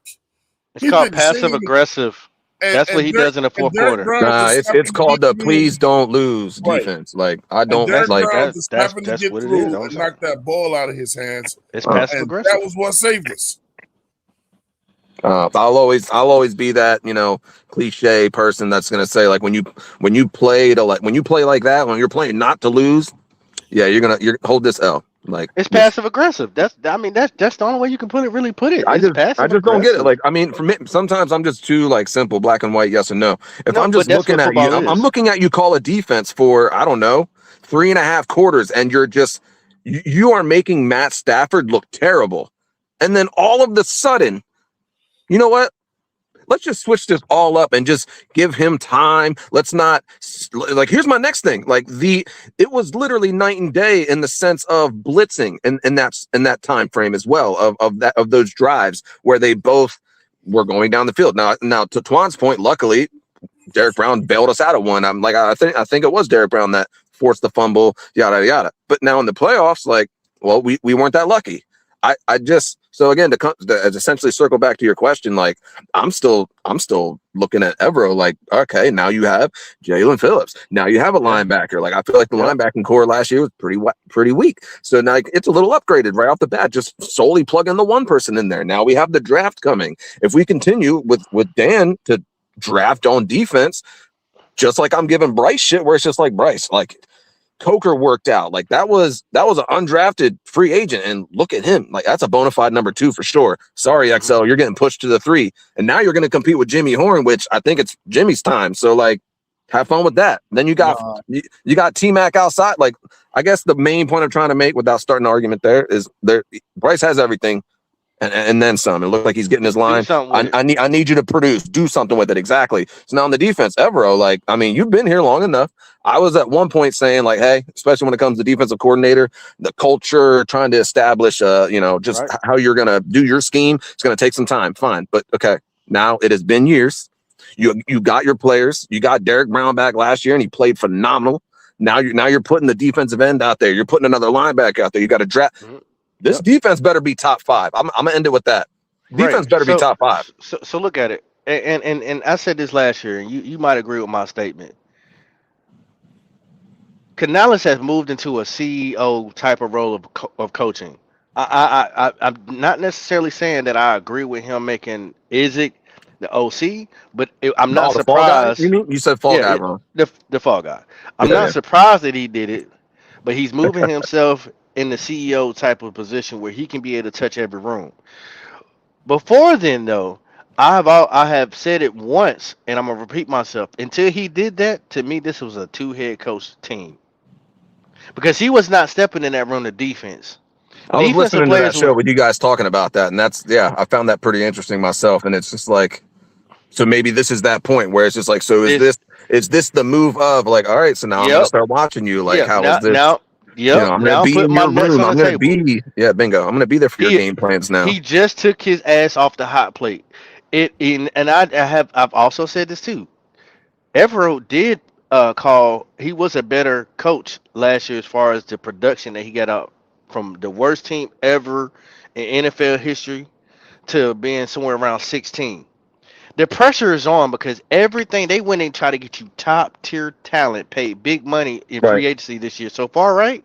That you can't go nowhere but up. If you do that same passive pussy ass scheming that you did last year, you're gone. So it really is it's a put up or shut up on both sides of the ball at this point. Yes. With Price at the helm, and I guess technically with Idzik, because now to Claire's point, and like I was obviously kind of joking with her in the chat. I guess it was yesterday.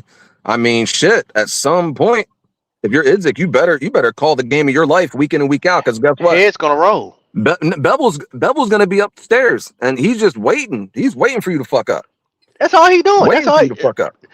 That's the thing I like what Canales did. He said, you know what? Yo, you my dog, like you my guy, but I got an ace in the hole. Yeah. I mean, at the end of the day, I'm gonna still kind of borderline technically call out Canales too right here.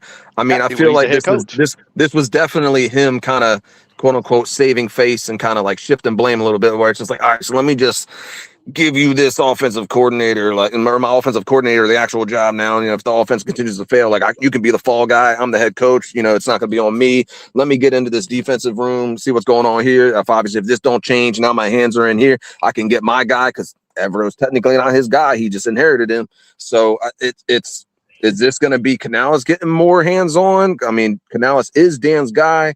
So this is going to be a very interesting year in the front office too. Shit. Coaching staff, front office is gonna be interesting. My question is, when is? I mean, just like some other organizations, because when we're talking about winning organizations, when are Carolina gonna?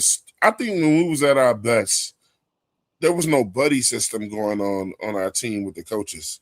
When are we gonna learn that?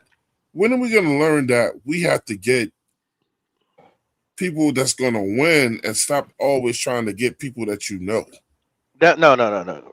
Twan, that's always in every coaching staff. That's where it's at. I know this, but no, it's not. I mean, yeah, but see, so like this is going to be one of the times. I'll be honest. I don't really remember because I was pretty young in the sense of like who the coaching trees were where. But think about back in our first Super Bowl run, we had John Fox, Mike Turkovac was our defensive coordinator, and Dan Henning was our offensive coordinator. Okay, I feel like.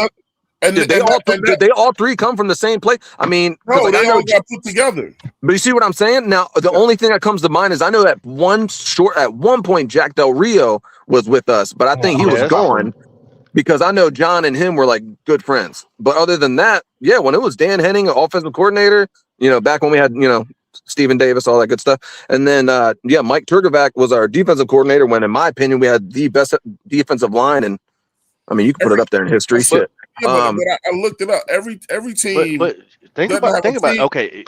That one, okay. So that's at the very beginning. That's at the very essence of time, right?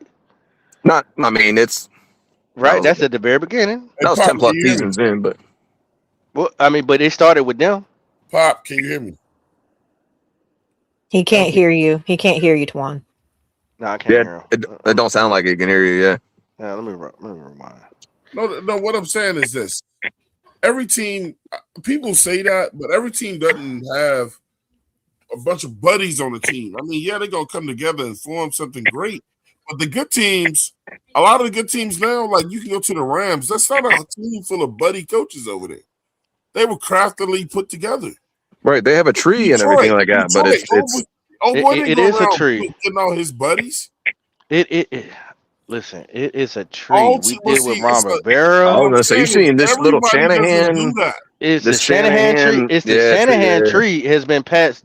If you go look at the Shanahan tree, it's got a lot of branches. Crazy, crazy branch. No, but matter of fact, hold on. I got you. The floors and all them. And the floors. Matter of fact, if you think about it, Canales is part of the Shanahan tree. Because who else is underneath him? I mean, I thought he was more of the he's a Pete Carroll. He's a Pete Carroll tree. Where did Pete Carroll? Where did Pete Carroll come from? Seattle, though. That's what I'm saying, though. I swear he came from the Shanahan tree. Twice the age of Shanahan. It doesn't matter. It doesn't matter the age. This shit goes back to like what the Patriots and the Jets is. Thank you. You got. It's not about age. Age don't matter when it comes. It's who you was underneath. Ron Rivera's tree is very small, right? When you look at Ron Rivera's tree, it's very, very small. Dermott, Steve Wilkes. And then whoever else underneath that. When you look at the Shanahan tree, the Pete Carroll, the Bill Belichick tree, what was the guy from the Cowboys back in the day got them the 3 Super Bowls?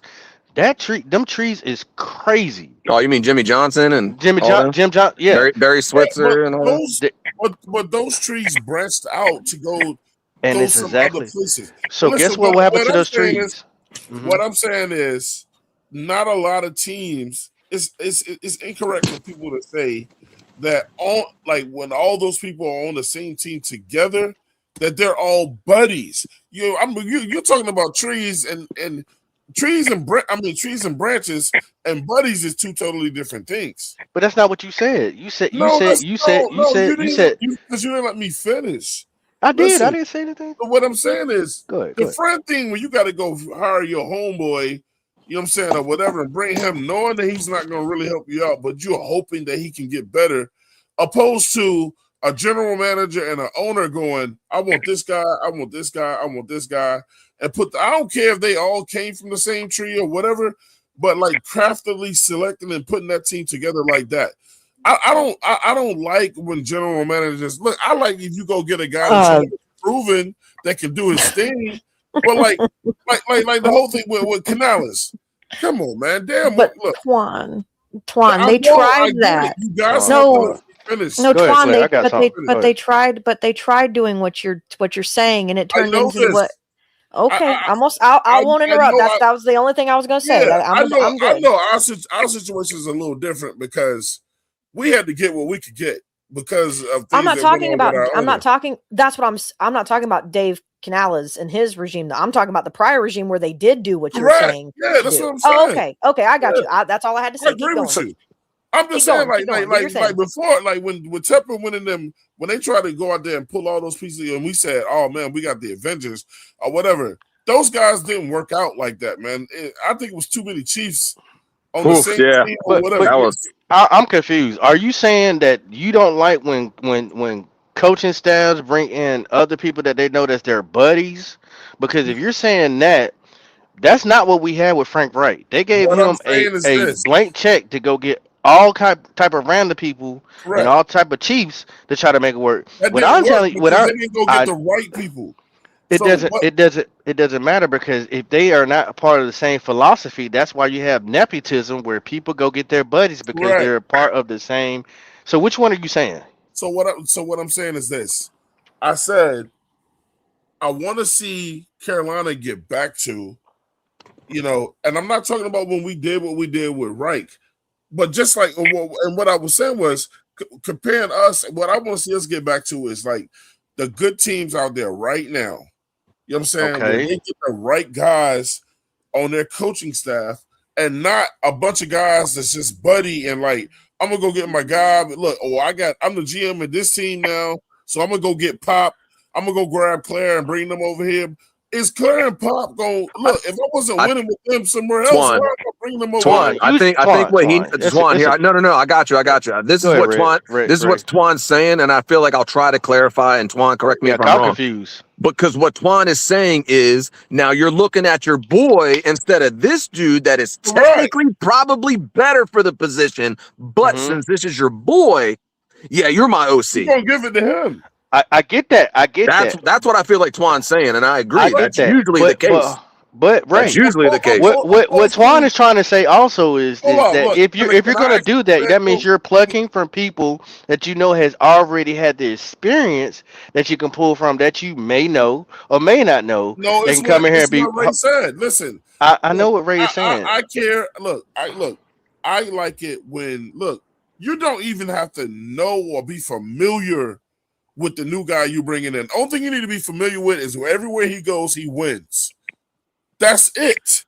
Not that's my homie and I'm gonna give him a chance. Like, well, then you shouldn't have a problem with Canales then because he did. We're talking about our OC situation right now. We're gonna have a guy making all these calls who ain't never did it before in the NFL because he's friends with Canales because they was in Tampa together. And wherever else, if Canales has any power or he's starting to gain power, it's like, bro, if I really want to win as a head coach, I want to go get a real OC. And why you think they brought in Darrell Bevell? That's why he got the ace in the hole. What? That's what I feel like. That's what I feel like probably going to end up happening. Twan. He is a security deposit and a placeholder. I get but you also, but hold on. Hold on. Listen. I got you. No, Pop. Because look, I'm not even talking that much in the show, and every time I start talking, y'all keep cutting me off. Man, we're just discussing. I know, but you gotta let me finish too, man. All right, let me know when I can go. Listen, the dude. I thought we was having a back and forth. Right. Go ahead, man. No, go ahead. Go ahead.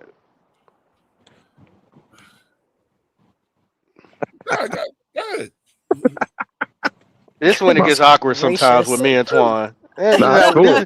This is funny. I think everything's funny to me. So I think I get what Twan's saying. At some point, I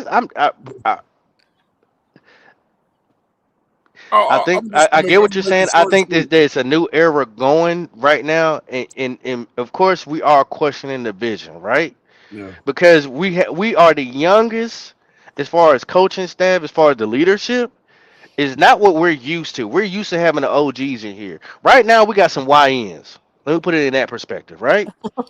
And I've actually heard you, Twan, say, why can't we get some young talent? There's some guys that's out here hungry. They want to eat. They got this, that, and other. Yeah, but you all hold on. But yeah, true. But you also got to understand the predicament of who we had as an owner, which you know that as far as David Tepper. You also gonna have to be able to grow with their good shit and their bad shit. But what we all agreed to yesterday, a lot of us agreed to, and Claire did too.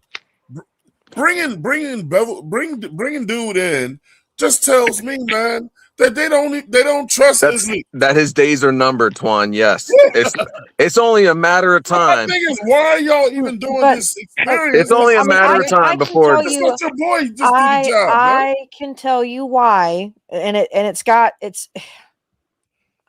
really. I think at the end of the day, it's because Canales wants to see his boy get some shine, bro. Well, and but I mean, that's what you're supposed to do. That's what you're supposed to do. That's what I was about to say.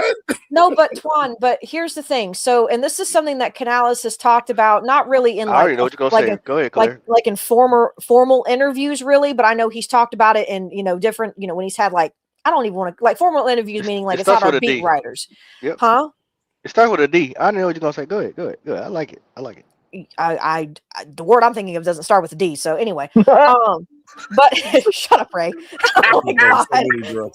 But my biggest thing with all this is he has to. You're thinking delegate? Is that the word you're thinking? Development. Yeah, that's okay. So yeah, you and I were on the same page. I was getting. I knew we were. I knew. Part of his job is he has to be able to develop his own guys and the guys that work.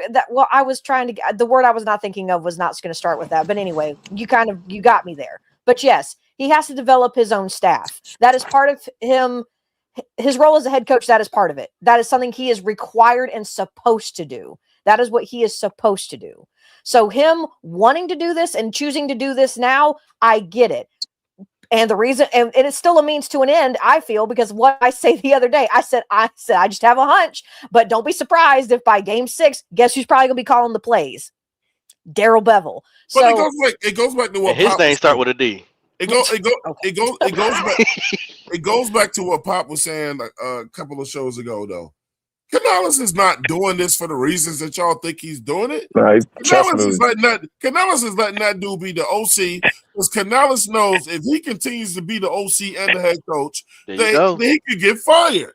There you go. So now he's putting now if you're gonna put the onus on somebody else so that you don't get so your homeboy don't he's pushing that fire off. But there you go. Let me finish. Listen. So now you're gonna put all that on your homeboy so that you don't get fired. Because look, some people they're like, I love you, but you ain't gonna get me fired. You know what I'm saying?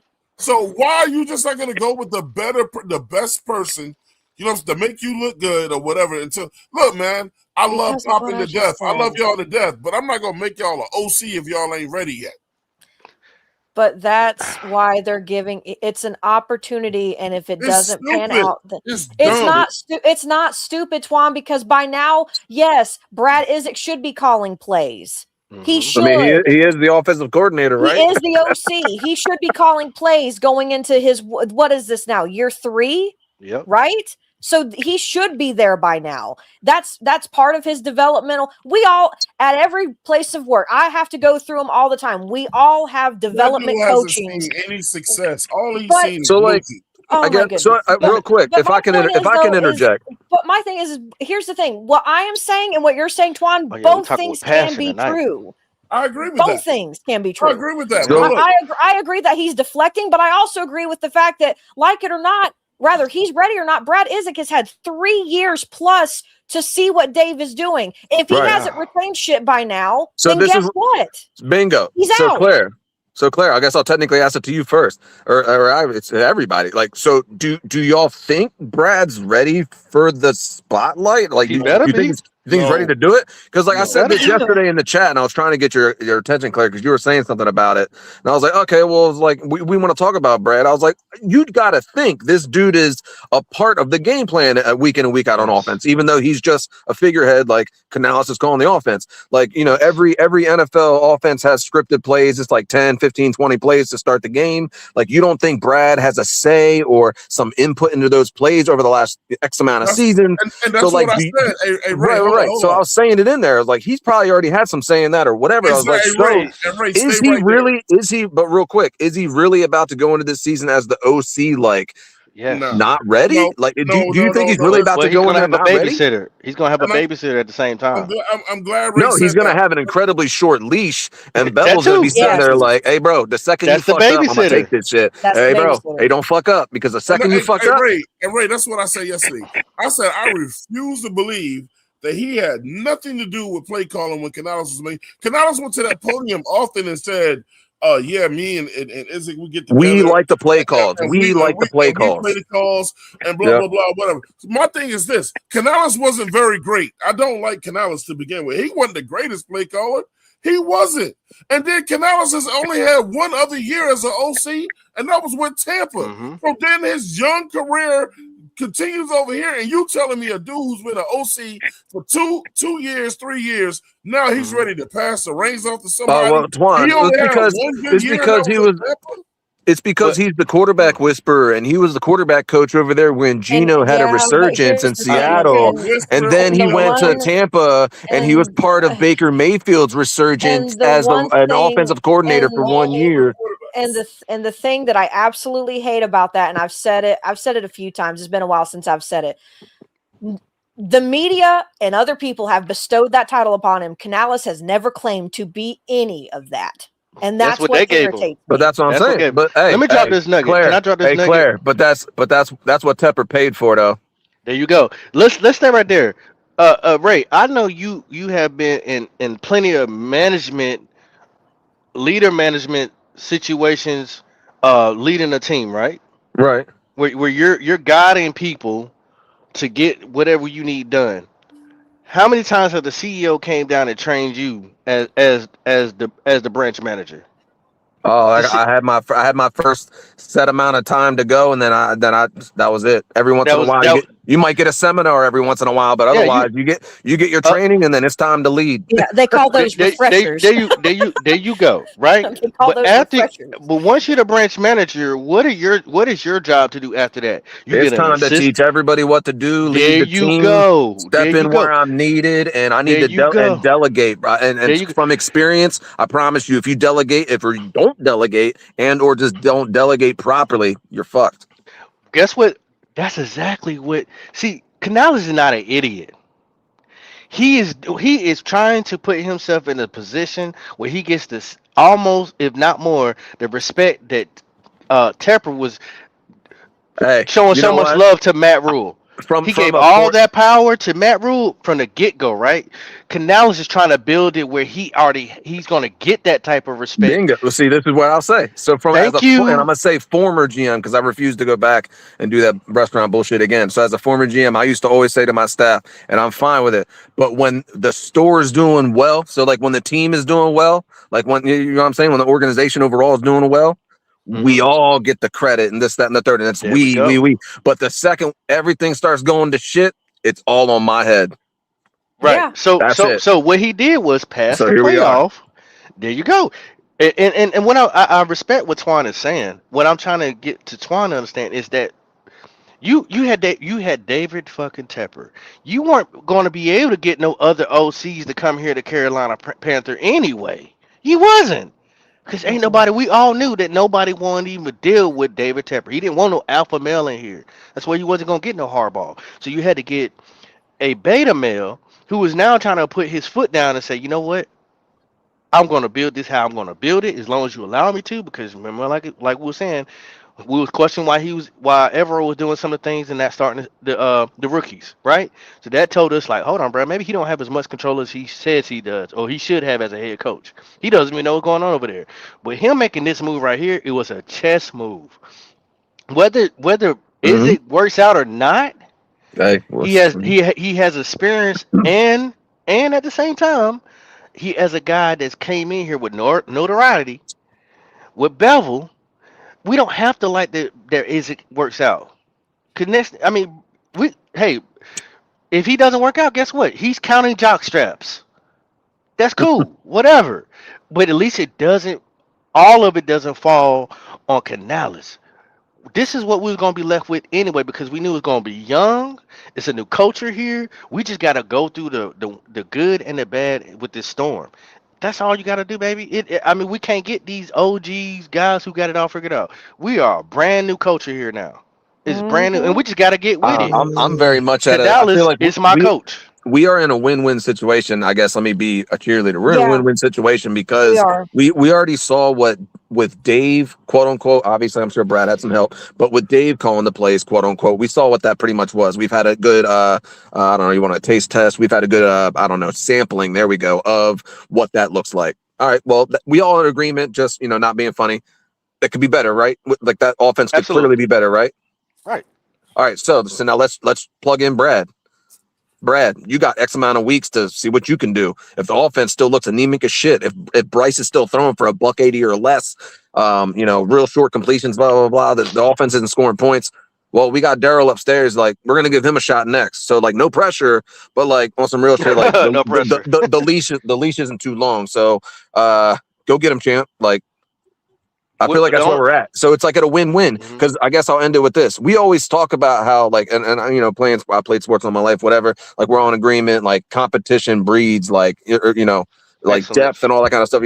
Breeds. Well, I was gonna say a winning atmosphere. Excellence. Yeah, all that good shit. So why can't that same shit apply to the coaching staff? Like, hey, Daryl's chilling right there, ready to take the job. He's in an advisor role right now. So here you go. Like.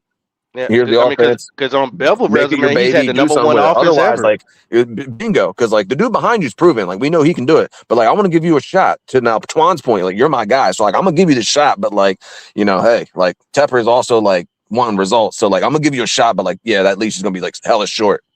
You see what I'm saying? Like, it is what it is. It's a business, right? Did y'all hear how they all came together and said, "Oh yeah, this was Canales' idea"? They didn't have a problem with saying that, did they? They all went out there, so that he's also kind of in the hot seat too. But he has a way out because he's like, "Hey, I give him my boy out." But this is not the first time this has ever happened. It's just new. It's just new for us.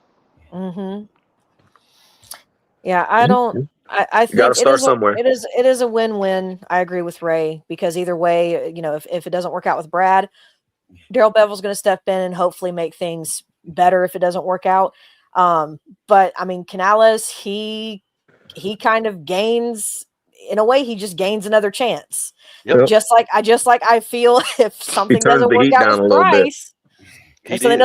Bryce, that also gains him another year, because he's going to sit there and say, well, this was never my pick to begin with. I was just told to come in and try to fix him. And me and Dan Morgan have done everything under the sun, short of being on the field with him and holding his hand, to make sure that he can be successful, and we're still not being successful to the way that we want to be. Because I get we won the NFC South last year, y'all. I get that, but like it or not, we still didn't have a winning record. So this not to deflate that balloon, but that's just the truth. So this is year 4 for Bryce, correct? And the 5th. Yes. And the only person he has his name tied to is it. So he can take that one L. So he can take two L's if Bryce doesn't pan out and if Izzy doesn't pan out. Well, that was his guy. That's his ace in the hole right there. Like that's his Joker card. Yeah. So I mean, Canales, I think I don't remember I don't think they announced it fully, but I think I last looked it up and it was somewhere between a 6 and 7 year deal for Canales. So yeah, so I don't think he's going to get along into that time frame. So because I mean, it's also Dan's guy. I think he's gonna. It's not really so much him. I can see is it getting fired, Bevel coming in, yada yada yada. But like, does okay? Maybe I'm too much in the future here because we still have next season to go. But like, so if we go through this season and it just don't work out, clearly, I think we will go into the season until some point. Obviously, if he's playing well, then yeah, he'll get that 5th-year option, or maybe even just a straight up an extension, whatever. He's already but got like, his 5th-year option. He did get it. Oh shit, I must have missed that. My bad. Fuck. Yeah, Bryce, they exercised it like God. Oh Jesus, my bad. Shit. How far back was it? His and Icky. They after the playoff game. They announced that. Icky's was exercised well before Bryce. Way before that, but wow. they at least announced it. Said we will be picking up Bryce Young's. Yeah, they announced it like. Yeah, no, you're right. No. I'm a fucking idiot. No, you're right. I do remember seeing all that. But let me ask you. You're right. Let me ask y'all this. And Twan, I definitely, because this is something that we don't necessarily have to see eye to eye, and I understand your worries and concern because I'm with you. I am definitely with you, but I just know does how. Bryce get a 3rd head coach? Shit. But this is my question, Twan. Do you think since Izzy has been there for 3 years, or 3 years? Well, see, this is my thing. This is about to be 3. Hold on. That's what's fucking me up. I'm trying to get all these seasons he's been there. correct. He's been with Canales 3 years. But this is only I'm tripping because if this is going into year 2 for Canales. Hold tight. If this is year 4 of Bryce, that means Frank Wright 1 year and then 2 years. No. 3. No. Poppin', this is Dave Canales' 3rd year. That's what I'm saying. I know that. I'm talking about Brad Izzy. Oh. Well, Brad Izzy's 3rd year too. I was gonna say Brad came with this is because I thought Brad Izzy was with Tampa with Tampa, right? Yeah, so he came with Canales. Yeah, so he came with Canales. So this is Brad Izzy's 3rd year. That's why I was saying that earlier. He's had 3 years standing next to Dave Canales. Okay. Or 2 years going into his 3rd year. He's he'll be going into a 3rd year now. Right. Being with Canales, going to because in the off season, y'all, they have what do they call those things? It's like coaching, not seminars, but they're like but it's a coaching seminar. That's coaching what it summits. is. Coaching summits. Yeah, they have coaching summits. Brad Izzy, if he's smart, should be going there. And what they do when they go to these things is they collab with other coaches. They talk about networking. Exactly. So that's what it is. Canales, if I remember correctly, at one point I remember seeing him. This was before the combine, I believe, where he had on some kind of like lanyard that I think was a part of that when he was in an interview. I'll have to go verify that, so don't quote me on it. But that means he was there. And the only time you're ever there and you're not there to get a refresher for yourself, because they do offer like leadership shit and all that other stuff for developing head coaches like himself, because he is young. Usually it's to talk to other people.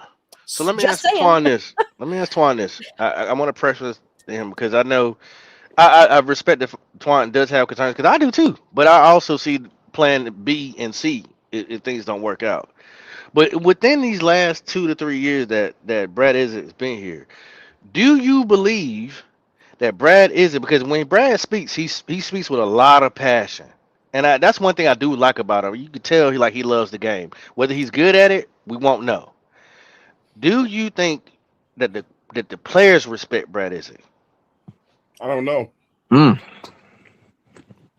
That's the one thing I can't answer. I don't know. That's a good question. We are about to find out. I mean, my thing with we're gonna see how this offense responds. And this is just me speaking for myself. If I don't think Canales is a good OC, you know what I'm saying? And he says that he always teamed up with Brad to do the calls and on the sidelines or whatever. And Canales wasn't good at it. And he's been following you around and he was helping you make the calls. I don't have confidence that he's going to be that he's going to automatically do something better than what Canales was doing. Well, can I push back a little bit? I don't want to cut you off. I think Canales is setting his boy up for the fall, man. He's going to be a scapegoat. I mean, that's essentially what's coming down to. I mean, Canales is basically just trying to. He's gonna say, "I gave you." He's gonna say, "I gave you a chance." His seat is. I feel like his seat is hot, and I feel like that's basically what he's doing. He's just kind of offloading some of that pressure, some of that heat. But let's be honest. Also, Canales is also to a point in his career. He needs to focus on being what he was hired to be, which is a and head be more coach. involved. Absolutely. There you go. So I mean, I think he was originally hired to be the Bryce fixer. I don't really did the okie doke on their ass. Yeah, because he wasn't no head coach in his first year. So, like, does Bryce survive? Maybe Canales firing. If next no. year doesn't go well. Oh, if he gets, I don't see them giving Bryce. There's no shot. No, I don't think they're going to do that. I don't think he's going to get technically a third or fourth, whatever head coach he would be on. No. Right, because it's not like I mean, 7 years either. I mean, like I said, I'm going to play devil's advocate. Yeah, go ahead. Reason why I ask you that about do you think he has a respect of the players? For one, you right, you don't know. But if I was underneath the arm of Twan, like let's say pretty much Brad Isaac is Canales Jr. That's his daddy, right? Wouldn't I have learned the things of not to do? Yeah. Shouldn't he be better? Because we try to teach that to our kids. We're gonna don't do this and we're do that. gonna Oh hope. yeah, that. So I have expectations now. Now I'm making expectations. Brad Isaac, we're announcing right here on the 704 Charlotte Bound Show. You are on the hot seat. The clock is ticking. It's unfortunate, but man, you're taking on a big task. You're gonna feel some of the same things that Canales has been going through. And he did take it to the playoffs, whether how we got there or not. But guess what? You're gonna have to do it again. And you're the protege of Canales. Like he's starting his coaching tree with you. That's a big thing to take on. But Poppin, I mean, here's the thing though. As big as it is, Brad Isaac and everybody in that offensive room should have known that this was inevitable. I think they did know. Rather the team and Bryce or whatever was successful or not, Dave Canales was always going to have to eventually again do what Twan been saying that for longer. He said you cannot do both. I don't agree, Claire. I think if Canales I think if we were winning double digit season every year, Canales was never going to let that roll go, bro. That would be dumb. That's just like the coach over there. That's like the coach with the Rams. She's never going to give up play calling. If we didn't make it to the playoffs, I don't think he would let it go. But here's my thing. I'll bring up Kansas City because what's his face? Eric Bieniemy just went back there. Well, when Bieniemy is there, like he called the offense. Am I tripping? He was good. But like Andy Reid likes to call the offense. So it's one of those things where it's just like if the right guy's there, then let him rock. Again, to any other leader's point, you need to delegate and hopefully delegate properly. It didn't look like Andy Reid was doing a good job though. That's a fact. And guess who delegated? You know what I'm saying? But when you had a Bieniemy, which I mean, their offense has under Bieniemy was pretty solid. So here we are again. We're about to see a Kansas City led offense by Bieniemy. So I mean, but Andy Reid got the clout, so nobody's going to question him. Also it's different with us because we're so young. That's why I'm trying to get Twan on the same train of thought of thinking. Like we're so young and in transition. Guess who else is green? We just talked about this guy, Evero. He only called a defense for 1 year. He's green. Canales green. Brad Isaac green. Dan Morgan green. They all are new to their jobs. But I've said this so many times. Like no one listened when I said everybody. No, we do listen to you. We're just saying that we're gonna have to get used to the growth that we're gonna have to go through, the growth pains going through it. I'm not saying you're not wrong with your opinion, Twan. You're absolutely right. What you're saying is true. I agree with you 100%. I'm just saying that we knew this, and it's like. It's right there in front of us. It's another. I think the new Carolinas. Are you trying to also say that it's also not? I don't like to use the word fair because they are they're getting paid to do a job. I get that, but is it also fair to say that it isn't necessarily fair to expect for all of this to have just gone smoothly, understanding how green everyone has been?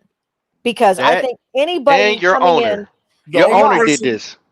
Your owner put us in this situation to talk about what we're talking about. Well, it started with your owner. Well, correct, but that's kind of my point. It's unfair to one. It's I unfair agree. to one person, and that's the fans. Huh? It's unfair. I feel like it's unfair to the fans, bro.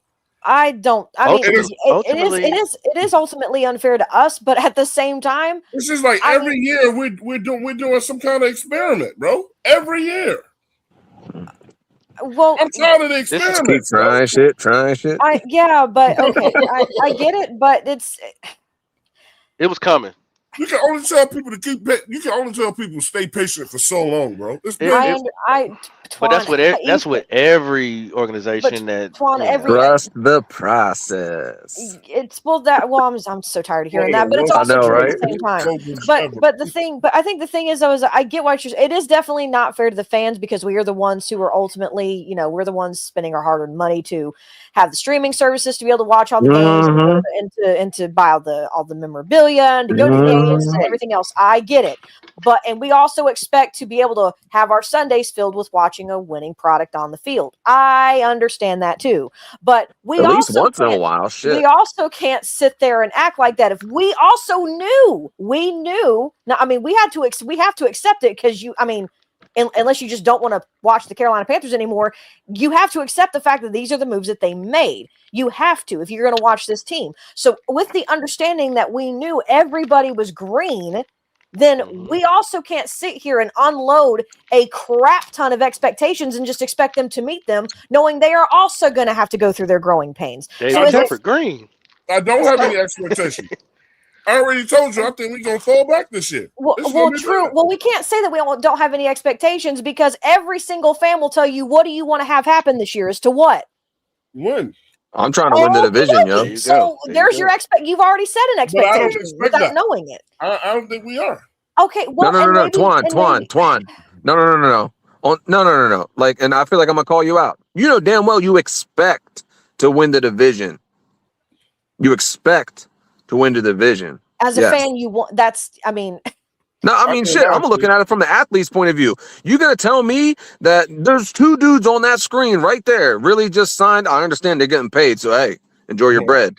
But like, you think they're really coming here just to lose, bro? Just to dick around and like I'll tell you right now, that dude on the right's from the U. I know for sure he's coming to play. I know how they get down there. I know he's trying to win for sure. So like I'm pretty sure he's coming with the expectation, like he's trying to win the division and go to the playoffs, right?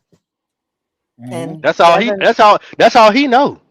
And Devin Lloyd came from, he was from what, Utah? Shit, and he was just on a very good Jacksonville defense and a Jacksonville team that was in the playoffs, correct? Yes. Yeah, they won a lot of games this year, right? They more than us. Let's put it that way. Yeah, I think they won 12, if I'm not mistaken. They went to the playoffs. It was 12, I think. I could be wrong. Last time they checked, that's all they know. I want to say they won 12, 13 games in Jacksonville. So with that being said, I'm sure he would like to win as well. So I mean, they have the expectation to win this division, and I mean, shit. As Dan continues to fucking cook, shit, it should be the fucking standard. I think I'm consistent though. Like I've never. You're consistent. It's just I've never liked these coaches, man. The only I like the offensive line coach. Everybody's looking at this coaching staff side-eyed though. I never truly cared for Canales or Evero, so I just don't trust them. It's the trust factor more than anything, bro. Yeah, see, we have the same, and Twan knows this. We do a special segment what we call crash outs. Where we highlight the teams after we done whoop their ass, how they crash out about, oh my God, we got whooped by the Carolina Panthers. Like, duh. And so they are in the same. They talk just as much shit about their team, even teams with Super Bowl rings. Yeah, I was going to say I couldn't be Nick Sirianni with the way the Eagles fans want to have his. Yeah, that's crazy. So the man did he not just win y'all a Super Bowl? Yeah, that's crazy. In the next season, and they even had a winning record, but because they lost to a team that they didn't expect to lose to, like a trap game, they're like, fire Nick Sirianni. And I'm like, oh, he called them out. He called the fans out. Oh, he's called them out many times, I think. So I mean, yeah, Claire, it could be worse, I guess. It could be, but at the same time, we do have expectation because it's been set. It's been set. Dan Morgan is showing you that it's been set. Twan is up here saying Dan Morgan set the expectation wearing number been 55 in that defense. That's when I remember an expectation being set when I was a kid, and Dan was still on the field. Shit, Dan was setting the standard back in the early 2000s, bro. Yeah. So Twan, you agree also, whether you saying he it was now? from Miami, It's set. so there's that. The bar has been You're set. welcome, Claire. You may not do record predictions, you may not do score prediction, but in your mind and heart of hearts, your expectation is to win. And you can't tell me I'm lying. Oh, Claire, Jonathan Beeson was from Miami too. Oh my God! Yes, Greg Olson was too. We get it. Sit down. Fuck yeah, third leg Greg. Jeez. How about them Canes, baby? From the seventh flow. See, How about them Canes, baby? I recall last year, like the same speech that you guys are trying to give to me. I was trying to give that same speech to Claire. Claire came in the season last year unenthused. And I said we would probably go it wins either 0 games or at most 3. And now I'm saying the same thing. No, Twan, there's a difference. I was literally just full sending like no fucking way are we going to be able, and I got shut up by our team. That's what I want to have happen. What I'm saying is, even if we take a step back, I get that, and I'm not trying to say that you're wrong. I believe we will take a step back. I will. No, they did not. They did not, because I was here telling the moment the Jags game. God forbid. Shit. I'm not even gonna. Let's not take a stroll down amnesia lane right now. Anyway, I told y'all. I want, and then I leave her alone, but she get on the road. Damn. Shut up, Poppin. I'm not gonna hit any more deer. Stop. Anyway, Lord, still gonna get my freaking Disney thing revoked. God. Anyway, but either way, my whole point is, and I'm not saying that you're wrong for thinking what you're thinking either, Twan. But either way, my expectation on Sundays is to still win, even if in the back of my head I'm going, what we're putting on that field is not winning football. But the fan in me is still saying, I hope we win. That is still a thing that I battle. Every fan battles that. I'm never going to not want us to win. Well, exactly. But do I think we're going to take a step back this year? I kind of do, but it's not. But see, he's talking about that Cam factor, because like we were joking about it earlier. Like, we expect to win, but when he would walk out there, it's just like, oh shit, we can win. Like, you know what I'm saying? Like, it's just like, oh, it's expected, but it's just like, oh no, he makes me believe like we're legitimately gonna win. Like, it's like, it's for sure happening. Like, we're gonna win this game because he's walking out there. I was about to say that's because there's a big difference between expectations and hope. There's a massive difference. There you go. So hope is based on emotions, and expectations is based on usually, I don't want to say facts, but let me ask y'all this. Let me ask y'all this. Data, all the good shit. Let me ask y'all this. Nick stayed on me. He kept saying, Twan, you never blame the players. It's just because I don't think these coaches set these guys up for success. Well, and that could also be that true, is part of the problem. A lot of our shortcomings came from them coaches, bro. We got the talent. We have the talent. And but hold on. No, it's just more. Real quick. Seattle head coach was a brand new coach. Oh no, I was gonna say Seattle in the sense of the quarterback. Clearly, it wasn't the player. He clearly had the talent to be a fucking Super Bowl winning quarterback. And we as a coaching staff, but Twan, here we go. We did it twice in the same room. We failed 2 quarterbacks that left us and went on to their very next, technically very next jobs to do well. Like, obviously Baker's doing well in Tampa, and then Sam left, took a backup job in San Fran, and then bang, went to Minnesota, played phenomenal. The only person that's not doing well is PJ. So all right. So PJ Walker. Let me ask you this, Twan. How many games do you blame Canales for? If let's go down this road. How many games do you blame Canales for us not winning? Just off of him not putting players in the right position. Can I be a smart ass? Anytime you take a loss, it's 100% on the head coach, bro. It's gonna fall. It's gonna fall on him. Yeah, that's where the sole blame. But you know what? That's not a smart ass. That's not a smart ass answer. That's where the sole blame goes. But Because if you ain't gonna, Panther Nation, if you ain't gonna go over and tell Evero, I dare you to go in a prevent at the end of this game, then you ain't doing your head coach. I'm gonna be sick in my stomach the first time I see that again. Like well, and that's what I'm hoping. And this is all hope because we haven't seen him do it yet. And I'm sorry, I muted myself. And then Canales, I'm hoping Canales when he starts spending more times in those rooms and with those coaches. My hope is that he will be taking notes and then seeing areas of opportunity that he can bring to the table. And then him calling a nice little quick audible and be like, no. Well, let's run this stunt, blitz, blah, blah, blah, blah, blah. Like, no, we're not playing prevent. But no, fuck that. Veto. That's where they're going to clash, though. Because Evero going to be like, who are you? I get paid. Respectfully, if I can go real quick, I've been in this position a few times, and like I tried to approach it as respectful as possible, even though I feel a few of these times I feel like they were coming from my throat. Hey, bro, I just need you to very quickly realize where we're at right now, and I'm your boss. So before you continue to be completely disrespectful, and really just keep it in mind, like the dynamic we're working with right now, before you continue to speak. So yes, no, I don't like that play. Run the fucking play. I know, but Canales can't fire Evero. You know. You don't think so? You don't think so? No. You don't think so? No. Oh, I think he can. No. If not, Dan will. Hey, so here's my thing. I agree with Claire. I think he can. But to Twan's point, if he can't, now he can. If Twan can't, if we can't, we got a fucking problem at the head coaching position because that's not a head coach. Before he couldn't. But now he can. Evero is still looking at Canales like, I make more money than you. But here's my thing. Even if that's true, if that is literally but if that's the flex he's really going to use, then get the fuck off my staff. I'm serious. If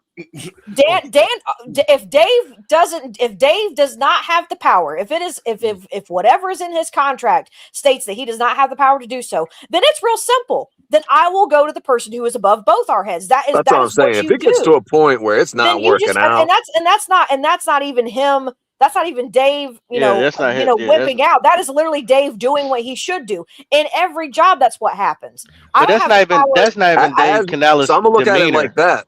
As the leader, the boss, he should be able to go up to the next higher up and be like, all right, listen, this is my team right here, right? That's neither one of their demeanors, That's not neither one of the demeanors. Like, I need this right here fixed, or we're just going to continue to have a problem. But that's my thing. It's going to come down to a conversation that will probably this is all in theory because we have no idea how this is going to go. But if this were to happen, it's going to come down to having probably a meeting where it's going to be Canales, it's going to be Dan, and it will be Evero, and it'll be whoever else, probably Tepper, and they're going to have some kind of conversation. And if nothing can be met, or if some kind of not even compromise, but if just an understanding can be met with what Dave is trying to do now that he is trying to hone in on just his head coaching role, if Evero cannot respect that, which that is the biggest thing, is respect that, bingo. Then all Dave has to do is go, well, if you can't respect it, Dan.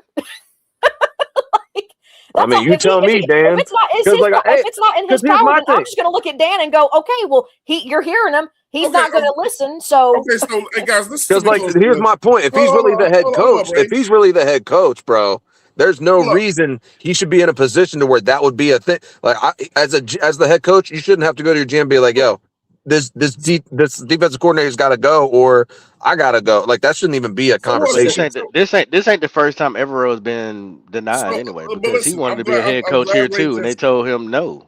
I'm glad Ray said what he just said. I just want y'all to think about this before you answer it. But what does this say, right? With our team and what I'm trying to tell you, I'm looking at these roadblocks before it goes down this road, bro. What does it say? That this is even a conversation. No. That Canales would fire somebody. Cowboys sign Sam Howell. Never mind. I'm shut up. Go ahead.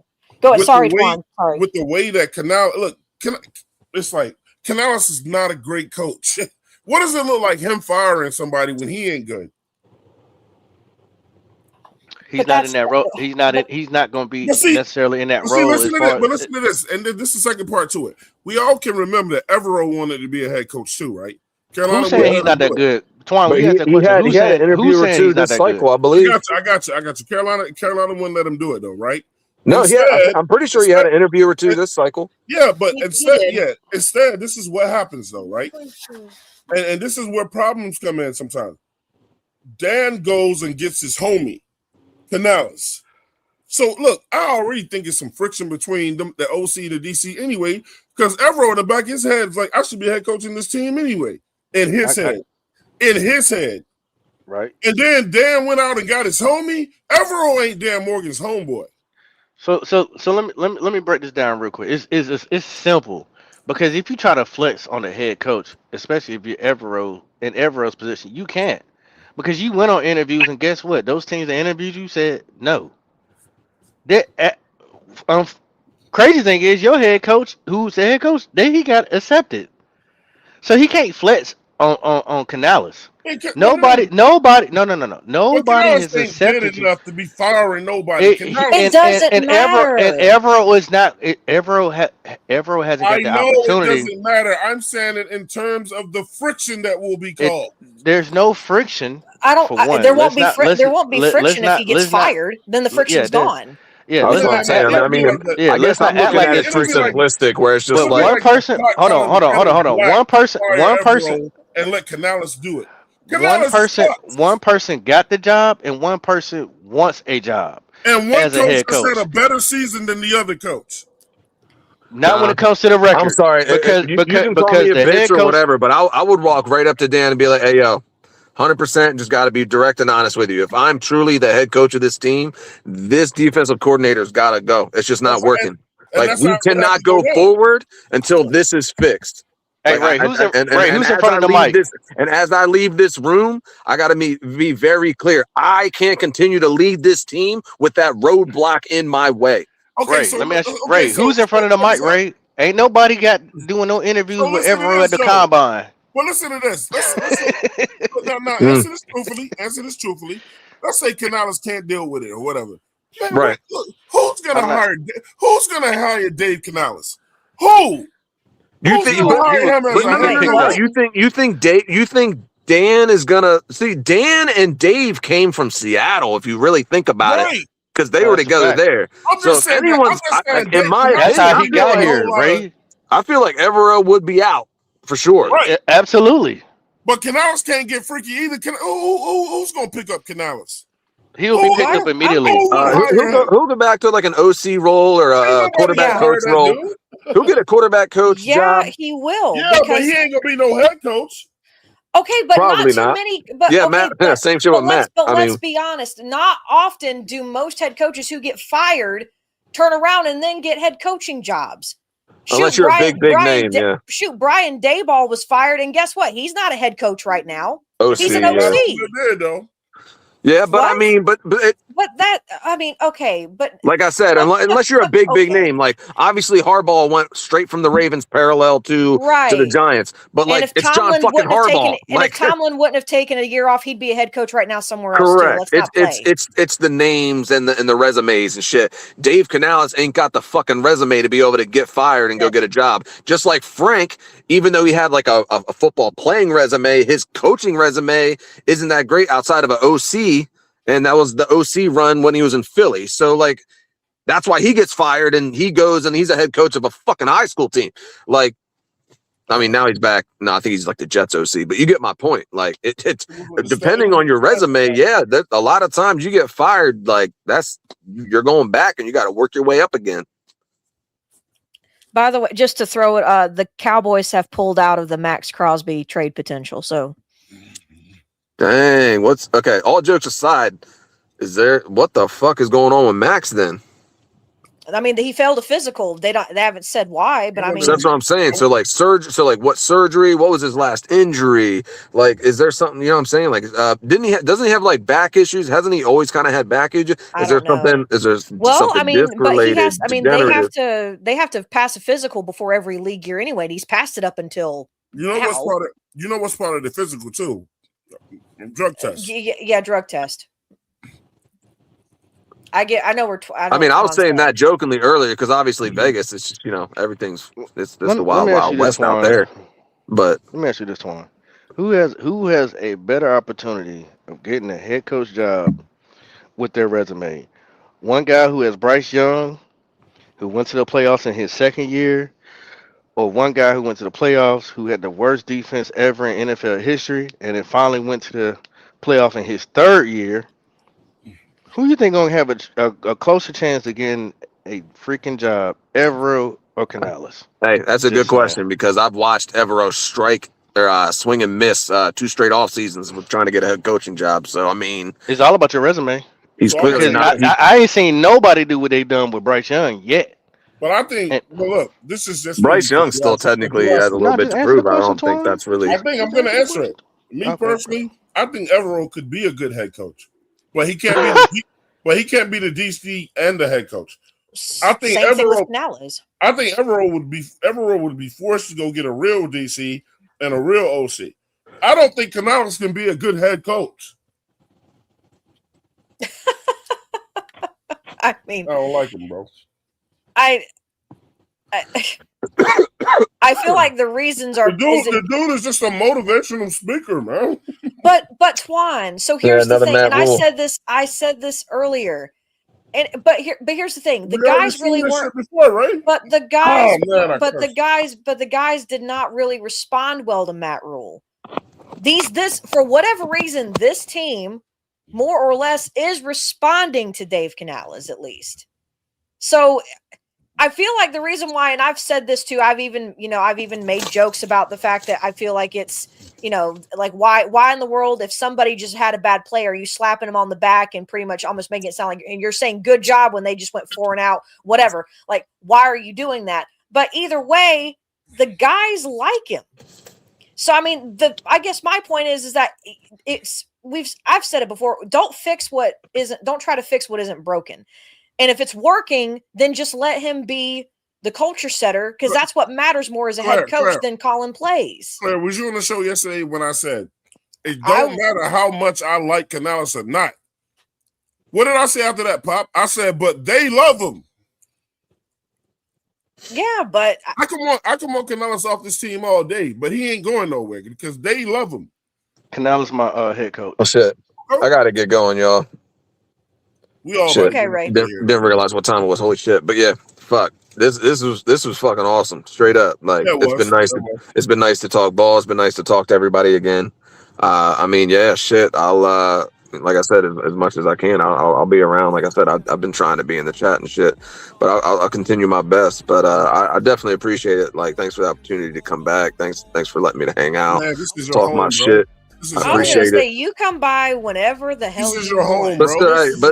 It's just like, but hey, it's still like stepping in the house in general. Though I'm gonna still take my shoes off and fucking, ask for a fucking drink and all that good shit. Good, didn't it, Ray? Oh, absolutely. I mean, hey, eventually, I took my shoes off and kicked my foot up on the couch, jam straight. But look, guess what though? But guess what? The whole time you was gone, we never rented your room out. I appreciate it. I appreciate it. I appreciate it. We left it just as it was when we left. It's all the same. We didn't turn your room into a gym, like a home workout. At the end of the day, I sold some of your memorabilia because I needed some money. But it's been a hot minute, and I don't know how long it's been since I've been on. But hey, it felt like I was just on. A long time. Right. It didn't feel like it. It felt like I hopped right back in with y'all. The vibe was still good and all that good shit. So I appreciate it. I appreciate the platform and all that good stuff. So good shit. It was a bomb ass show. That shit was fun, y'all. I appreciate it. Of course. That's that shit you need in your life. Absolutely. It was nice. It was nice. I appreciate it. It was good shit. Shout outs, Mr. Pop in. Pop in. Yeah. Listen, man. Whether you listen to the playback, man, look, we giving it to y'all, man. One way or another, man. This was a lit show. This was the Devin Lloyd show. This was the break down the free agency. We won. I don't know if y'all feel it, but we won. I'm loving it so far. So far, man, this will get you so hype about the draft. I'm so fucking happy. I'm trying not to cuss, but I'm cussing for Twan right now. So blame Twan because he can't do it. So I'm cussing for Twan.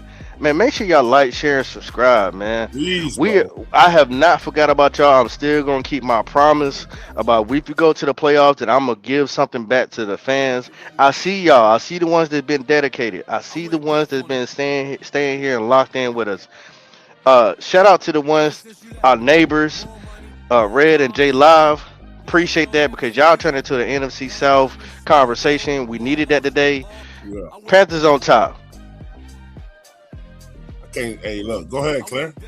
I can't say no more than that. I mean, I can't really either. I guess eventually as it gets closer, we're nearing that time where we can really start doing like mock drafts and talking more about players. I've got draft profiles on people. If there's anyone out there that y'all want to discuss, and that's that y'all meaning the chat, and even Ray, Poppin, just let me know and I will see if I've got one on them. I likely do.